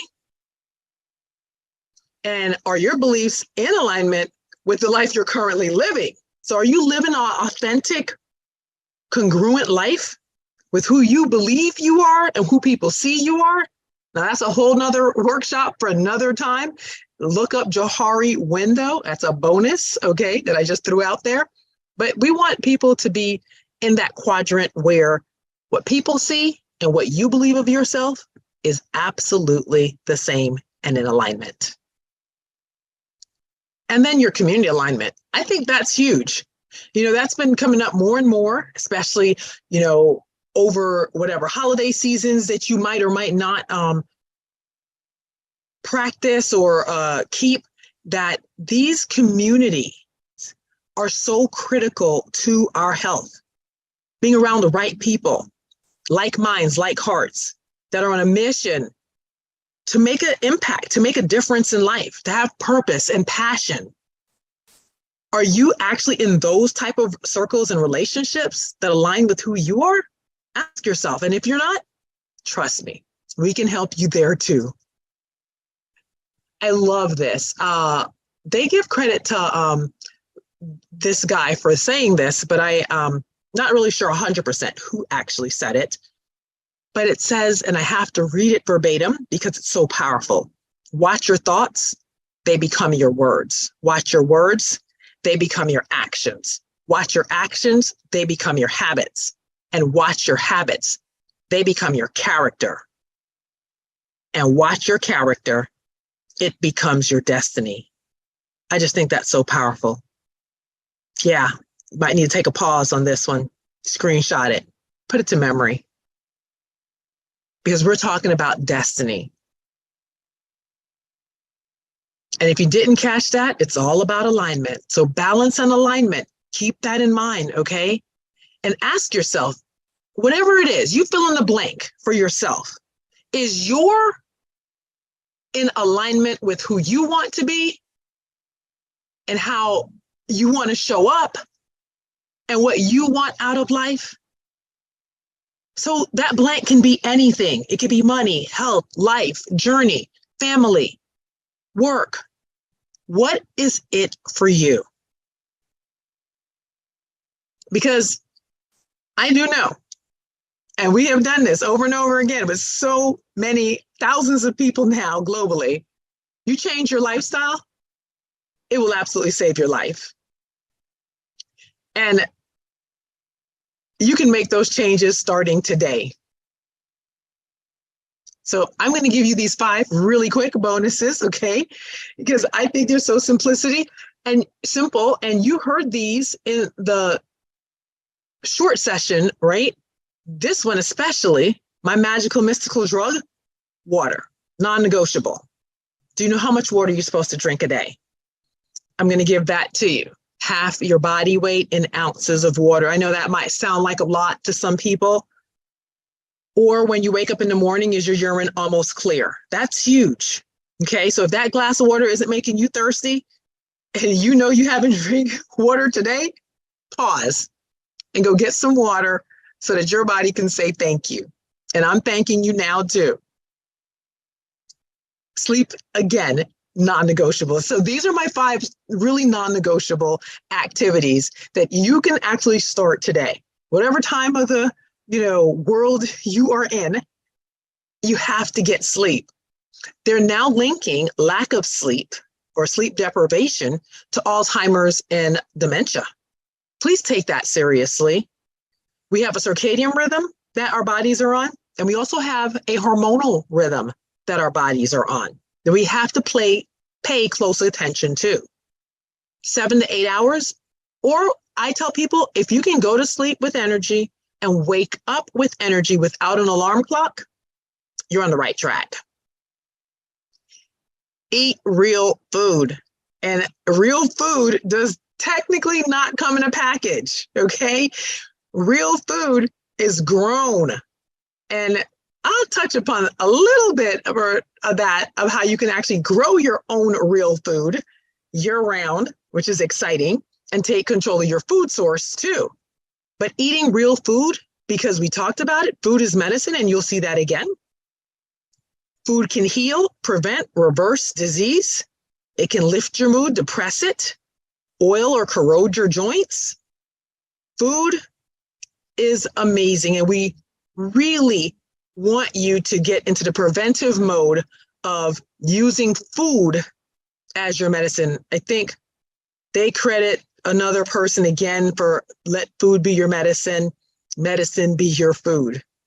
What if the doctor wrote you a prescription that said, hey, go eat more fruits and vegetables, berries and grains? I would love that, doctor. Deep breathing. Remember earlier I told you, inhale and exhale. If you're a singer, you know how to do that correct breathing, right? Inhale, outhale. Inhale, stomach goes out. Exhale, stomach comes in. It's opposite. It's pretty difficult too. But if you practice that deep breathing, working on those lungs, so those lungs can stay strong for whatever is out there. Ayurvedic breathing, 4, 7, 8. You breathe in 4, hold 7, out 8. You can lower your blood pressure. It's a really powerful thing to do. Start to center yourself. So deep breathing. Just doing that, oh my goodness, should make you feel different. So take a deep breath for me. And if you don't move it, you're going to lose it. You know, my dad says, and I said it before, aging is not for the weak. We have to move our bodies in order to keep it functioning optimally at precision. And it's not complicated. You don't have to have a gym or a trainer and all this expensive apparatuses. They teach you how to do simple things in the workplace or at home, since many people are working from home, and how you can move it so that you don't lose it. All right, so let's go back to those 7. Remember those 7 lifestyle tips that we had talked about earlier? And this number 2, disease is not hereditary. I really wanted to just come in here for a quick second to challenge you. That just because Big Mama, Mama Nanny, your grandmother, your auntie, your uncle, your dad, your mom had this disease, that is your lot in life. That's nothing further from the truth, okay? Because what we do know is that lifestyle changes make a difference in that footprint for you to minimize your disease. And you hear me say this over and over again, I'm the water girl to many of my circles because I'm always asking. If you call my phone, you're going to get a message that my friends clown me about. How much water did you drink today? Constipation? How much water? Headaches? How much water? Backache, knees ache, hips ache? How much water are you drinking daily? It makes a difference. Try my 7-day water challenge. Again, stay connected with me, learn how to get into my community so that you can, again, take control of your health. Remember, we talked about 4 exercise. You don't move it, you're going to lose it. You're going to hear these things over and over again because I'm your simple chick. I want to simplify life and not complicate it for you. I want to make it as really easy as possible to live this life, again, in balance and alignment, right? Congruent with who you want to be and who people see you as. And exercise is not a dirty word. I want you to embrace it at this stage of life, wherever you are. Healthy food does taste good, and we teach you that too. We have massive resources. Oh my goodness. Cookbooks, recipes, fun things that we do. And I'm going to talk to you about one of them that I really, really, really enjoy a little bit later that I want replicated all around the world. Simple, economical, affordable. We show you how to do the healthy, and that healthy food really does taste good. We open up your paradigm so that you can actually taste new things and understand it's not about taking away things. It's about even adding more options and opportunity to your life. Food is medicine. I said it before. I'm going to say it again and again and again. And I hope you're hearing it. I hope it's resonating. I hope it's making sense to you that food is medicine. Food is medicine. Can I say that again? These colors, all of these colors mean something. And it's funny, yeah, plant powders. We have plant powders and capsules also that I'll be sharing with you at a later time. But yes, colors are there for a reason. They have a frequency, right, that our bodies know. It's like puzzle pieces that you put together and your body knows exactly what to do with it. Food has thousands of nutrients, vitamins, minerals that your body has to have in order, again, to function. And I really want you just to have fun. Like maybe you just start putting more colors on your plate at every meal. Every time you eat, you think about Beverly. I want you to think about, she said I need to put more colors on my plate. And I'm not talking about Skittles or M&Ms, okay? Those are not the colors. And then just to add note, those colors are very detrimental actually. But these real food, those colors, medicine to the body. And I mentioned don't do it alone, okay? You want to go slow. There's an ancient, I think, African proverbs. You want to go slow, do it alone. You want to go fast, do it with community. And it works and it happens. You want to have success. You want to go a long way in life. You do it with community. I mean, I think biblical principles have their place. I think they are very powerful and work. And Jesus even had 12 disciples around him. Not all were good, but he had 12 people around him that were like-minded, like hearts, that were on the same mission to spread goodness around the world. So you're wondering, okay, I know I've unpacked quite a bit of things in a short period of time, and I don't have a lot more time with you, but I want you to know that this is a really great question. So how are we going to do all of this? I want you to get to know yourself. Again, that alignment, that balance, which is so key and critical. I want you to ask yourself, what really is holding you back? What is stopping you from today committing to join us to really take control and get in the driver's seat of your life? And then my question is, what are you willing to do about it? You heard me say it before. You're either going to invest in your health or you're going to subsidize your illness. I would prefer that you invest in your health with us so that you have that quality of life to be around for grandchildren, if that's where you're going to be, able to run up and down with them and them not having to push you in a wheelchair, or that because of your health, that is not impeding the relationships in your life, and that you feel good, look good. And again, I said, make money and have fun on this journey with us. I do want you to have absolute clarity. I want you to make an informed decision to truly decide to live the life you deserve. You will only join forces with us if you are ready to make a change. If you're not ready to make a change, hey, we're going to be here for you when you're ready. Just know that, okay? And I want you to develop your inner confidence, because that is going to be true fulfillment, purpose, passion, happiness, joy.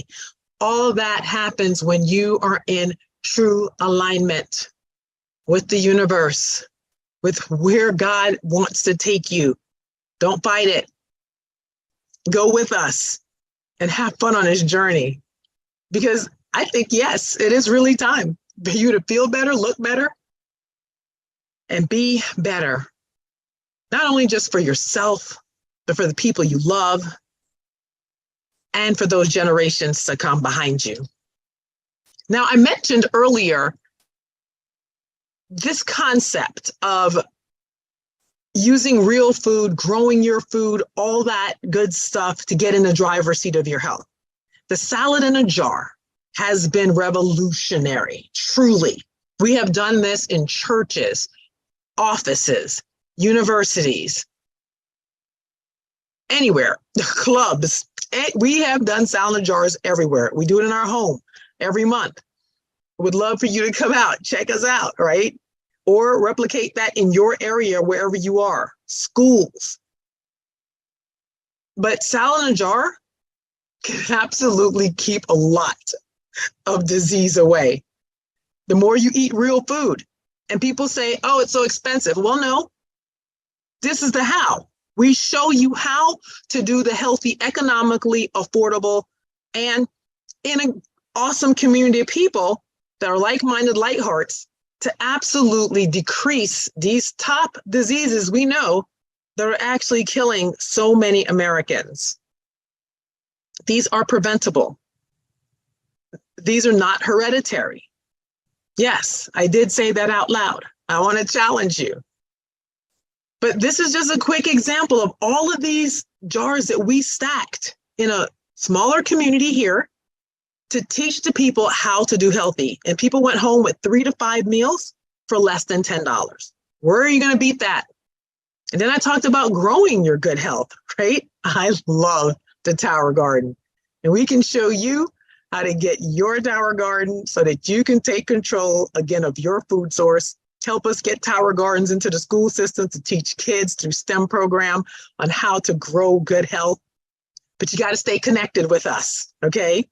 Because there is a hard way and a right way to do things. I'm hoping you're going to choose the right way, which usually is going to be the less difficult way. The hard way, of course, is to do it by yourself. And the better way to do it would be to do it in a great community. Because I want you to remember and keep remembering over and over again, and say it to yourself. Say it with me right now. I deserve so much more. Because I do believe you do deserve so much more. And I love this slide, right? Are you going to start living that facts out? Or are you going to probably try to keep faking it? Well, I think those days are over, right? And you absolutely can have a healthy new you learning the science of living with us. It's exciting. It's fun. Because if we're not having fun, we're not doing it. So I want you to start with going to sciencetoliving.com. Go to sciencetoliving.com. And there's a really short, quick 5-question, I think, assessment there that you can take. that will help start putting you in the right mind frame. And then if you're even more serious, right, and you want to stay connected and take the Infinity Health Assessment, right, I want you to text Infinity. Text Infinity to 757-767-4474. I'll leave that up for a little bit, but I want you to text Infinity to 757-767-4474. And you'll get a message back that you can actually pick and choose how you want to stay connected with us. You can take the Infinity Health Assessment there also. And if you use the code SuccessFest23, SuccessFest23, all lowercase, SuccessFest23, you will get a discount. All right. Again, new year, new you, new beginnings, new community, new mindset. It's an exciting year ahead, a powerful year ahead. And I want you to remember, you deserve so much more. Can I say it again? You deserve so much more. Black girls rock. Yes. Now more than ever. And girl, all I can say is rock, on. Yeah. All right.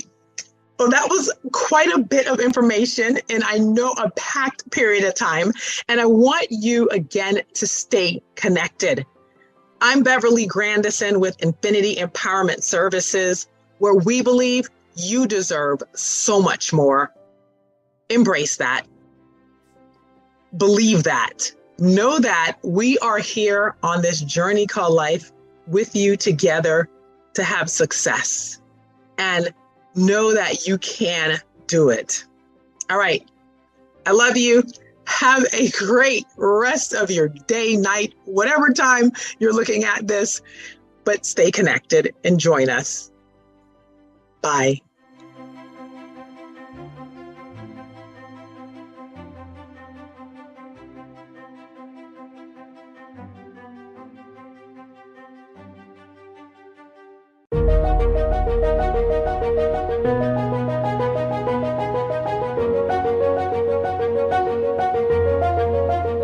All right.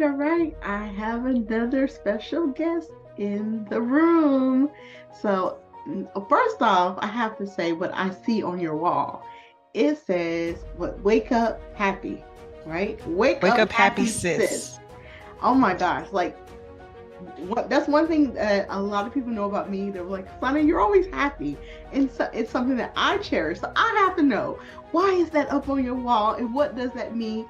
And even just first off, who are you? So I am Leanne Dulce. I am a self-care strategist, and I consider myself your chief self-love officer. Wake Up Happy Sis is a movement that I started, and it's here to help Black women become happy, healed, and whole. So just, I guess, a little bit about me. I'm a longtime student of the wellness arts. So if it's out there, I've either studied it, checked into it, tried it. I'm very much trying to be in touch with who I am as a person. And the older that I get, the more that, I continue to learn, because I think we are all lifelong students, right? So coming into a space of knowing who I am, loving myself unconditionally, trying to heal myself from the traumas of my past, some that were intentionally inflicted, but some that were inflicted by parents just trying to do the right thing. Mm-hmm. And they don't know any more than the trauma that was left with them, right? Absolutely. So that's really where that kind of mission statement, or that, my mantra, I guess you will, came from, of Wake Up Happy Sis, because I was working multiple jobs. I was morbidly obese. I'm still a big girl, but I was morbidly obese, almost 300 pounds. I was faking happy, you know, where you're Mm. putting on that happy face. I was Mhm. in college. I was in grad school, actually. I had 3 children, 2 jobs, no time, worked in community service and in nonprofits, you know, because I thought I had to be everything to everybody, Yes, yeah, and you know, that makes sense. So, and you learn that you're not happy, you're faking happy, mhm, and you're wondering why your life isn't progressing, isn't moving because you have these blockers that have become part of who I was. You know, yes. it that trauma gets so ingrained in you, it becomes a part of your personality. Well, And you we just think touched that we're something a minute supposed to ago, do that. though. You said blockers, and my Mhm. next question actually was going to, I was going to ask you, what is the biggest obstacle that you feel is in the way of people really being able to wake up happy? Ourselves, Mm. right? Living in a state of trauma. Like I said, living with the trauma, being caught up in this is how it's supposed to be, or it's not going to get any better, not wanting to go, especially in the Black community.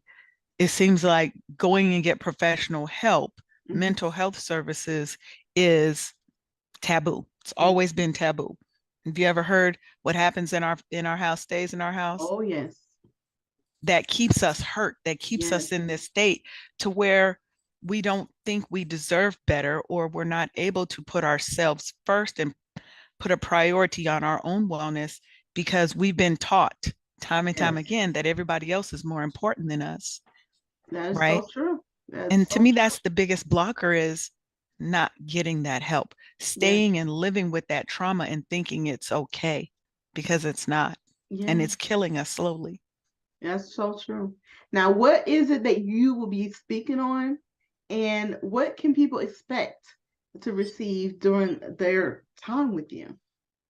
So one of the my I guess my biggest focus during this talk is really, we're going to be talking about Black women getting radical about their self-care. And we're going to talk a little bit about my proprietary system. And radical is actually an acronym. And so we're going to get into that radical acronym, and we're going to talk a little bit about how people can implement and practice radical self-care right now. And it's probably not what people are thinking. You know, when they think radical, they think of Black Panther, fist in the air. It's Sometimes we not, gotta be like that, right? For but ourselves. sometimes you have to take that approach to Mhm. yourself, because we're so busy putting everybody Yes. in front of us that Absolutely. sometimes we have to feel like we have to be that, I'm going to be that Black power person for my own self-care and wellness. The importance of being happy, healed, and whole for yourself, not so you can be a better mother, not so you can be a better boss, wife, daughter, person in church, whatever. No, Yes. Yes. because all those things tell us that we still, everybody else is still a priority over us, that we're Mhm. only as good as the service that we give. And that's not true. Yes. I can be happy and healed and whole just for me. Yes. Everybody else is going to benefit from it, but I'm doing this for me. I love it. I love it. Happy, healed, and whole. Yes. That's powerful. So even when I look up, like I said, what you are, this and anything else you want to leave with anyone? Just remember that nobody has the right or the power to make you unhappy. You have a right, you have a choice. It doesn't mean you're going to be happy all throughout the day. It doesn't mean every moment is happy. It means you know how to not let everybody else affect your mood. You don't want them to have that power over you. The only thing in life that we can control is how we respond to the stimuli that's given to us, good or bad. So just remember that we all have the power to wake up happy, to get happy, to stay happy, to be happy. Oh, I love it. I love it. So thank you so much for joining in. And I look forward to hearing the experiences that you all have by joining Miss Leanne in her room, so you all can each wake up happy. So thank you all. See you all soon. Bye, everybody.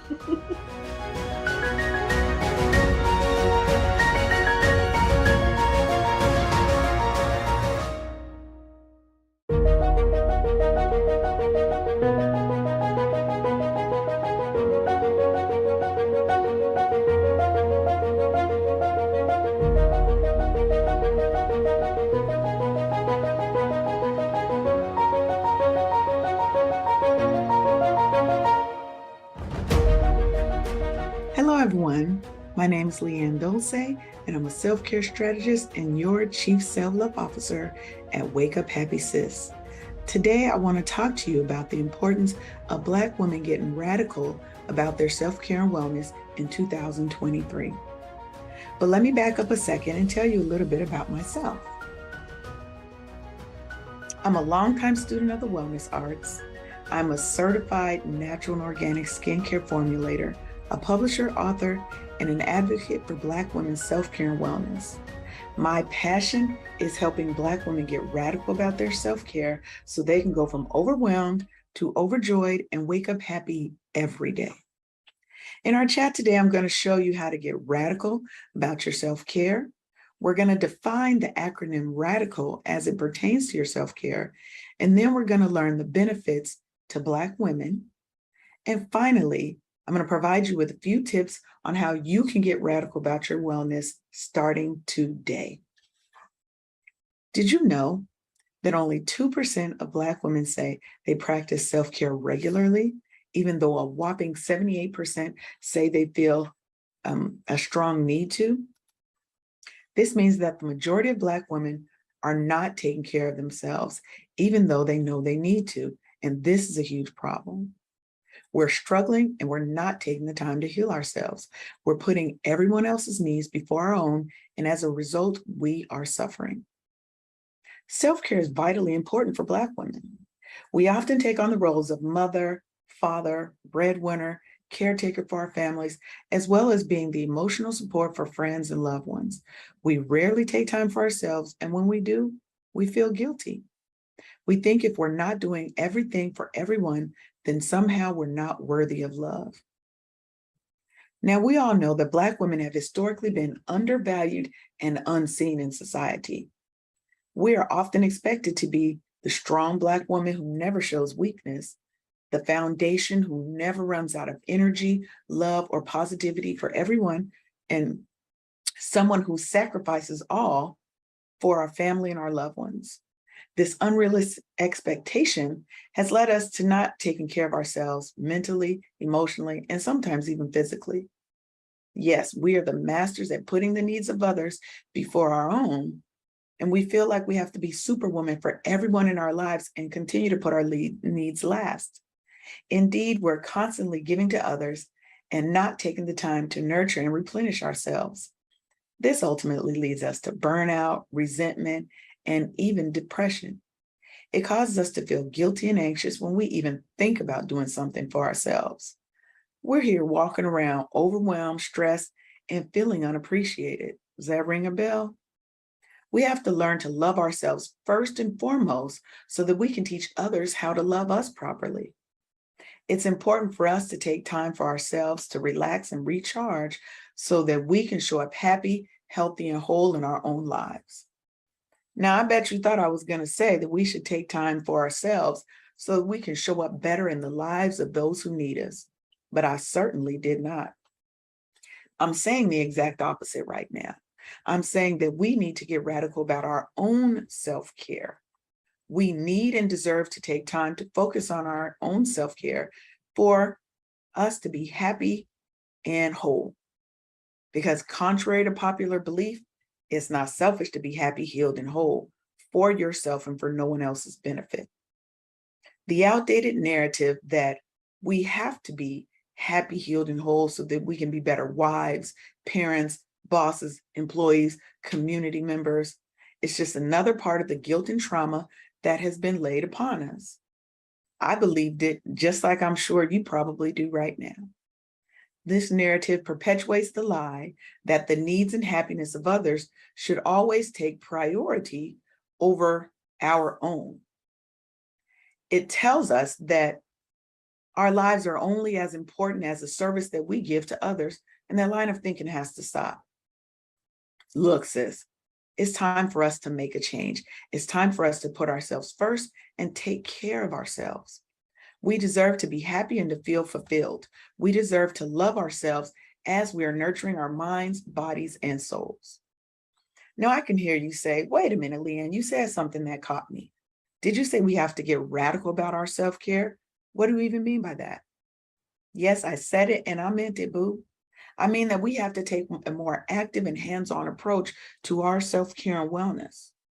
And when I say radical, I mean looking at self-care through a different lens, a more holistic lens, healing lens that takes our whole person into account. Now, self-care isn't just about taking walks and getting massages and having a relaxing bath with a glass of wine. Yes, those are all acts of self-care, but there's so much more to self-care than just the pretty and fun things. Self-care is about taking control of all aspects of our wellness and figuring out how to let go of the guilt and the anxiety that really has caused us to not take care of ourselves. Now, in my signature radical self-care blueprint, I define radical as a set of principles for how we govern ourselves in relation to our self-care and wellness. The R stands for release. And that means we commit to releasing ourselves from the guilt and trauma of putting everyone else's needs before our own. We release ourselves from the need to people please and to be everything to everyone. A is for acknowledge. We acknowledge that we are worthy of love, happiness, and relaxation just for ourselves with no strings attached. The D stands for declutter. And in order to design a life that we love, we must declutter our minds, bodies, and spirits of anything that doesn't serve us or make us happy. I is for invest. We're investing time, energy, and money into activities, experiences, and people that make us happy and help us relax and recharge. And that includes creating a self-care plan that works for us as individuals. The C is for connect. We're going to connect with trustworthy people who hold space for us and help us, whether it be friends, family, therapists, or even a support group. A is for attentive. I want you to be attentive to your needs and make sure that you're scheduling time for yourself. Do a body scan to help you determine what you need in this specific moment. And finally, the L stands for love. We have to love who we are through our healing and growth journey. Now, there's going to be times when it's hard, when it's ugly, when it's painful. But when you make it to that other side and you are happy, healed, and whole, baby, it is so beautiful and it is worth all the effort. Now, sometimes, yes, we are reluctant to take time for ourselves because we feel like we're abandoning our families. How are they going to get by if we're not there to manage and oversee everything? Look, sis, that's just not true. The truth is we have to show up for ourselves first before we can even think of showing up for anyone else. And it's okay for you to do for yourself without having to worry about it benefiting others. Because you know what? When you take care of yourself and you love yourself, everyone around you is going to benefit because love attracts love. Now let's talk a little bit about the benefits of self-care. Now, we already know that as Black women, we bear the brunt of emotional labor in our families and communities, but self-care really is a way for us to recharge and take a break from the stresses of daily life. It can help us manage our emotions, which leads to improved mental health. And it's been shown that Black women who engage in self-care are more likely to have better relationships, they have improved productivity and creativity, and they're going to see an improvement in their self-esteem and their confidence. And finally, self-care helps us connect with our inner selves, with our feminine being. It's going to lead us to a greater sense of peace and calm. In short, it's an acknowledgement of our worthiness and commitment to taking care of ourselves, mind, body, and spirit. Now let's get to these tips that I talked to you about. My approach to self-care includes kind of a three-way approach: engaging your mind, treating your body, and nourishing your soul. When you engage your mind, look, your mindset is where it starts. You got to get your mind right. So first, you have to believe that self-care is your right. It isn't a privilege and it isn't selfish. Two, you're going to practice meditation because that's a great way to calm your mind and ease any anxieties. And you're going to seek professional help. If you're struggling with depression and anxiety and other mental issues, I know it's taboo in our community oftentimes, but a therapist is going to help you with the tools and the support that you need to manage your health in a healthy and productive way. And then treat your body. Now, these are things you already know. Get enough sleep, feed your body right inside and out with nourishing food and skincare products, and get up and move that body a little bit. And finally, nourish your soul. The first thing I always tell people is practice gratitude, because that is an instant boost to your mood. Every day, take a few minutes and write down 3 things that you're grateful for. You want to take breaks when you're feeling overwhelmed or stressed. Go outside and take a short walk, relax and rejuvenate your spirit. And finally, find a supportive sisterhood community like my Sister Circle, because it's important to surround yourself with positive people who are going to encourage you on your healing journey. And I want to thank you for your time today. And if you want to learn more about radical self-care and wellness, visit me at wakeuphappysis.com and join our sisterhood community. Thank you and have a wonderful and blessed day.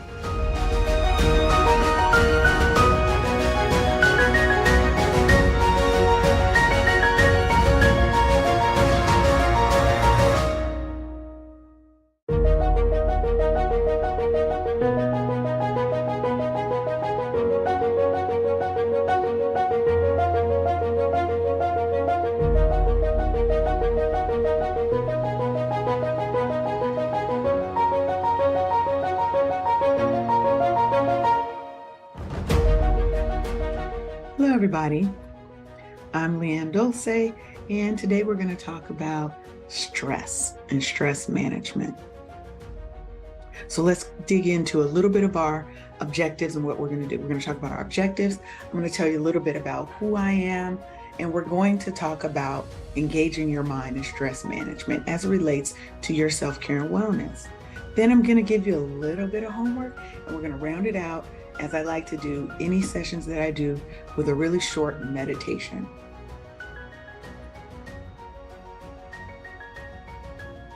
So what are our objectives today?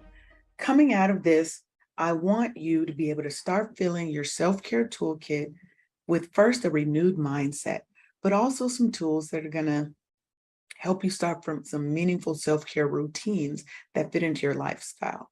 Today, we're going to be talking about stress. So those tools will be around stress management.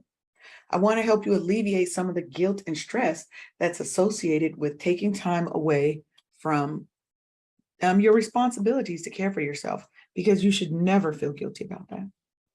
And I want you to understand and implement no as a complete sentence.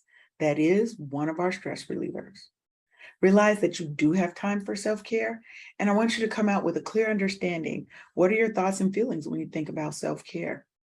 I want you to learn what your normal self-care routines are and are not, and what are your stress management practices. Now, just who am I? I'm just your regular, average day self-care advocate. A self-care strategist. I've been a student of the wellness arts for over 15 years, meaning I've either tried it, studied it, taught it. Wellness is just a part of who I am. I was also a publisher. I published the first lifestyle magazine for Black women with natural hair. It was called Natural Roots. And I'm a passionate advocate for women's self-care and wellness. Now, I live what I talk about, what I teach, what I embody, because I used to be that overwhelmed, overworked, overweight, morbidly obese woman, right? Who tried to people please everybody, who just wasn't happy. And I had to figure out what made me happy and how I could heal some of my past traumas. And stress management was a major factor. And I still use these practices today. So first, we're going to talk about mindset. Why is self-care important? And what are some of the challenges surrounding your self-care? Now, when we talk about why self-care is important because it's going to help you put yourself as a priority in your own life. It's what's going to keep you happy. It's what's going to keep you whole. And it's what's going to help you heal. You have to be mindful that in today's society, trying to put a focus on yourself is sometimes looked down on. It's selfish. You're supposed to focus on others before you focus on yourself. That's just not true. If you're not loving and taking care of yourself, how are you expected and supposed to be able to do that for someone else if you can't even do it for yourself? Now, we all have challenges when it comes to our self-care. I've heard and probably said all of them. We don't have time in our busy day. Self-care does not have to take a long time. It can take as little as 5-10 minutes a day. Get up, get out, walk, right? Meditate when you wake up, write a gratitude journal. These are all things that can radically help you improve your self-care. And you feel guilty. Now, I know this what used to be my big thing, feeling guilty when I even thought about wanting to take time away from my family and my other obligations, career, community, otherwise. We're taught that we always have to put everybody in front of ourselves. We're not supposed to want anything for ourselves because it's seen as selfish. But we have to let go of that guilt that surrounds us taking care of ourselves.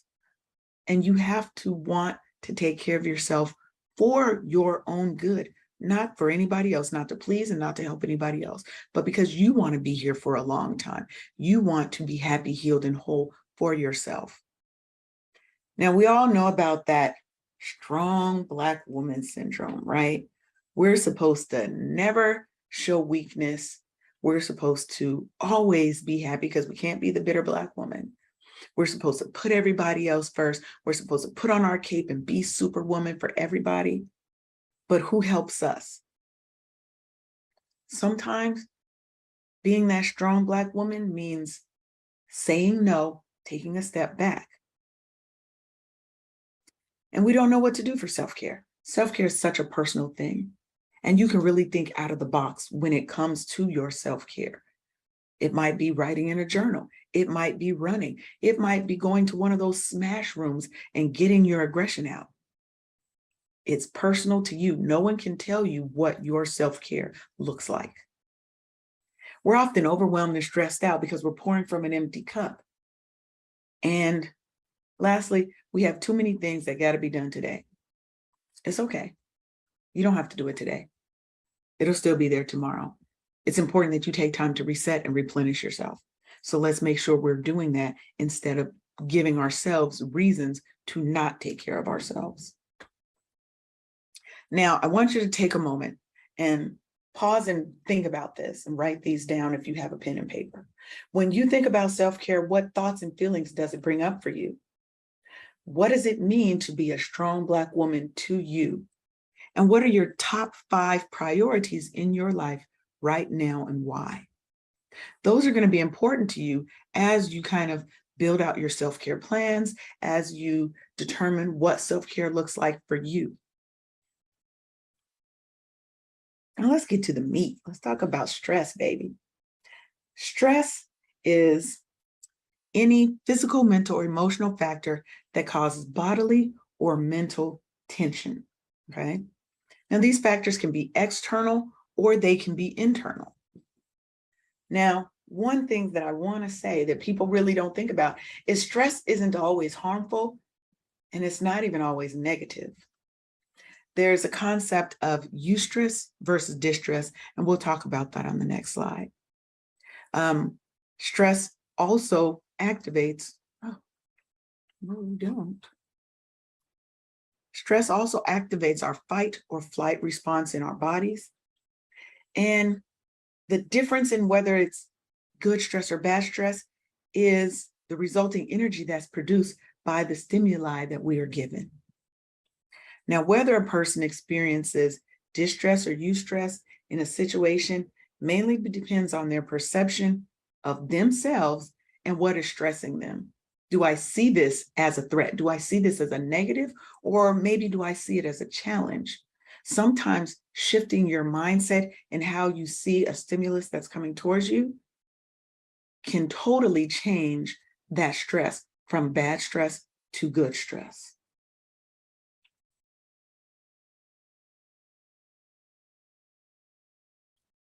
Now, let's talk a little bit about eustress, which is good stress, and distress, which is negative stress. Eustress is a healthy form of short-term, which is acute stress, that gives us positive, energized feelings and makes us feel good about yourself. Now, I'm sure most of you have never even heard of the term eustress. And it is more of a relatively newer concept in the stress space. The prefix of the word EU is Greek, and it stands for well or good. Now, when a person feels confident in their ability to overcome a stressor, that's when they're more likely to experience eustress. Now, this positive assessment of that stressor, that stimulus that's coming into you, it helps them channel their energy provided by the fight or flight response that helps them work towards a solution. So the flight might be more moving towards the distress side. Your fight is, okay, I'm energized by this. I see it as a challenge and I feel confident that I can do it. I may have to dig a little bit. It might not be easy, but I know I got this. That's when you get that exhilaration. So people who conquer their fears, and let's say you had a fear of heights and you went skydiving, you might get that rush of adrenaline, that fear, but you channel that fear into that jump. And all of a sudden, all of that stress melts away and you're left with such a positive and happy feeling that you conquered something, right? Now, conversely, let's talk about distress. Let me check my time. Let's talk about distress. Distress is what most people commonly think of when they think of the word stress. Most people will never think of eustress, which is positive stress. They're always going to think of distress. And it's the adverse reaction that people have to excessive pressures or other types of demands that are placed on them. Now, we have three different main types, right? You have acute stress, which is very short-term type of stress, and it can be either positive or it can be more distressing. And this is the type of stress we most often come to in our day-to-day life. Traffic. I'm stuck in traffic, I'm stressed. I've got a presentation that's due in 15 minutes and I'm just not done. I'm not feeling confident that I'm going to get done. I got this new assignment and I just have some fear that I really don't know what I'm doing. Things are stressing me out. That's going to be followed by chronic stress. Now, chronic stress is a stress that kind of just seems never ending. It's inescapable, like a bad marriage, an extremely taxing job. And I think most of us can relate to the taxing job part, where you've got a manager or coworkers that just seem to make your life miserable. But you can't quit because you need that job. You need that money, right? You need the stability to support yourself and your family. But it can also be things like childhood trauma that is turned into parts of our personality traits. But it just seems like the world is never ending and constantly throwing us a barrage of things, right? A barrage of negativity. Now, then you have episodic acute stress. And think of it like chronic stress on steroids, right? It's when stress just seems to run rampant and it's now a way of life. You literally see no way out, right? And who wants to live in a life of ongoing stress? You just literally feel like there's no way out. With chronic stress, a bad marriage, I can eventually leave that marriage. A bad job, I can leave that job. Childhood trauma, I can talk to a therapist. But when you have that episodic acute stress, it is just a part of your daily existence. You think everything in your world is wrong, is negative, there's never an end, and you don't see a way out. And this is usually where you'll find people who contemplate suicide. The world would be a better place without me because I just have no worth. I have, everything's wrong in my life. I hurt everybody. Those are the kind of things when you have that episodic acute stress. And those require a lot more support and therapy to make sure that you're getting the help that you need.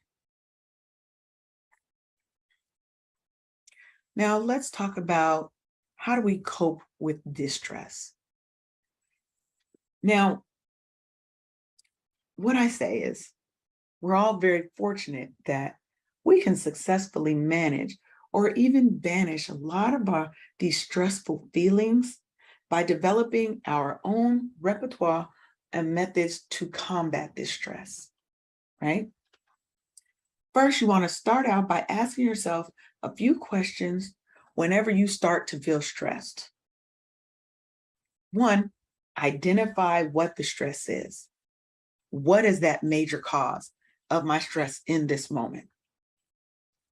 Identify why this specific issue has you feeling stressed, anxious, and/or overwhelmed or worried. Why am I feeling this way?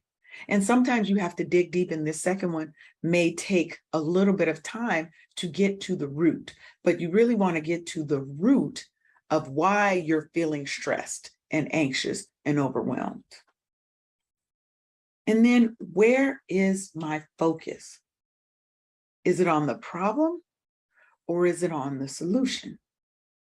I strongly believe, and I practice, that what we focus on is what manifests in our lives. So when you're focusing more on the problem, you're bringing more stress and negativity into your space. Instead, let's try to focus on being solution-oriented. That's going to help us to really understand what's going on, what we can do to resolve the stress. And then determine what the happy, healthy, and lasting resolution would be. And how is that going to feel when you resolve this issue in this situation?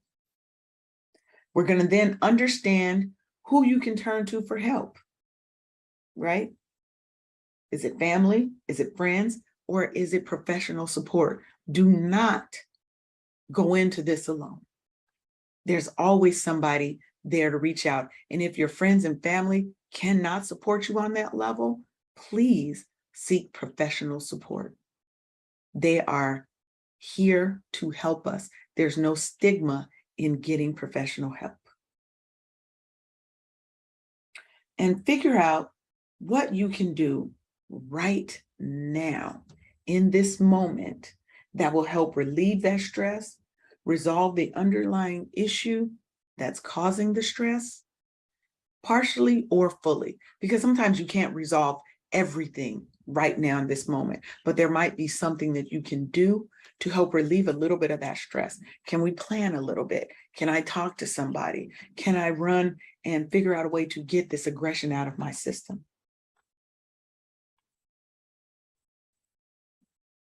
Now, what do you do to relieve stress? This is my favorite part of the session because we get to talk a little bit about stress relief strategies. Having an arsenal of stress relief practices is an important way to help relieve stress at work, at home. And I want to give you some ways that you can kind of fill your self-care toolkit with some stress relieving practices. My first thing, and this is for me because I'm a very kind of logical and methodical person. And if you're like me and you need that more methodical approach, then get yourself some stress relief worksheets. And we have some over at wakeuphappysis.com. These things can be very helpful because they help you identify actionable steps to improve that situation. They're going to help you address the root cause of the stress. Now, because again, we have to get down to what the root cause is. A lot of times we're focused on symptoms and we haven't really got down to the root cause of what's giving us stress. And it's going to help you find meaning in difficult and stressful situations and focusing on the positive aspects of the situation that are within your control. Because there's always something positive within our control if we look hard enough. We can't always control every aspect, but we can control how we respond and react to it. And there is something positive in every situation. We just have to dig a little deeper sometimes. Second, it's so important that we show ourselves love and self-compassion. A lot of times we have so much compassion for everybody else, but when it comes to ourselves, we don't give ourselves grace, right? We don't want to give ourselves grace and say, you know what, I've been working really hard. Maybe I need some time to myself, and that's why I'm feeling stressed, because I'm keep taking on more and more responsibility, more and more options. I haven't said no. But you know what? Today I need to say no. Now, being our own worst critics, I know I am. Are you? But when you're your own worst critic, you can get really down on ourselves for making a little mistake. But I need you to speak love and light and positivity into yourself at all times. Make sure you're reaching out to your support system or a professional for help. Again, there's no stigma with it. Support groups and support systems. Your support system may be your family, your friends, maybe your church, right? You may go to an actual physical support group and you may have your own therapist. They're all great ways, and you can have all three at the same time. That is the beauty of it. It's not a one size fits all, and they're going to help you work through your problems. You can also use relaxation techniques to help you regulate stress in the moment. Physical activity, we all know that's a great way as an outlet for stress. I love going to those smash rooms because literally you can get out so much anger and aggression and you come out feeling renewed and replenished. And use mindful meditation to get out of your own head. Meditation helps. The practice, even just the practice of meditation, is going to help calm you. It's going to help regulate your mood. And it can also just help quiet the noise that we sometimes have in our head. And that's so important for us. Now let's talk a little bit about mindful meditative breathing, because this is one key relaxation technique that you can always go to and doesn't have to take a lot of time. It can take 1 minute to help center, ground, and bring yourself back from that place of stress, from an unhappy space. Now, mindful breathing is a very basic but powerful meditation practice. The idea is that you're simply going to focus your attention on your breathing, to its natural rhythm and flow, and the way it feels on each inhale and exhale. You can make this meditation a part of your everyday life, so when your stress levels start to rise, you can regain your composure almost effortlessly. And as you practice your meditation techniques, you'll be able to do it without anybody even noticing. You can do it on a bus. You can do it at your desk. You can do it in the middle of Grand Central Station if you want to. And it's going to make you calmer, more focused, and help release stress in any situation. Now, some of the other benefits, it's going to help you manage stress and eliminate anxiety. It's going to enhance your learning and memory retention because it's allowing you to, you're learning to focus on a singular thing and blocking everything out. I love this next one because it can really help you put a stop to pessimistic thinking. We all have, what they say, you have millions of ideas and thoughts that cross your mind. So obviously there's going to be a lot of negative ones in there. But when you have a mindful meditative breathing practice, you can help stop those things because you know how to recalm, regain your center and your focus at any time.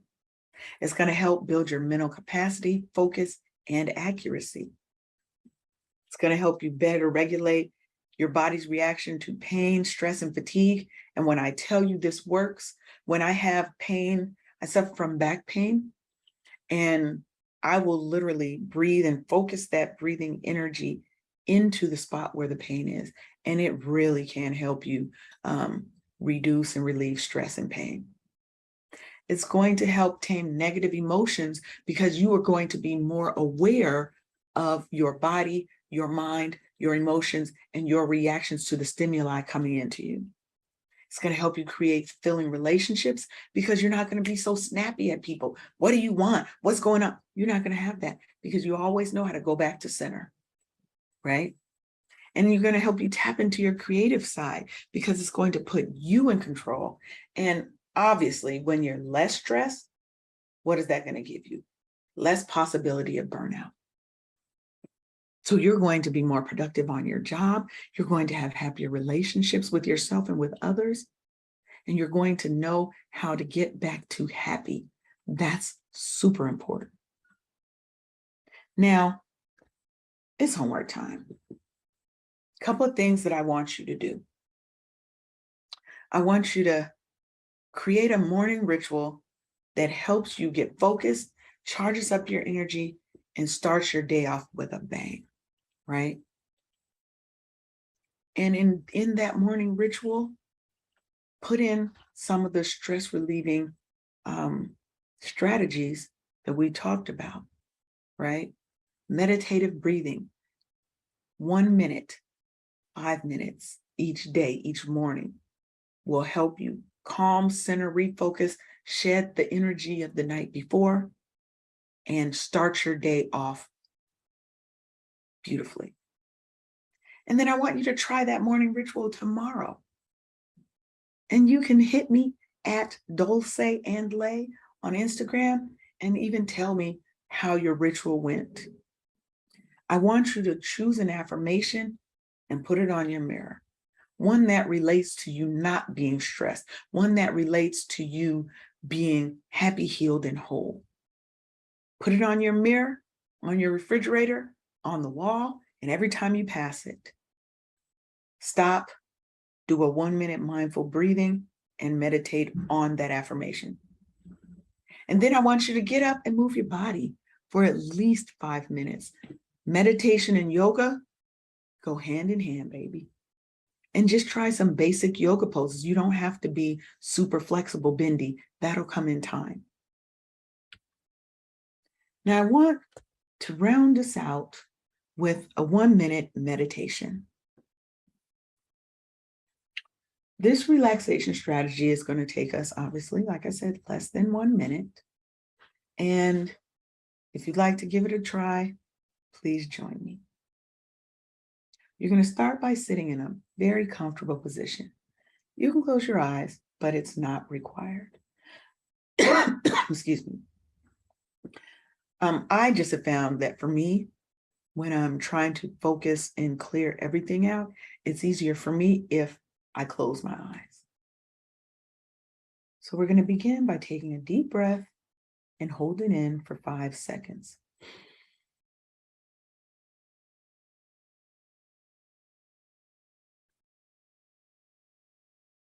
Now slowly exhale and relax, allowing your body to completely relax into the space. Take another deep breath, as deep as you can, and hold it for 5 seconds. Now this time as you exhale, imagine blowing out all of your stress, all of your worries, all of the negativity. And we're going to take a third deep breath, hold it,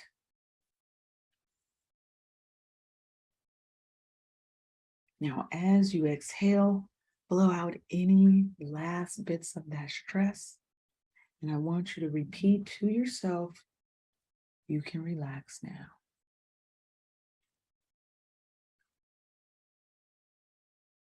Now open your eyes, and you've completed your first mindful meditation. Now, whenever you become stressed, just stop and take in those 3 full deep breaths. And on each exhale, I want you to let go of a little more stress, a little more negativity, a little more toxicity. Make sure at the end that you tell yourself you can relax now. Because you're not just directing, you're not just saying it to say it. You're giving your body a directive, and your body is going to listen. Now, hopefully, after completing that, you felt really good and a little bit of renewal. Whenever I do that, and again, I do this every morning, every single morning, but whenever I do it, I just feel better, because on each release, I literally go like this. And I relax myself. I just let go. I turn into a wet noodle. Now, I want to thank you guys for joining me today. And if you want some help to get started on your building your self-care toolkit and to learn more about Dulce and Lay and Wake Up Happy Sis and our movement here, then I want you to get this success kit. It's your self-care toolkit, and it's 28 pages full of awesome self-care goodness, if I do say so myself. Now, this document could easily be selling for $100, but I'm selling it to you for $17 because I want you to have it in your arsenal. And it goes over more than what we've talked about today. Now, what you're going to get, we're going to learn about 6 of the 8 dimensions of self-care. We're going to give you affirmations based on each of those 6 dimensions. You get self-care activities that are by dimension and some daily reflective journaling. Now, you're also going to create that morning ritual. And what does your morning flow look like? You're going to have affirmations and loving touch worksheet. So just make sure that you go on over to myselfcaretoolkit.com and you go ahead and get yourself some of this goodness, baby. myselfcaretoolkit.com. Thank you and have a blessed day.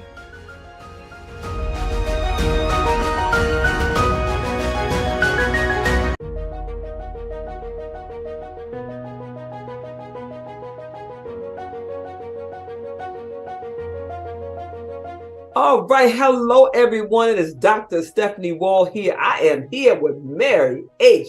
Davis. Baby, her thing says Women's Level Up Network. All right, so Mary, tell the people what you do and who you serve, and more importantly, how do you help women to succeed, or people? All right, thank you for having me. Yeah, so my name is Mary H. Davis, as you stated, and I am a confidence and leadership coach. I am the chairwoman of Women's Level Up Network. And what I do, I have one mission and one mission only, and that's to help women all over the world step into it. Just step into it. Step into their passion, step into their dreams, step boldly into their careers, step boldly into entrepreneurship, step into their wealth aspiration. Whatever it is, I have the strategy and the confidence to help them step into it. How do you help, Mary? You know I'm loving this because I live to help women to boldly stop hiding behind their old selves. So you in my lane, and I'm loving that. Tell me this: how do you help these women to step boldly? Well, one of the ways that I do that is I help them build confidence. You know, I like to think that I was a very confident person, but what I've realized is that I wasn't as confident as I thought I was. Even for me, I'm more confident than most people, but we lack the confidence to step into it because we are conditioned either from birth, through social norms. We are conditioned, especially women of color. So I help them with their confidence, and I have a leadership academy. So we work on building the confidence, and what that is, I help them get to from where they are to where they want to be. I was an executive of one of the world's largest financial institution, $11.9 trillion, and I helped them. I told them what to say, when to say it, how to say it, you name it, I did it. And I've taken that skills and transferred that to my coaching programs. And that's how I help women step into it. Because a lot of times I was the only one. And a lot of us are used to this, being the only woman of color. But I learned to master that. And I have now do that with the women that work with me. That is powerful. That is powerful. And you're talking about imposter syndrome. So you deal with a lot of that with your clients. So let me ask you this. What is the title of your keynote? The title of my keynote is Confidence. It's Success Has an Odor. It's confidence. Ooh, is anybody besides me like, ooh? Success has an odor. I'm like Deion Sanders. Come on. Like I walk because I'm confident. I say what I say because I'm confident. And what's the kind of cologne you have on? Confidence. Confidence. I don't even wear Chanel. I got no Chanel earrings, but I don't wear Chanel, Dolce & Gabbana, any of that. Confidence is my natural odor. Come on, somebody. I love that. Mary, you got the people fired up. As soon as you said that, I was with you 10 times and twice on Sunday. Confidence is underrated. Confidence is underrated, and a lot of people think they have it, but they don't. One of the biggest obstacles that I had to overcome was 10x in my confidence. Because I was already confident, but to move to new places that you've never gone, you have to move boldly with a lot of confidence to do what you've never done. New places require a new version of yourself. I love it. I love it. All right, you all. When you come back on, what in the next voice that you're going to hear is Mary H. Davis. Mary H. Davis is going to give you the business because really we're going to call her Mary Confidence Davis. Come on, baby. Come on. I can't wait to learn more. You better jump on in. Don't miss this.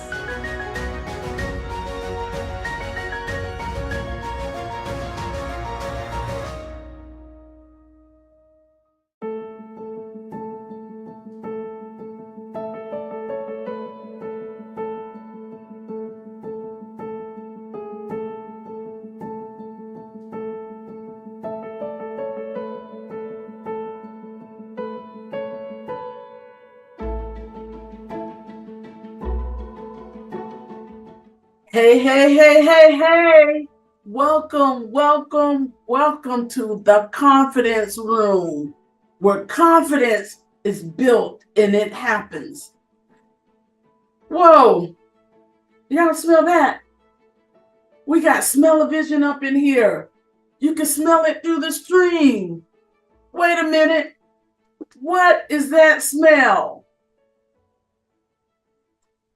That is the sweet smell of success. And I want to talk to you today about confidence, the natural odor of success.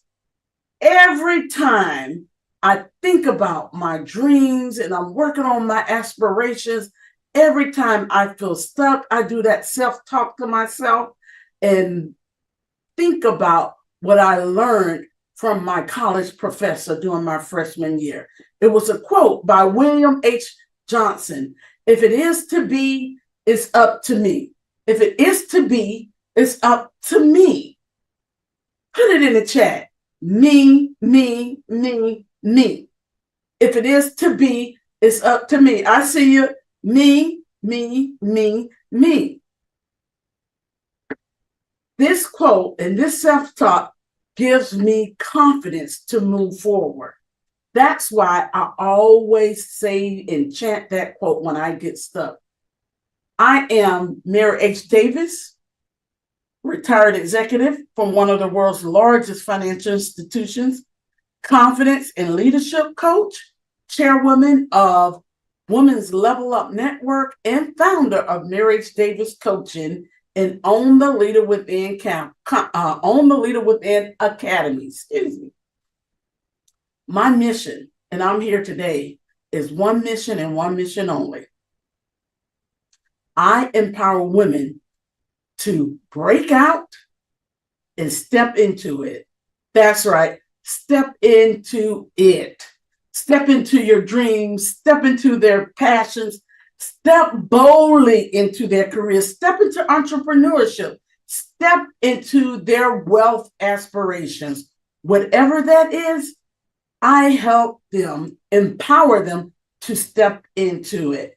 And I just want to share, there are two transformational things that I learned as I was in my career and helping women to step into it. The first thing is, in order to break out, you have to, in order to step into it, you have to first break out. Did you get that? To step into it, you got to first break out. You have to break out to step in, and it takes big, bold, audacious confidence to do that. I came to realize that a lot of people who think they have confidence really do not have as much confidence as they think. That's why I like this quote from Michelle Obama. Your success will be determined by your own confidence and fortitude. So if you're not where you think you should be, check your confidence. Check your confidence. The second thing that I learned is success has an odor to it. I know you've heard that before, but I've heard that and I really appreciate it now. When you have success, you move differently. Success has an odor to it. I'm telling you, and it's really factual. Let's break it down. Look at the definition of odor. Oxford says a lingering quality. Merriam-Webster says a characteristic or predominant quality. Think of all of the successful individuals that you may know. They all have a predominant quality about them. Denzel Washington, that swag that you see, that's confidence. Oprah Winfrey, you get a car, you get a car. Look where she came from. Confidence got her there. That odor. LeBron James, he says what he says, do what he do because he's confident. My man, Deion Sanders, confidence. He said that you got to know that you know that you know. Serena Williams, she could put on that tiger suit and play because confidence. Beyonce, you can't break my soul. That's confidence. Confidence is the natural odor of success.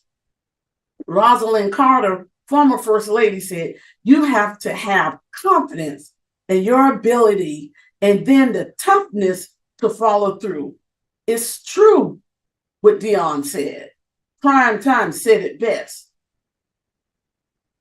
They're going to think that it's arrogant. They're going to call it bitchiness or whatever they want to call you, but you're going to call it confidence because you got to know that you know that you know what you're doing, and you got to call it confidence and move like that.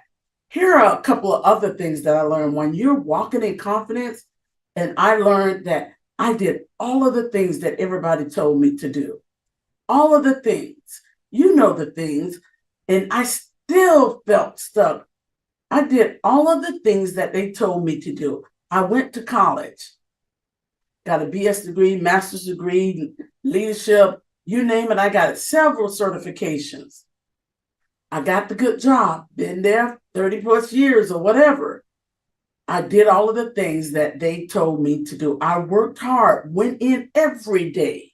You name it, I did it. I got it. I checked the box of what it takes or what they told me it took to be successful.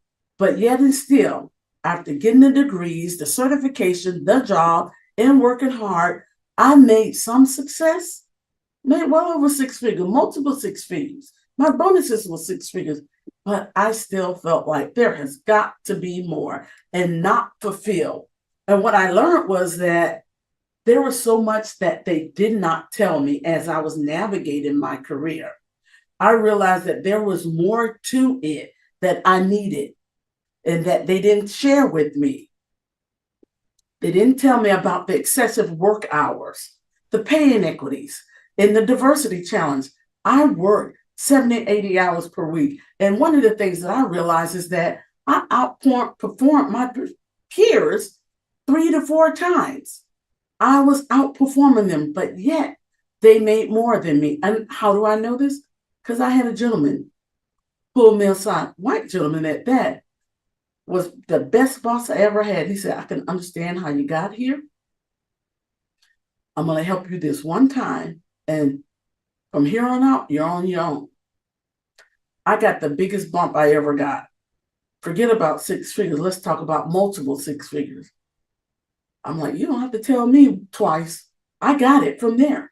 All of the things that they didn't teach you about, mom and them didn't tell you about. So let me tell you a little bit more about my story. Like I told you, I work for one of the world's largest financial institutions. That organization was 11.9 trillion in asset. I say that because the quantifying it makes it real. That speaks to the magnitude of it all. And what I did for that organization, I like to say, like the puppet master. I told them what to do, how to say it, how to fix it, and how to serve it up so that they can keep it going. I was the fixer. If there was a problem, they dropped me in the middle of it and I would assess and I would fix it. I started doing what it took to get in, fit in to get in. And I thought from there that I would be able to change the game, to make a difference. But the excessive hours took a toll on me. I had to even schedule a bathroom break. I scheduled my meetings for 50 minutes so I could have a 10-minute bathroom break between meetings. I went without eating many days. All of that started to take a toll on me. And I was slowly but surely losing just a little bit of my identity. Can we say identity in the chat? Then I started feeling sick and tired. I was sick and tired of feeling sick and tired. And I was having this conversation with my brother. I have 5 brothers. And one of them said, you are making a lot of money, but they're pimping you. And I'm like, did he just say that? Yes, he did. And that's when I realized what Oprah said. You got to step out of the history that is holding you back. But I like to change it just a little from what Oprah said. You got to break out to step in because it is like being in bondage. You got to break out from what mama and them told you. You got to break out from what other people are projecting on you. You got to break out of the lies that you tell yourself. Break out from dealing with being treated less than. Break out from getting paid less than what you're worth. Clearly, you deserve more. That's what happened to me in 2020. I broke out. COVID gave me plenty of time to think about the things and what I was doing and to take action. During 2020 was a rough year for all of us. You know, COVID happened, but I also lost my grandmother during that time. While it's sad, but something good came out of it because I remember what my grandmother taught me. During COVID, she and I did a 30-day devotional, Joel Osteen 30-day devotional. And you know what I did at the end of that 30 days? I signed my first lease on my office space. Yes, I did. Didn't have my organization set up, didn't quite know what I was going to do, but I knew I was breaking out. And I told myself, if I'm good enough to do it for an organization that's 11.9 trillion in asset, I know darn well I can do it for myself. That's what I learned in 2020. 2020 was my breakout year and where I started to step into who I really am. And that's what I want to do for other people. Step into your purpose. Step into my identity. I boldly stepped into my own business. Step into entrepreneurship. Oprah Winfrey said it best. Step into the story, the new story you are willing to create. But before you step in, you got to know how to step in. You don't just get there. You need to build that confidence. And I want to share 3 strategies with you. 1, 2, 3 strategies that will start you to 10x your confidence so that you can step into it. Strategy number 1, know your worth. I mentioned to you, I work for an organization that was over 11 trillion in assets, the complexity of it. You need to be able to qualify, quantify what you do and to have discussions about it. So strategy number 2, social capital. You need to start building social capital instead of just simply networking. Networking is getting the name. Social capital is strong relationships. Social capital gives you access to people, access to information. And then last but not least, you need to understand the pivoting process so that you can pivot from where you are to where you want to be. That's right, I said it. Did you catch what I said? Just pick up what I'm dropping down.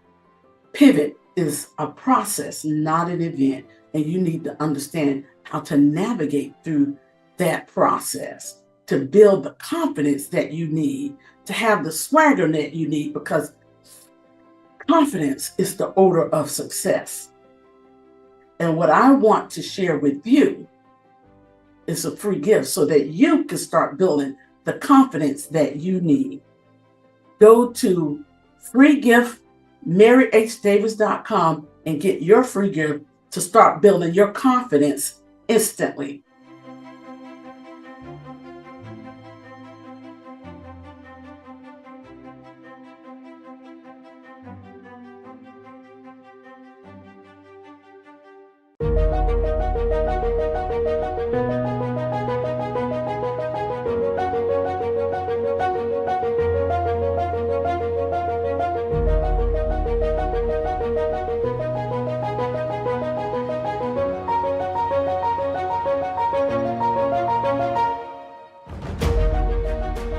Good morning, good afternoon, good evening, fam. I am as Missy Bellamy over at Temple Health, Eating to Live Life.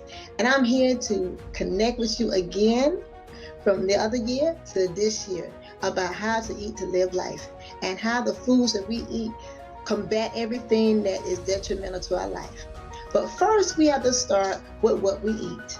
And what we eat with this, right? This is what we eat, our mouth. Our mouth is first line of defense. And when we eat these things that are healthy or unhealthy, it get all jumped up in here. And the best line of defense is what they always say. Brush your teeth, change your toothbrush every 3 months, floss and all that good stuff. And gargle, definitely, this is a good one. But the thing about when we eat those things and we put those things on our skin and in our mouths, especially in our mouths, one of the most important things is that we need to make sure we floss, we gargle, we brush. Now, be honest, no one eats and nobody flushes and flosses their teeth every time they eat. So you have to remember that it's always good to wait at least 30 minutes before.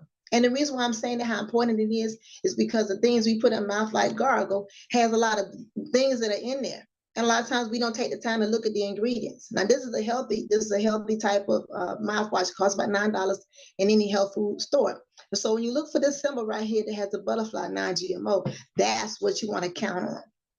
Now, the reason why I say that also too, because the chemicals that's in things that you don't even realize will start destroying us. So even at the title, as I say, are you eating it or is it beating you?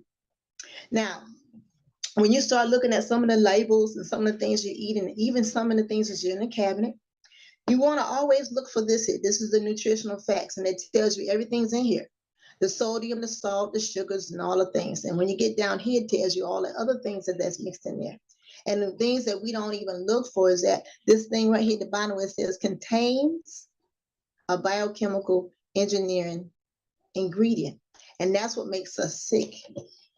And this is what we go to when we're sick. And of course, I know the food tastes good. I know. But this is what we end up eating. These things we get at the store. And they say, even some of the ones you see here and the ones that aren't here, those things are detrimental. And they have the same thing, as I said, contains bioengineered food ingredients. And those things start destroying your cells and molecules. And you're going to have to take these medications.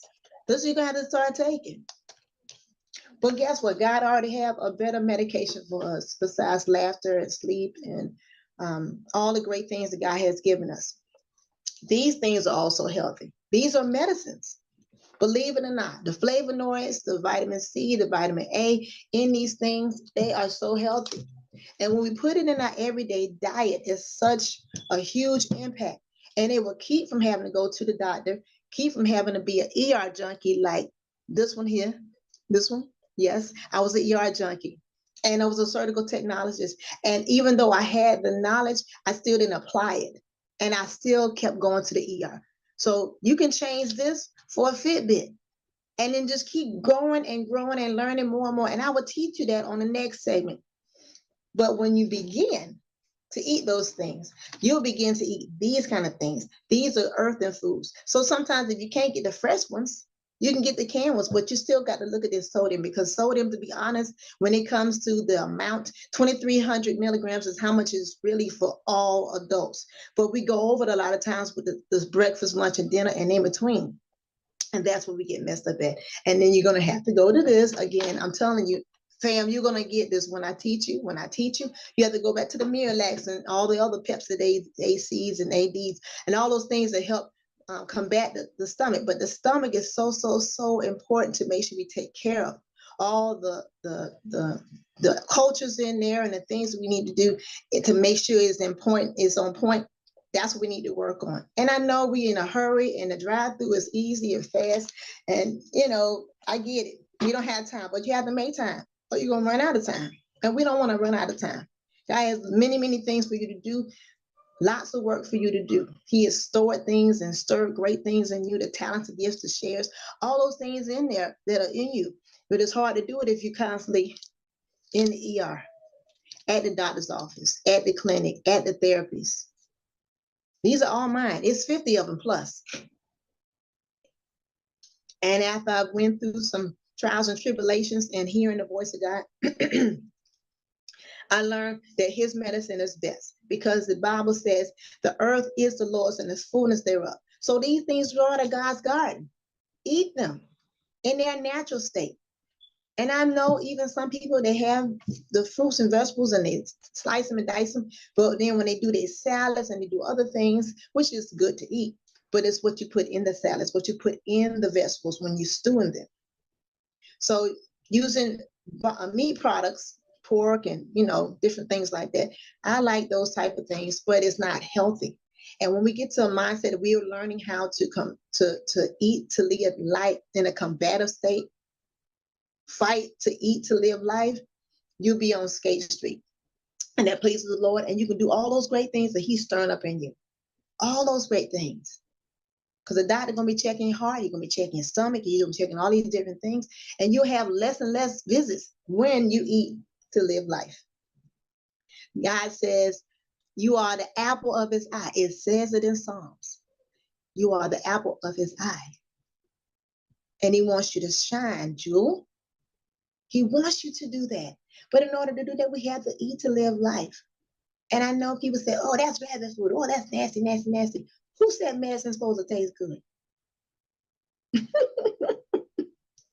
Medicine may not taste good, but it is good for you. Hamburgers and French fries and all those things, you eat them every day.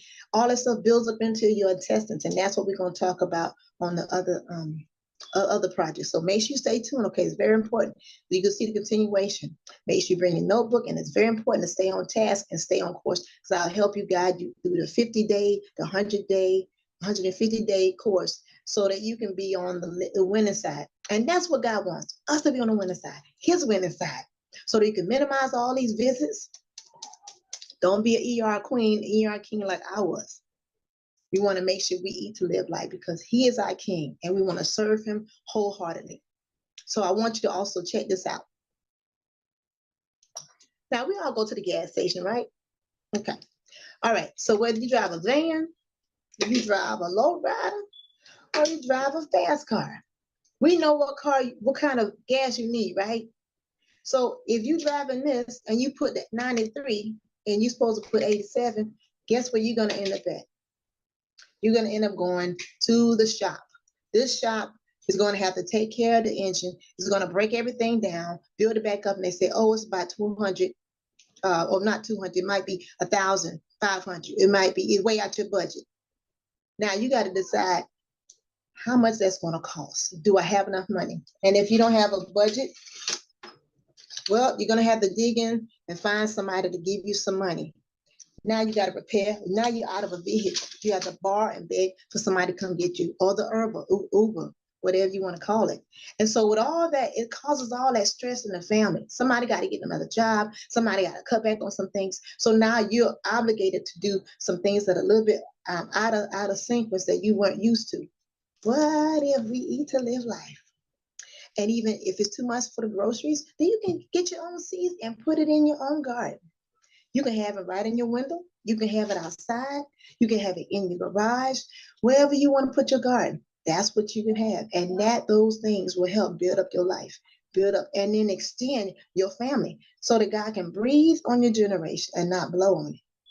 So I want you to remember, this is Mr. Bellamy. I am here to guide you and direct you where you need to go. Remember to always check your menu. This is your menu. Remember, your menu tells you what's in it. And if you don't read it intently and check everything, then it's going to cause some damage. And here you're going to end up having these medications because, believe it or not, this costs money too. All these are our medications, just so you know. We no longer take those medications because we learn to eat to live life. So your grams for your sodium, 2,300. Your grams for your sugar, 26 grams for women, 37 grams for men. That's the top. But we know we go over that. So we have to make sure we stay below the level so that we can eat to live life and God can use us and be pleased. Because he says in 1 Corinthians 10:31, whether you eat or whether you drink or whatever you do, glorify God. Let those things we do with our hands, our mouth, our feet, let those things glorify God. And for that, he will be pleased. So I am Mr. Bellamy, Temple Health, Eating to Live Life. And I hope and pray I look to see you on the next flip. All right, so make sure you get your notebook ready, okay?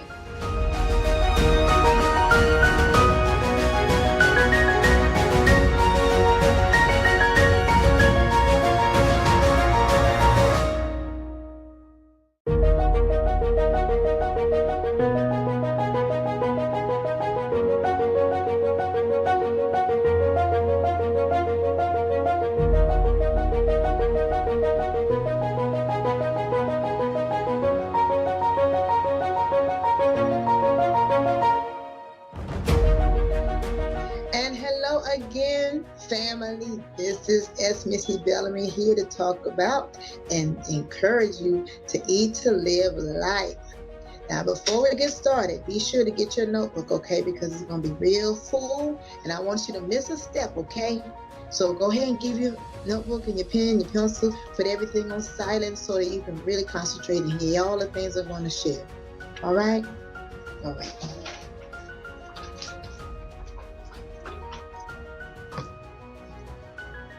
All right, y'all ready?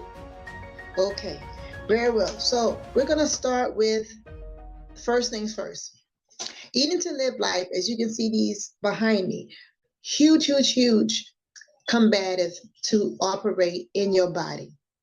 And when I say combative, that means your white blood cells, your red blood cells have the equipment by eating these things to fight the things that come across you. That means all the diseases, all the disorders, all the episodes that you have in your body, they will do just that and take care of the things in your temple.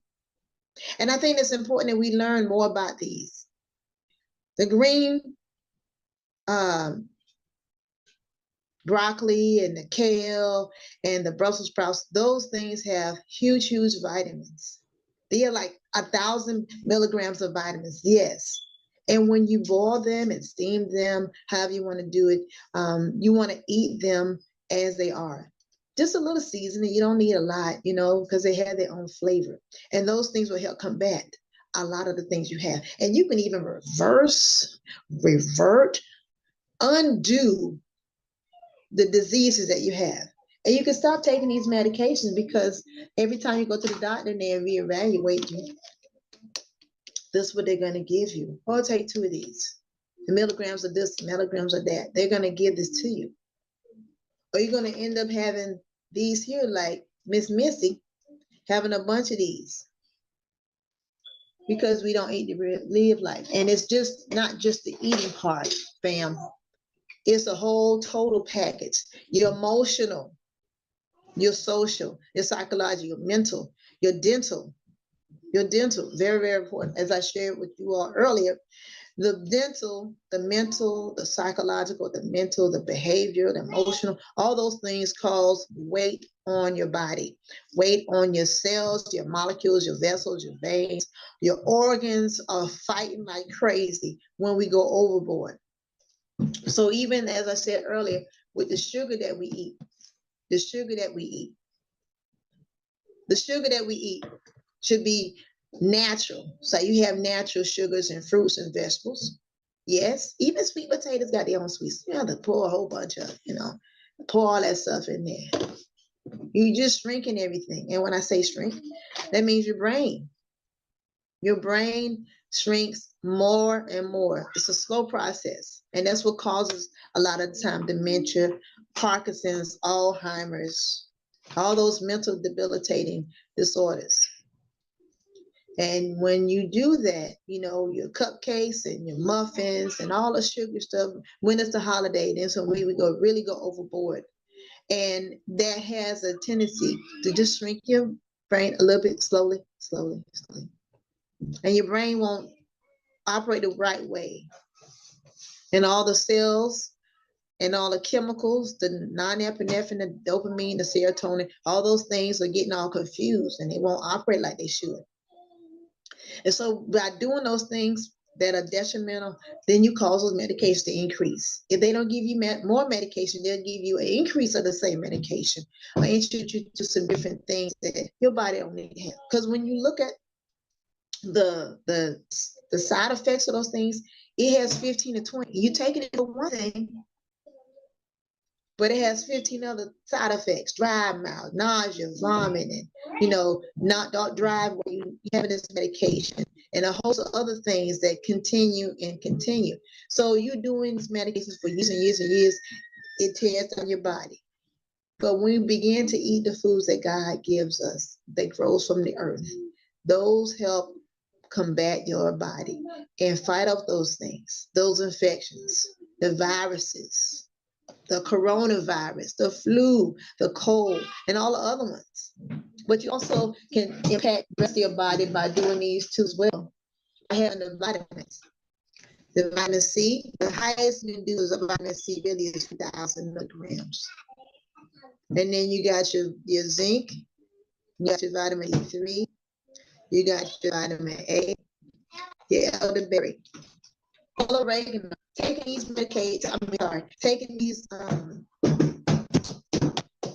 taking these types of multiple supplements, vitamins, those are so powerful, believe it or not. And then counter it with the foods that have the vitamin C, the vitamin A, the greens. The beans also are huge. The greens are huge. They are huge to combat the things in your body. So these beans, whether you get the dry version is absolutely much better. Because when you look at these have other chemicals to preserve it. And most of the time, the sodium always gets us. The sodium is what gets you, because 2,300 milligrams is a lot. But when we keep eating other stuff and eat breakfast, lunch, dinner, and snacks in between, like I said on the other video, that's when we go overboard. If you go into a particular restaurant, if it's Chinese food or if it's steaks and things like that, then it's already going to be 800 milligrams, and then the sauce you put on it. So then you have your cows, you have your beef, you have your chicken, and those things, they feed these animals. with such disrespect. They have them in confined spaces like they're prisoners. And with that, they also give them foods that help beef them up. This right here will give you a little example. This chicken has been outside in fresh grass and sunshine and scrapping and scratching like they supposed to. And this tends to get to this side, 5 to 6 days. This chicken over here, they don't go outside. They don't get any exercise. The only sunlight they see is when they're outside going to the supermarket. See how big they are. This is probably the ones that we like to eat. But that's the most unhealthy chicken. They're so bogged down. That includes the beef, that includes the pork, that includes all animals that own commercial farms. They're so unhealthy. They can barely move because of the foods that they're giving them and the ingredients that they put in the foods that they eat, which is corn-based. It incorporates them to be unhealthy. They can barely walk because the food that they eat is feast of the fast. This feast of fast of the time for them to build. When they're supposed to take a certain amount of time, they want to get back in and out on the supermarket line and into our bellies. And then we get sick because we ate what they ate. And we didn't realize, well, I gotta have my chicken. I gotta have my protein. Well, it's protein in beans, believe it or not. It's protein in peas. It's protein in berries. You don't have to eat the protein from beef, chicken, pork, fish. Yes, they taste absolutely great, especially during holiday. But at the same time, flip side, all this is in suffering. It suffers. And this is such a huge, huge, huge impact. And it absorbs everything. It's like a sponge. And we have to take care of it as we nurture. So anytime you start having the headaches, then you drink enough water.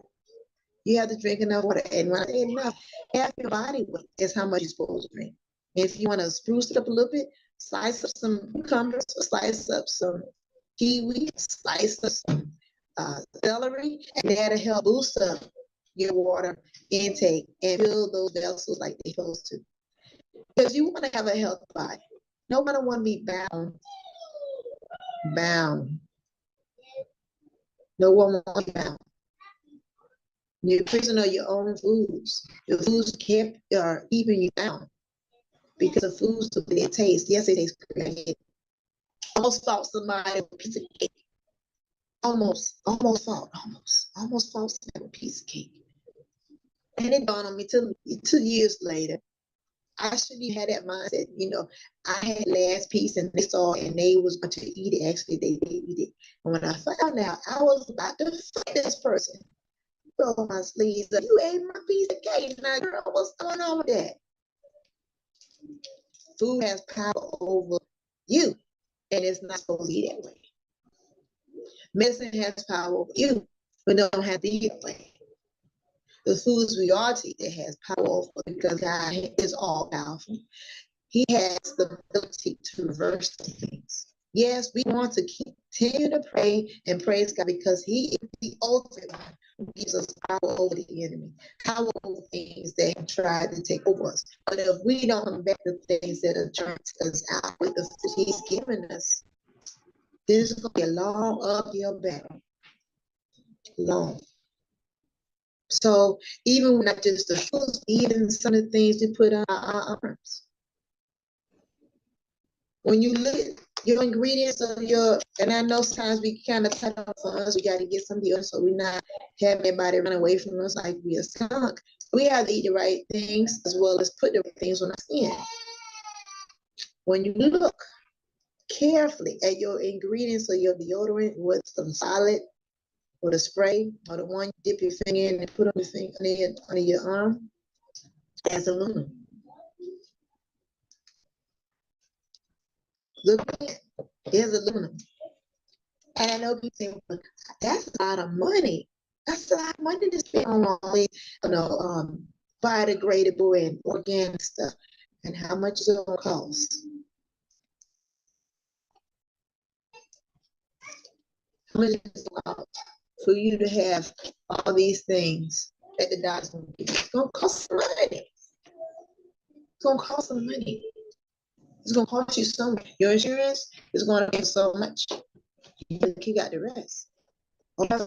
I shared with you before, and retired surgical technologist. And I've seen so many surgeries, and having to wear a mask for a long period of time and changing out, it was just really detrimental, really hurting to see this same patient coming in for a different thing or working on all parts of the body. Now, ma'am, okay. I didn't say that to her. That is my observation. But the fact is, seeing her or seeing the rest of them that came in kind of frequent, whether it was for dental surgery, they had their stomach tucked and things like that, and making your body work harder than it should. It's just like those chickens. Those chickens had asthma. The ones who eating the foods that were not healthy. Call them GMOs, genetic modified organisms, lab food. And when they eat them lab food, you eat the lab food when you eat it. Let me get an extra piece of chicken right there, the extra leg, the extra quarter. If you was to get on a 50-day challenge, which I'm going on at the end of this video, if you was to get on a 50-day challenge, I guarantee you, not only will you feel better, your skin will look better, you'll feel 100% better, you'll be thinking, and you won't be no clog, won't be no cloud, no be anything over you. You also lose the weight and gain confidence. You'll maintain the weight, but it is a mindset. You can't just do the 50-day challenge and then go back to your old weight, because that weight and that stress going to come right back on you. It's going to come back on you. So you want to change from this to the 50. And you got to exercise too. That is also another way to combat your body with the diseases and disorders that you carry. None of us should ever go to the grave with these diseases. That should be a challenge for you to not pass away from the diseases and disorders you have. I challenge you, Emily, to try God's way. Is it going to cost some money? Absolutely. Because guess what? How much it's going to cost you? It's going to be priceless. And you'll be so absolutely great and satisfied at the end result. Because believe it or not, at the time we have in this world is so limited, and we waste so much time doing those things. Eating fast, quick. And it's gonna cost you. Believe it or not, if you go 4 times a week, 4 times in a week, you've already spent like $8 or more. At the end of the month, $300, $400. At the end of the year, $36,000 to $4,000. 2 years is $42,000 or $48,000 you have used in fast foods, and it benefits you none. And one of the top reasons to eat these types of fast foods, even the oatmeal for your breakfast, one of the top reasons to eat these types of foods is because it helps push out any lingering foods that were in your body and help maintain lubrication in your body, lubrication in your bowels. And so this, where this comes in, this is your small intestine, large intestine. Okay? And when we eat the foods that grow in a God's garden, it helps push all that stuff out. And then there's no lingering. There's no buildup of fecal material left in and just eating and rotting away. That's what colon cancer comes in, intestinal cancer, stomach cancer, all yeah. So it sits right on top. This is your stomach. It sits right on top. Come down with your esophagus, and you already have acid in there. And that's what I was telling you earlier in another video. The other video share about the foods we eat. and processed. You got like 3 layers here of your stomach. And you can see on the inside, there's a lot of juice here. And when we eat the wrong type of food, they get stuck here. They don't move out, they don't push, they're supposed to. But when you eat fibrous foods, the greens, beans, mushrooms, berries, onions, seeds, and nuts, when you don't eat those types of foods, it just sits there. Now, again, as I'm tired of technology, and we've done a lot of these EVs and colonoscopies, and we've done those, and people have to take this type of material in order to get it down. It's called Mirrex.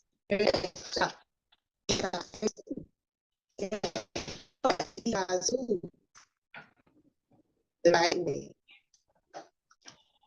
Your body will be in tip-top condition. So when we eat those hamburgers and French fries all the time, and sugary stuff, we give to the children because it's quick, fast, give them, go ahead, here, and then there's a problem. Now they are a victim, and they have to go to the doctor, and guess who has to take them? You. But your stomach is 80% of your immune system. If this ain't taken care of the right way, it's gonna mess up everything else. All your organs will suffer. You believe it or not, they suffer. When you do these types of surgeries, we found polyps. Might be malignant, might not be, maybe cancers, may not be, but we see something. And that's the foods that we've been eating that are not good.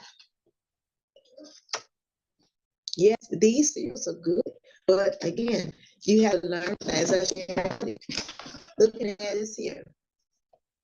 This would tell you what's the ingredient in these things.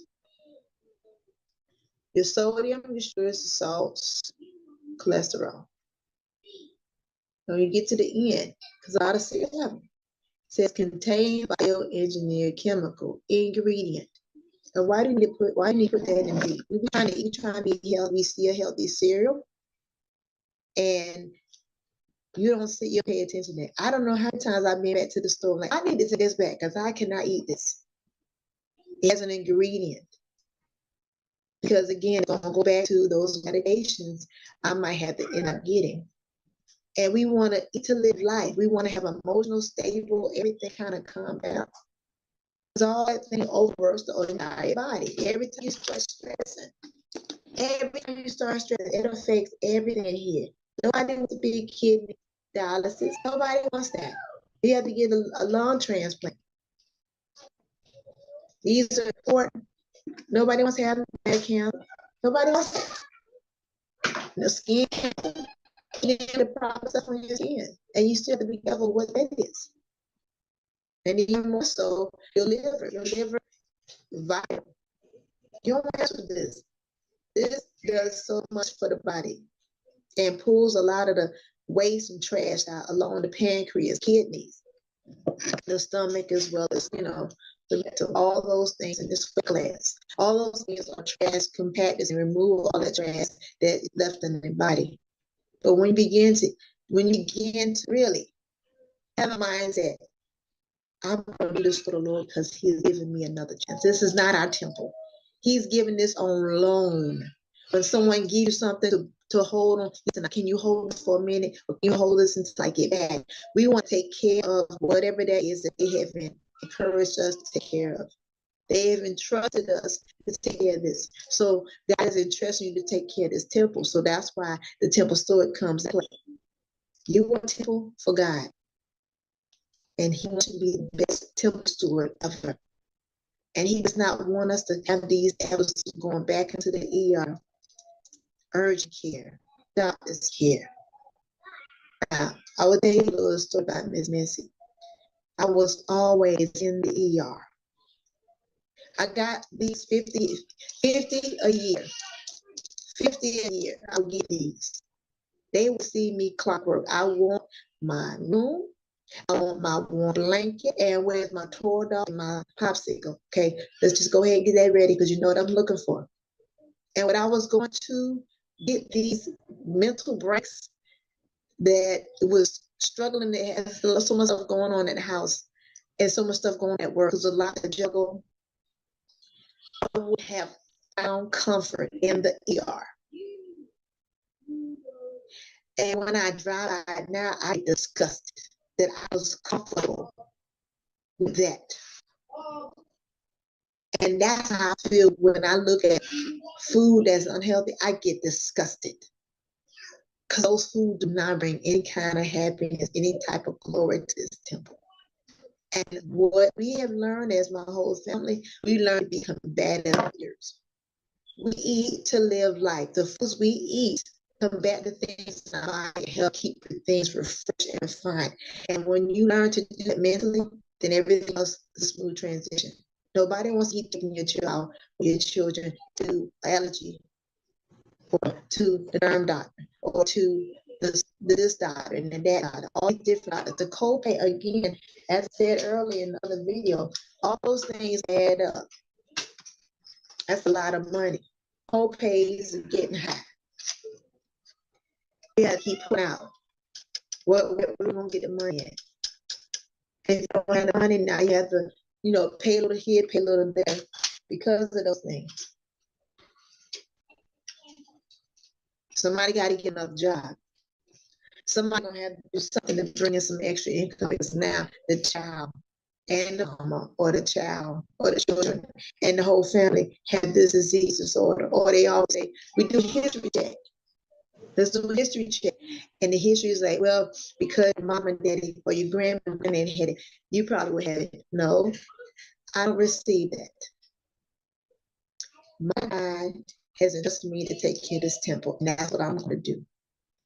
I might mess up on a few things, but this here, because I can control what goes in my mouth, just like you can control what goes in your mouth. I know people are going to have something to say about it. It's always a teaser. Family, friends, and fellowship is always going to be the one who combats you. Well, you start eating like da, da, da, da, da, da, da, da. God gave me a second chance. I'm trusting Him with the foods He gave me to eat. You can eat what you want, but this temple will set God in the foods, because 1 Corinthians 10:31 is, whether you eat or whether you drink, whatever you do it to glorify God. So if the foods and drinks you're eating don't glorify God, it's okay to walk away. Or as I do, me and my babies, we make our own lunch. When we go in public places, we bring our own lunch. We eat before we get there. So there's no issues. We don't have to, well, I know what to pick. I know. Because if I don't know what's in it, then I don't want to be having that in my body. And I start to feel a certain way of belly, whatever the case may be. But having that mindset, that's why I have to start in mind. It has to start in mind. Because if you can go to any place that you want to go to, whether it's family, friends, co-workers, and you already have a sound mind, then that's going to tempt you. Because the smells, olfactory memory, the smells and seeing, that's how they do advertising for all the different McDonald's, Burger King, Chick-fil-A, Zaxby's. They bank on memorizing that smell and where you were when you ate that fry or you ate that burger or whatever it could be. They're basing, that's how they do advertising. That's how they get you. That's how they get you. You might not be so excited when you see like a bunch of, like I get excited when I see radishes and onions, like, oh, my favorites. Because I know it's going to do a great thing in my body. But when I see McDonald's, Burger King, they got some salads and things like that, but what's the lettuce? The lettuce come from? Is it organic? Is it commercial? When I go to the grocery store, I'm looking for organic. They said, what's the high money? Well, as I said, I explained and shared with you, there's a lot of money deal with fast food and also drive-thrus as well as curbside service. And we all like to eat, but I'm eating to live life. And I'm doing my best even with emotional calmness, because that also combats a lot of things in your body in a bad way. And so for even with women and men, the lymphatic system is so jumped up with stuff leftovers why those organs are called earlier. It comes out of your skin. And so one of the best ways I've learned in this journey is to get one of these lymphatic brushes. Now you can get it from, Walmart, you can get it from a Bed Bath & Beyond store. And I get through with one that's dry and one that's wet. And you start at the bottom of your feet all the way up to your sides and all the areas, and you end it right over your heart. So you brush it up. You bring it here, you brush it here, you bring it here. Everything that you brush it upward stroke. Then you get in the shower and you take your shower. And you pat yourself down. So believe it or not, it helps to move out of the joint. You can't see, but it's there. And when you do it repeatedly, you reduce a lot of inflammation. A lot of inflammation. A lot. And inflammation is going to cost you more than you really want to pay. Co-pays, insurance, and things like that. I'm like, oh, I just go get a stent. Well, listen, the heart is a muscle. And we want to make sure you take care again. This is part of the temple. We want to make sure you take care of this thing. Inside is 4 chambers. And it's important the bowels open and close, and release what it needs to release. But we don't eat the right foods. They don't operate the same way. Now you got to get a stent. You got to get a shot. You got to get a procedure. You got to get a pacemaker. Again, all that's money. That's in the pockets. Take care of this vessel. Take care of this temple. It's so important that we do so. Very important. So even with that, as I shared, when I was a surgical technologist in these surgeries, this is where a lot of people get their cancer at. This is the end of the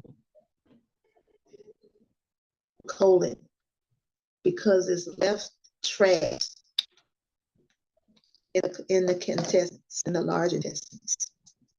And so even though they give you Miralax to wash yourself out and things like that, there's tips on how to do it. And as I showed you with the oatmeal and eating a healthy salad, now the salad could be as big as a regular plate. And you want to put it in a bowl, that's fine. And the best way to eat those things, again, these are better foods. Put all the fruits and vegetables in there, and the dressing will be, easy vinaigrette. You don't need $1,000 dressing and blue cheese and ranch and all those. Because when you look at the ingredients, family, I'm saying it has so much in it, so much. I like eggs too and things like that, but you can minimize all those things because, again, back to the animals that I shared with you, those things have so much stuff in there that's unhealthy. The conventional commercial farms, they have their responsibility, but they also borrow back money from other places. And so they have to make sure they educate them.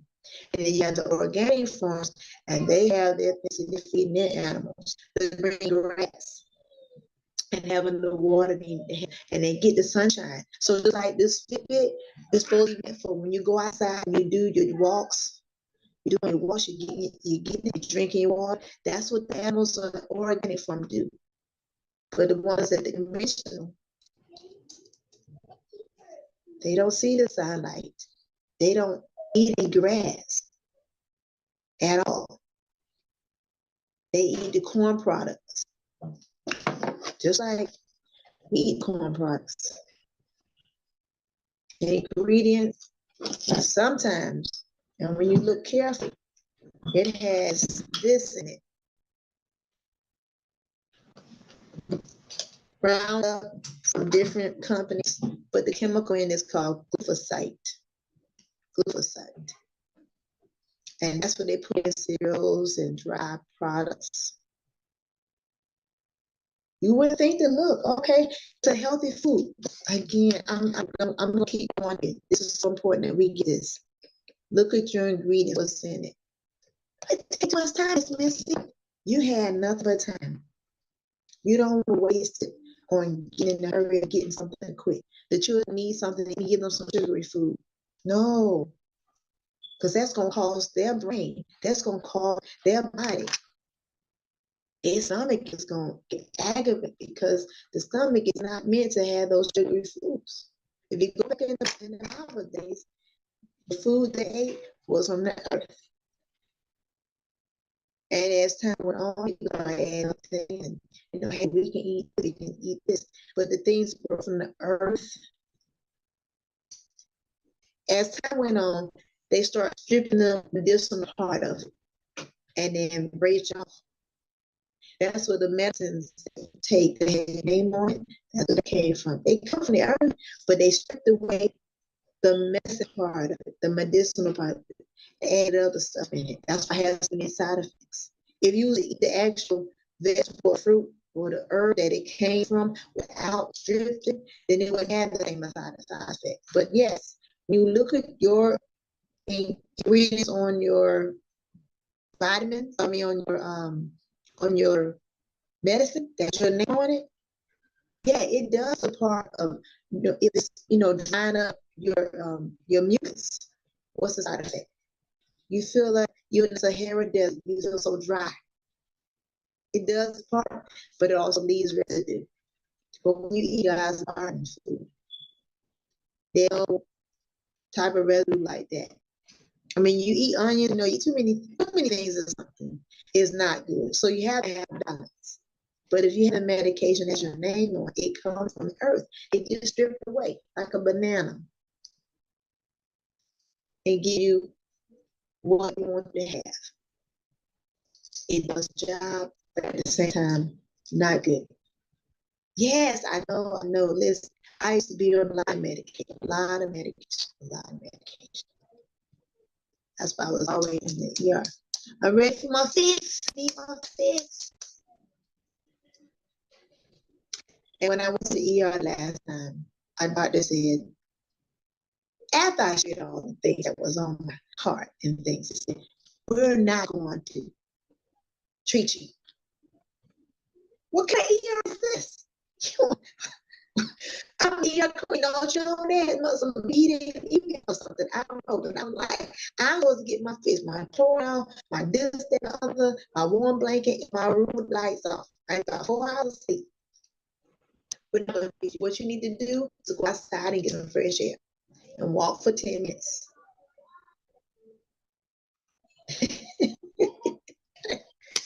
What's your name? I'm going to report you, doctor. How you not going to treat me? But he meant that. And I left without any medication. So I thought that was going to be the last time. And it was an episode before, after that. And I had shared this with my apostle. And my apostle said, now what's going on with this system? Like such and such and such, same thing. Say, I'm having these things like going on. It will always happen clockwork every Saturday, Sunday night. Like it was like clockwork. Like this thing was kind of come over me like that.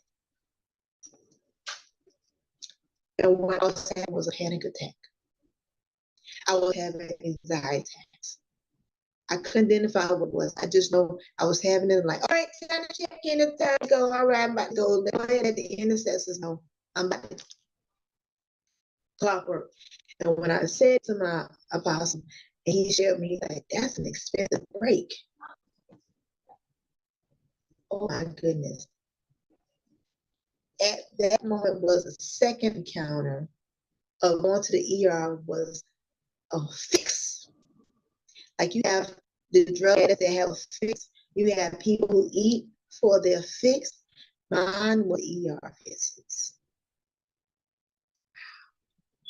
Now I have caused such a dishonor to the Lord and to heaven, to my family, my friends, the intercessors,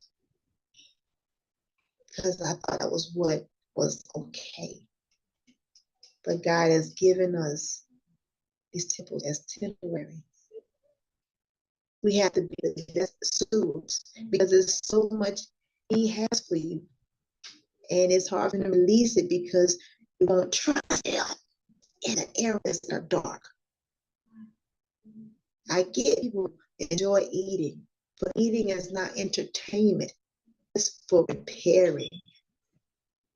That's what you should be eating is to repair, replenish, revive, restart, rejuvenate the body.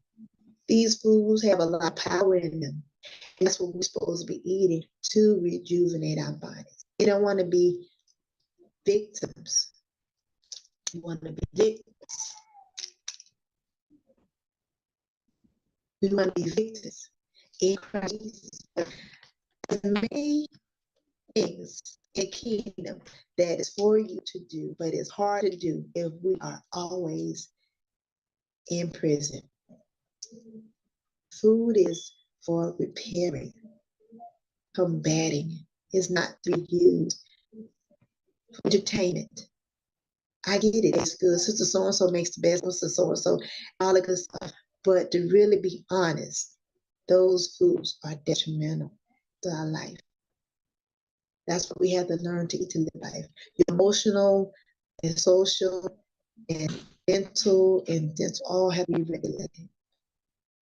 As I shared earlier, your teeth suffer the most. They suffer the most. They suffer the most. Because you see all these holes? These are cavities. This is what your intestines look like when you don't do the flushing, the fiber foods. Yes. Colon cancer, cancers, obesity, heart disease, they're on the rise. Whether you had a shot or you didn't have a shot, they're on the rise. And when you have had an episode with COVID or flu or whatever the things, your diseases make it that much easier for you to be combating much more. Where you used to take your medication, now you got to be in the hospital. That's how it is. That God does not want you to be in the hospital. We have to be no longer victims, but victors in Christ Jesus. In order to do that, we have to eat to live life. Remember, symbols are on borrow. And when we closed our eyes for the last time, we wanted him to say, well done, thou good and faithful servant. You may enter in. But we got to do it here in our mind. These foods are healthy. Yes, people gonna call, they're gonna talk, they join you, they're gonna, hey. Are you with your body fat? Are you at a healthy weight?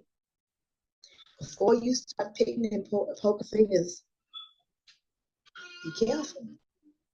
Because you might be the one, I might be the one call to pray for, because now you're back in the hospital. So from the lymphatic breast I shared to the deodorant we should watch for, again, the aluminum foil. The ingredients in aluminum foil is in a lot of the things that you put in your body. And yeah, even the salts. Salts is 2,300 milligrams. That's what you're supposed to have. But who's going to look at all those numbers? No one. But if you know what you're supposed to eat, it makes it much easier. And keep from coming inside of the doctor's office. When you go to the gas station and you know you're supposed to be 87, you wouldn't put a 93 in there, would you? No. You wouldn't put it in there. Because this kind of car, most likely, will be a 93. This car needs 93. But if you have a low rider or just a regular car, you probably need like an 87, 89. Nice car. So you got to get up on the right stuff. Get up on the right stuff, it pleases the Lord, and He will reverse those things that combat your body. You want to make sure you drink your waters, you do your exercising, you get your sleep, because that's another way to repair the body is good sleep. 6 or 7 hours plus, great. Your body has to have time to repair itself. Your waters, even if it's better to drink, let that be your only source of fluids. I know we like to have sweet sugar and soda and iron carbonated, things like that. But even the juices, you got to be careful with that. As I've been told by Dr. J, it's better to eat the fruit, not drink it. Because all the nutrition is in it. See, when they start killing all the vegetables or whatever type of smoothie that you're going to eat or drink, they take away the medicinal part. So it's better to eat with the skin because the skin is all the nutrition. Of course, the meat of the apple is great, but nutrition is in the skin of it. So we want to make sure we eat right. We want to drink right. We want to laugh. That's another fact the Bible says. A cheerful heart is the best medicine. So how many times you laugh today? Did you laugh today? You intentionally laugh. Because that's another medicine. Sleep is a medicine. Food is a medicine. Balance. All balance. Don't spend your money no more on fast foods. Foods that bring detriment to your body. You want to eat the foods and buy the foods you're going to. You can make your own garden table. Yeah. Juice some seasons, some carrots, and some cucumbers, and some peppers, and watermelon, different things that are healthy and eat those. Now, don't go and get the food in there and the food in there. That is just that way it's good flavor. If you I would suggest getting turkey bones. Put it in there for flavor. Or bone broth. That's good for give it as the pot liquor, as I'm told. Those kind of things help build up body. And eating every day. Condition your mind by conditioning your body. God, absolutely please. We gotta do the other too now. Gotta drink the juice, 100% juice. You're gonna drink them. Look at the ingredients. Again, I'm telling you, fam, you're gonna get it. You're gonna get it. These ingredients are huge. And when you learn to look at it and study it and know what to look for, you'll be all right. You'll be great. And it'll please the Lord and your family. Well, what's you doing? You're looking, you're glowing, you got the things going on. I'm eating their life. Ask Miss Bellamy taught me, teach me, and she can teach you too. And she can teach you, your whole family can be rid of those diseases that they don't have to pass down from generation to generation. We don't want generation curses. We want generation of blessings. And so we eat and grow as God has for us to do, to please Him, and the generations behind you will be pleased. So I just thank you for this kind of opportunity to just sit and soak all the things that I'm sharing and much more. As I said, the 50-day challenge is going to be awesome. So get back with me. My web is https://feedme.godaddysites.com. And you can check me out also on Alignable and LinkedIn. And I hope to see you, and I pray that you stay encouraged. Be blessed and blessed. Remember, God loves you and He wants you the best ever to have.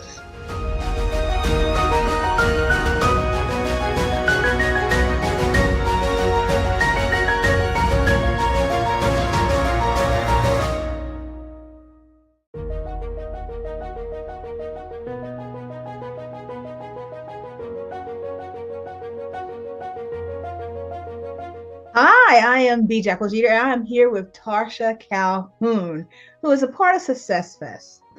Tarsha, it's been said that success leaves clues. So, knowing that, how about you tell me what's been your biggest obstacle to overcome in this journey of yours? Wow, thank you, Ms. Jada. My biggest obstacle that I've had to overcome has been letting go of the pain, the shame, the guilt, and the anger, and accepting my worthiness. Okay, so how does that help you make the world a better place or serve your audience? It helps because during that time, and the time I'm speaking about is when I separated and now divorced, I did not see past the pain, nor did I see past the hurt that was going on at the time. So I needed someone to be a beacon of light for me. So it helps because now I am able to be that beacon of light for other women who are going through similar, divorces can be different, but that sometimes you just can't see past the pain and the hurt, and you need someone to be a beacon of light for you and give you practical tools to move forward, to get up and move forward and embrace the new life on the other side. That's awesome, Tasha. That is really awesome because I know a lot of people need you. So how do you help others become that? You said that you help them, but in what ways do you do that? I help them with my proven eight-step sis get up system. It's a system that I use during that time to get up because, oftentimes we have moments when we don't feel like getting up. So using those moments to be your springboard to get up again and to step into being the CEO of your life, health, and business, getting back into the driver's seat. So when someone comes back to you and says, Tasha, your program has changed my life, what do they usually say? And how does it make you feel? Oh, overjoyed. That happens. I'll say a patient because my background is in nursing. So a client I worked with in 2016, her and I touched bases just about 2 weeks ago.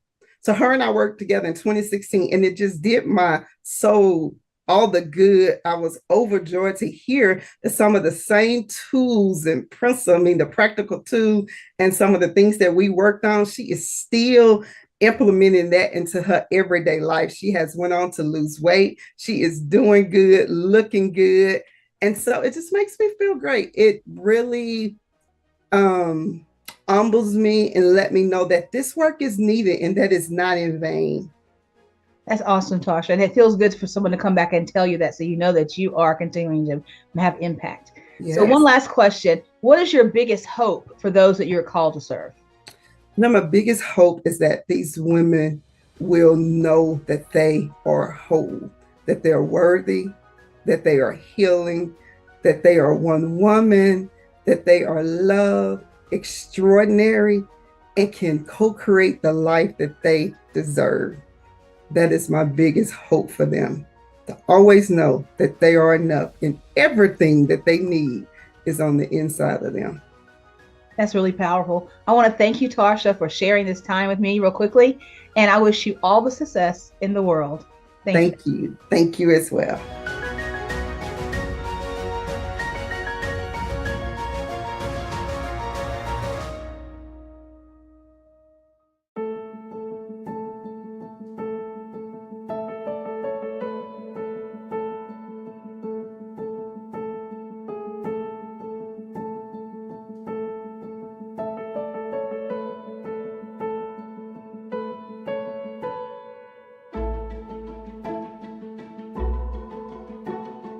Are you having a hard time letting go? Do you feel like your whole life is falling apart? Everything you once relied upon is gone. You don't know you don't know how to get up for your next day. You find yourself crying to the point to where you have no more tears left to cry. Daily, you find yourself lying on the floor in a fetal position, fighting for your life, screaming and praying for the pain to stop. You don't know, you need to get up, but you don't know how to get up. You present to the world as this class A woman who has life all figured out, but secretly you're suffering in silence. If only the pain would stop long enough for you to catch a breath, to breathe, you could possibly get your life back on track.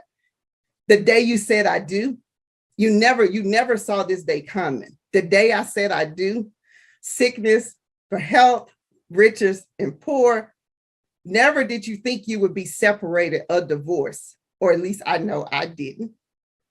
Regardless of the ups and downs in the marriage, regardless if the marriage was toxic or not, that was not the plan on the day you said I do. But guess what, sis? It's over. That ship has sailed. It is time to get up and do the work. I come to ask you a serious question. And that question is, are you ready? Are you ready to get up? Hi, my name is Tasha Calhoun, your Get Up Sis strategist. I am whole, but I have a confession to make. I haven't always been this bold, bodacious woman that you see before you, a whole woman. There was a time when the pain was excruciating. I didn't know how I was going to make it throughout the day.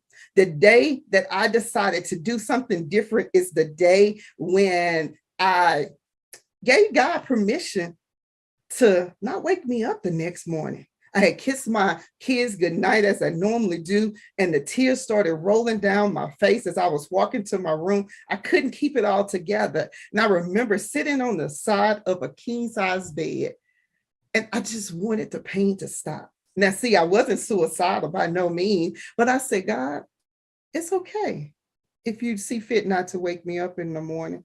But something happened between those words going out my mouth, landing on my ears, because before my head touched the pillow, I sprung forward, speaking life. I began to speak life over my body. I began to speak life over my mind. I began to speak life into my finances, over my children. And that was the start of the sis get up moment.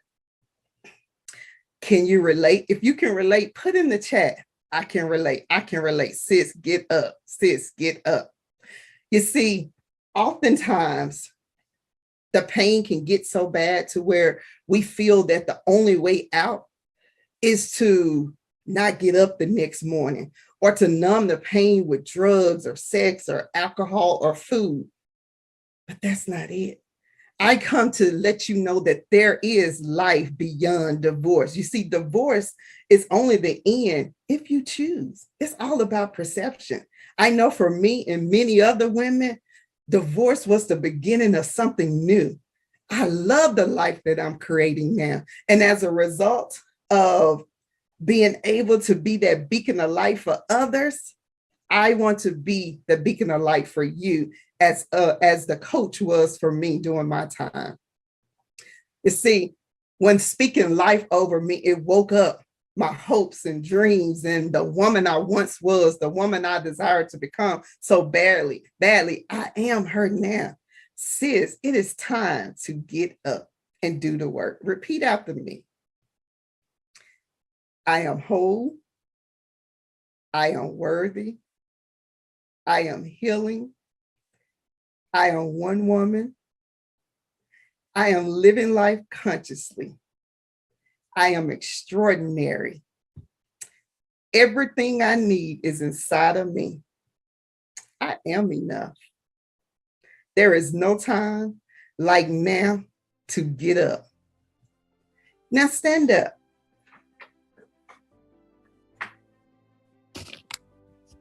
Take a deep breath in. Now exhale slowly and say, will the real me please get up? Sis, you can get up. I'm here to help you. We have work to do. Let's connect.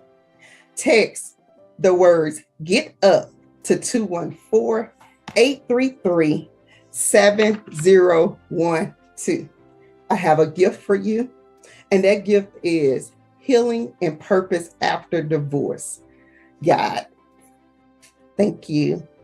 Remember, life is to be lived on purpose, for purpose, with purpose. Sis, it's time to get up. We have work to do.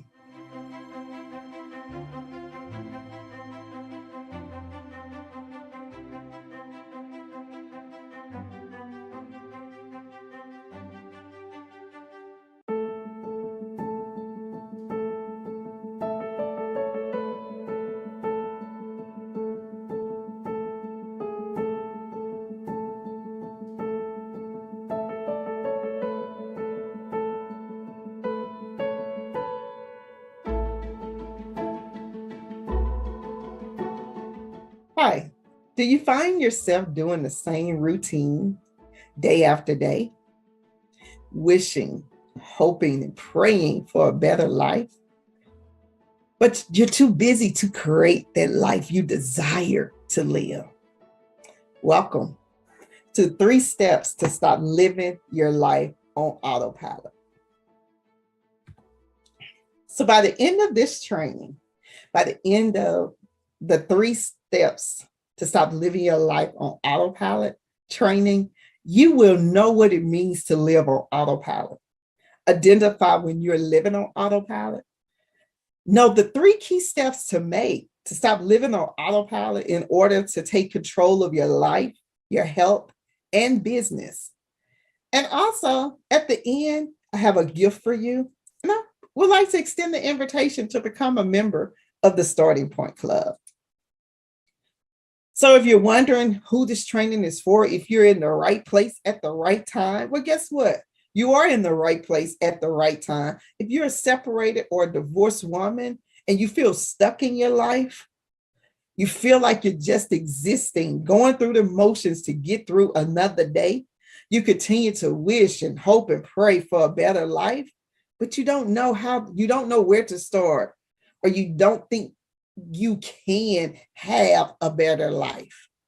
If your attitude is one of, I'm over it, the pain of staying the same is greater than the pain of change, you're in the right place. If you're ready to move forward in life, and if you're ready to start living a life and falling in love with the life that you have created, falling in love with you again, you're in the right place. You know, Albert Einstein said, there are 2 ways to live. So we have a choice in the matter. You can live as if nothing is a miracle, or you can live as if everything is a miracle. You decide. Do you choose to live as if nothing is a miracle? That's living your life on autopilot. Or do you choose to live as if everything is a miracle? That's living your life with intention, living consciously. So I have a quick video I want to show you.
So what did you notice in that short clip?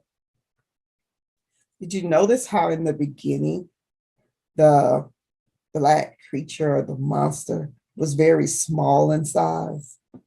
And as the guy who represent you, me, all of us, and many of us at one point in time of our lives, the routine, as the guy continued to with the same routine, not giving any thought to his day, the late nights, the long hours, the smoking, the binge eating, the drinking, all of this stuff just to get through the day, the sleeping in, the snoozing, the monster or death, if you will, begin to grow. To the point to where it started doing the things for him that represents our routine. So it represents when our routine conquers our lives and everything becomes automated. We continue to do the same things without even thinking about it or questioning it. We stop looking for what really makes us happen. The doom and gloom sets in. You may become depressed. This is during this time. Did you see when the guy faced the monster? And at that time, it represented to me, hey, I want to do something different, but didn't know how because he just turned and continued with the day as normal. So my question to you is, are you living life on autopilot? Because what's really sad is that oftentimes we don't know that we're living our life on autopilot, especially when it comes to doing something that has to be done daily, going to work, running your business, taking care of kids, dropping them off at school. There's so many things in our lives that we do that becomes a routine to where we don't even realize the routine has taken over us. We stop living our life. We wish for more, but we don't go after the more. We don't live with zest and intent. But that's going to change today as a result of this training. After this training, living your life on autopilot would no longer be your story. Stop the video again. So you may be wondering, who's this woman talking to me? My name is Tarsha Calhoun. I'm your Sis Get Up strategist, and I have a confession to make. See, I haven't always been a whole woman. I haven't always been a woman who lived life consciously, who paid attention. At some point in time in my life, a few years ago, I began to live life on autopilot. I didn't feel worthy. I had started the healing journey.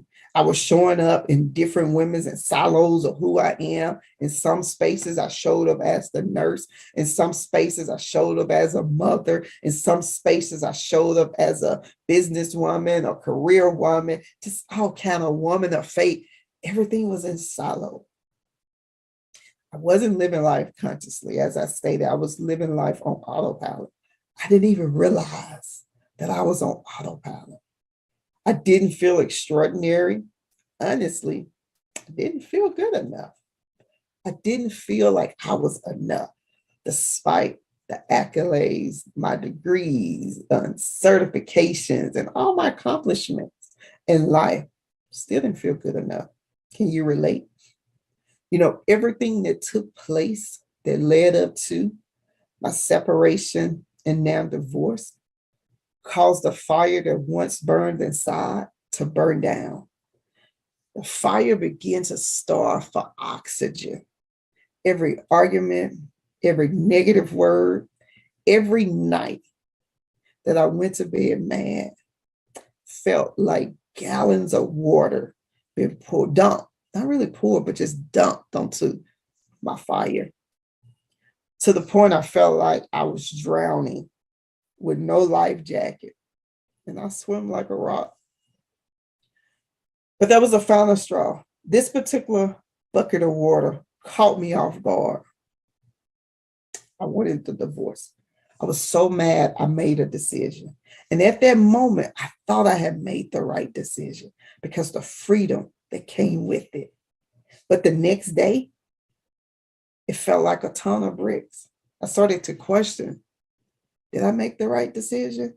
Maybe I should have stayed in that life, that routine, living life on autopilot a little bit longer because I was familiar with that. Because now the rug had been ripped from under me and the life I once known, it was gone. But it wasn't until the day the pain was so excruciating and I sat on the edge of my king size bed after giving my children a good night kiss and telling them I'll see you in the morning. I gave God permission to not wake me up the next morning. You see, I wasn't suicidal. I just wanted the pain to end. I was okay if God did not see fit to wake me up the next morning. But something happened between those words leaving my mouth, my head lying on the pillow, and those words falling upon my ears.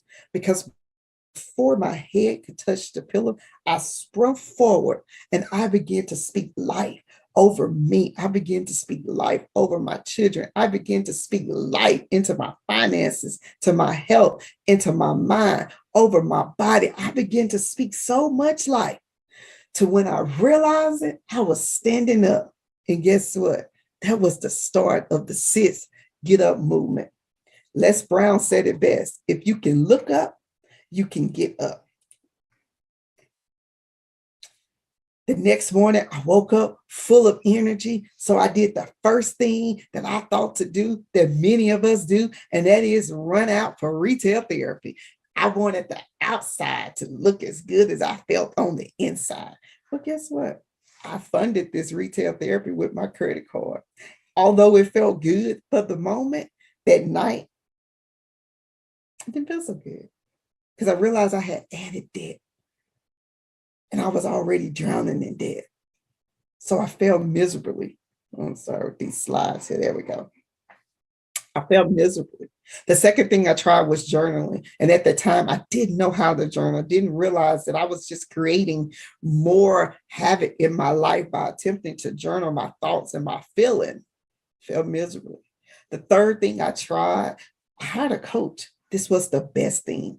As a result of hiring a coach, although I was a coach, I couldn't coach myself through that time. I needed someone who would see me, hear me, not judge me, and help me navigate the pains and the woes and everything that came with being separated and divorced. And as a result, Ignite Her Wellness was born. Ignite Her Wellness is a company that is for the total woman, total transformation for the total woman. She's training and coaching and consulting. And as a result, you will get up because we have work to do. And see, now you see this woman who is before you as a whole woman. And I know the same can be for you. So let's jump into the 3 steps we need to stop living our life on autopilot. Because oftentimes, when I think about this, we have a tendency when we're living our life on autopilot, we have a tendency to think that a situation is so bad that the only way out is to not wake up the next morning or numb the pain with pills and alcohol or sex or food. Have there ever been a time in your life when you felt like the pain was unbearable and you wanted to give up? Well, I'm here to tell you, don't give up. There is hope. And after this training, you will be standing up and excited to live the life that you desire. So let's talk a little bit about what it means to live on autopilot. Because as I stated before, most of the time we don't know it. We're just going through our routine. And as in that movie clip, that short clip, you notice how the monster grew into where the monster was larger than the man who represents so many above. And the monster started doing everything. That's exactly it. To act without thinking about what we're doing. Normally because we have done it so many times before. The ability to do something without really thinking about it. You're living your life on autopilot. If everyday routine becomes automatic, there's no minimal, there's minimal cognitive effort. You're not putting any effort into the day. Oftentimes it's referred to as being zoned out. It's like walking zombies. We're just zombies going through our life. That is today. So what is the first step? The first step to stop living your life on autopilot and step into being the CEO of your life, your health, and business is to identify what matters to you. This is how you rid the people-pleasing syndrome. In order to identify, I want you to take some time, sit with yourself and ask, what matters to me? What are my core values? Because as you do this, what it's going to do is help you say no quicker, sooner, faster, because the things that are asked of you, if it doesn't matter to you, then automatically you will say no, to where your no's become more than your yes, and your yes are intentional yes, because it matters to you. So when you're not aware of your priority, it's easy. Right here. So when you're not aware of your priorities, it's easy to say yes to things because you don't know. You don't know what matters to you. But when you identify and know what matters to you, again, you begin to live life consciously because you only say yes to the things that matters to you. Step 2, you want to break your daily routine by doing something different. Something different. It could be something so simple as driving a different way to work, or driving a different way to the store, or driving a different way home, taking a different route, and along the route, paying attention to the things that you see, the trees, the grass, the flowers, the people, just things in your surroundings. Or it could be something as simple as changing your hairstyle, wearing a different color, doing something different, seeking out something different to do. Maybe trying a new restaurant or going to a different place or just something different. So my challenge to you is to do something different at least twice a week. Now let's go. Let's look at step 3. I found a step. Step 3 is connect with others. And as I stated in the beginning of this training, I would extend the invitation to become a part of the Starting Point Club. The Starting Point Club is a community of extraordinary women, uplifting, empowering each other to become the best version of themselves. It is the how to stop. One of the ways to stop living your life on autopilot is life-giving conversation, the training. You're instantly inspired to do the things that you desire to do. Not only that, when you connect with others, you want to make sure you're connected to the right people, people who energize you just being in their presence. It's always an experience. You leave wanting to do more, to be more. You leave full of energy. And not only that, when they're in your presence, they have the same experience. They see you, they hear you. There's no judgment, there's no competition. It's only collaboration. We have that inside of the Starting Point Club. So the third step to stop living your life on autopilot is to connect with others. Now, if you want more information about the Starting Point Club, text GET UP to 214-833-7012. If you're stuck and you're not sure where to start, the Starting Point Club is where you start. Text GET UP to 214-833-7012. Now let's stay connected. I'll pause and give you a chance to take a picture of this slide. You can connect with me on Facebook at Tarsha Johnson Calhoun, on Instagram and LinkedIn, Tarsha Johnson, or send me an email, tarsha@igniteherwellness.com.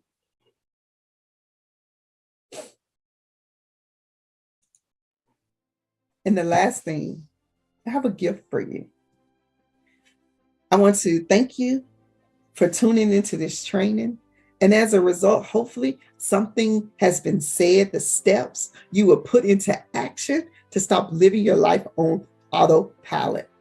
My gift to you is a complimentary Sis Get Up Clarity Chat. Go to sisgetup.net to schedule your chat. Let's talk about it. And I have a second gift.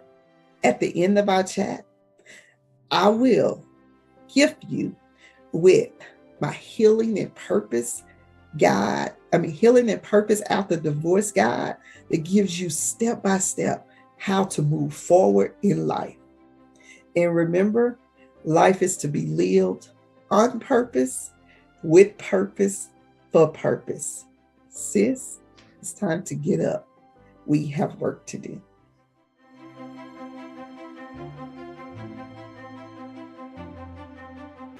It has been an amazing first day of SuccessFest 2023. I hope you all have taken away something valuable and will carry it with you into tomorrow. Remember, success doesn't happen overnight. It takes focus, dedication, and hard work and your desired goals. Thank you for joining us today, and let's make sure to take full advantage of the opportunities that this event has provided. See you all tomorrow, same success place, same success time. Don't forget, say it, believe it, and do it. Good night, and have a great rest of your day. It's been my pleasure to serve as your host today, and I am Dr. Stephanie Wall, the Tower of Power. Woo! Fire! Boom, boom, boom, boom, boom, boom, boom.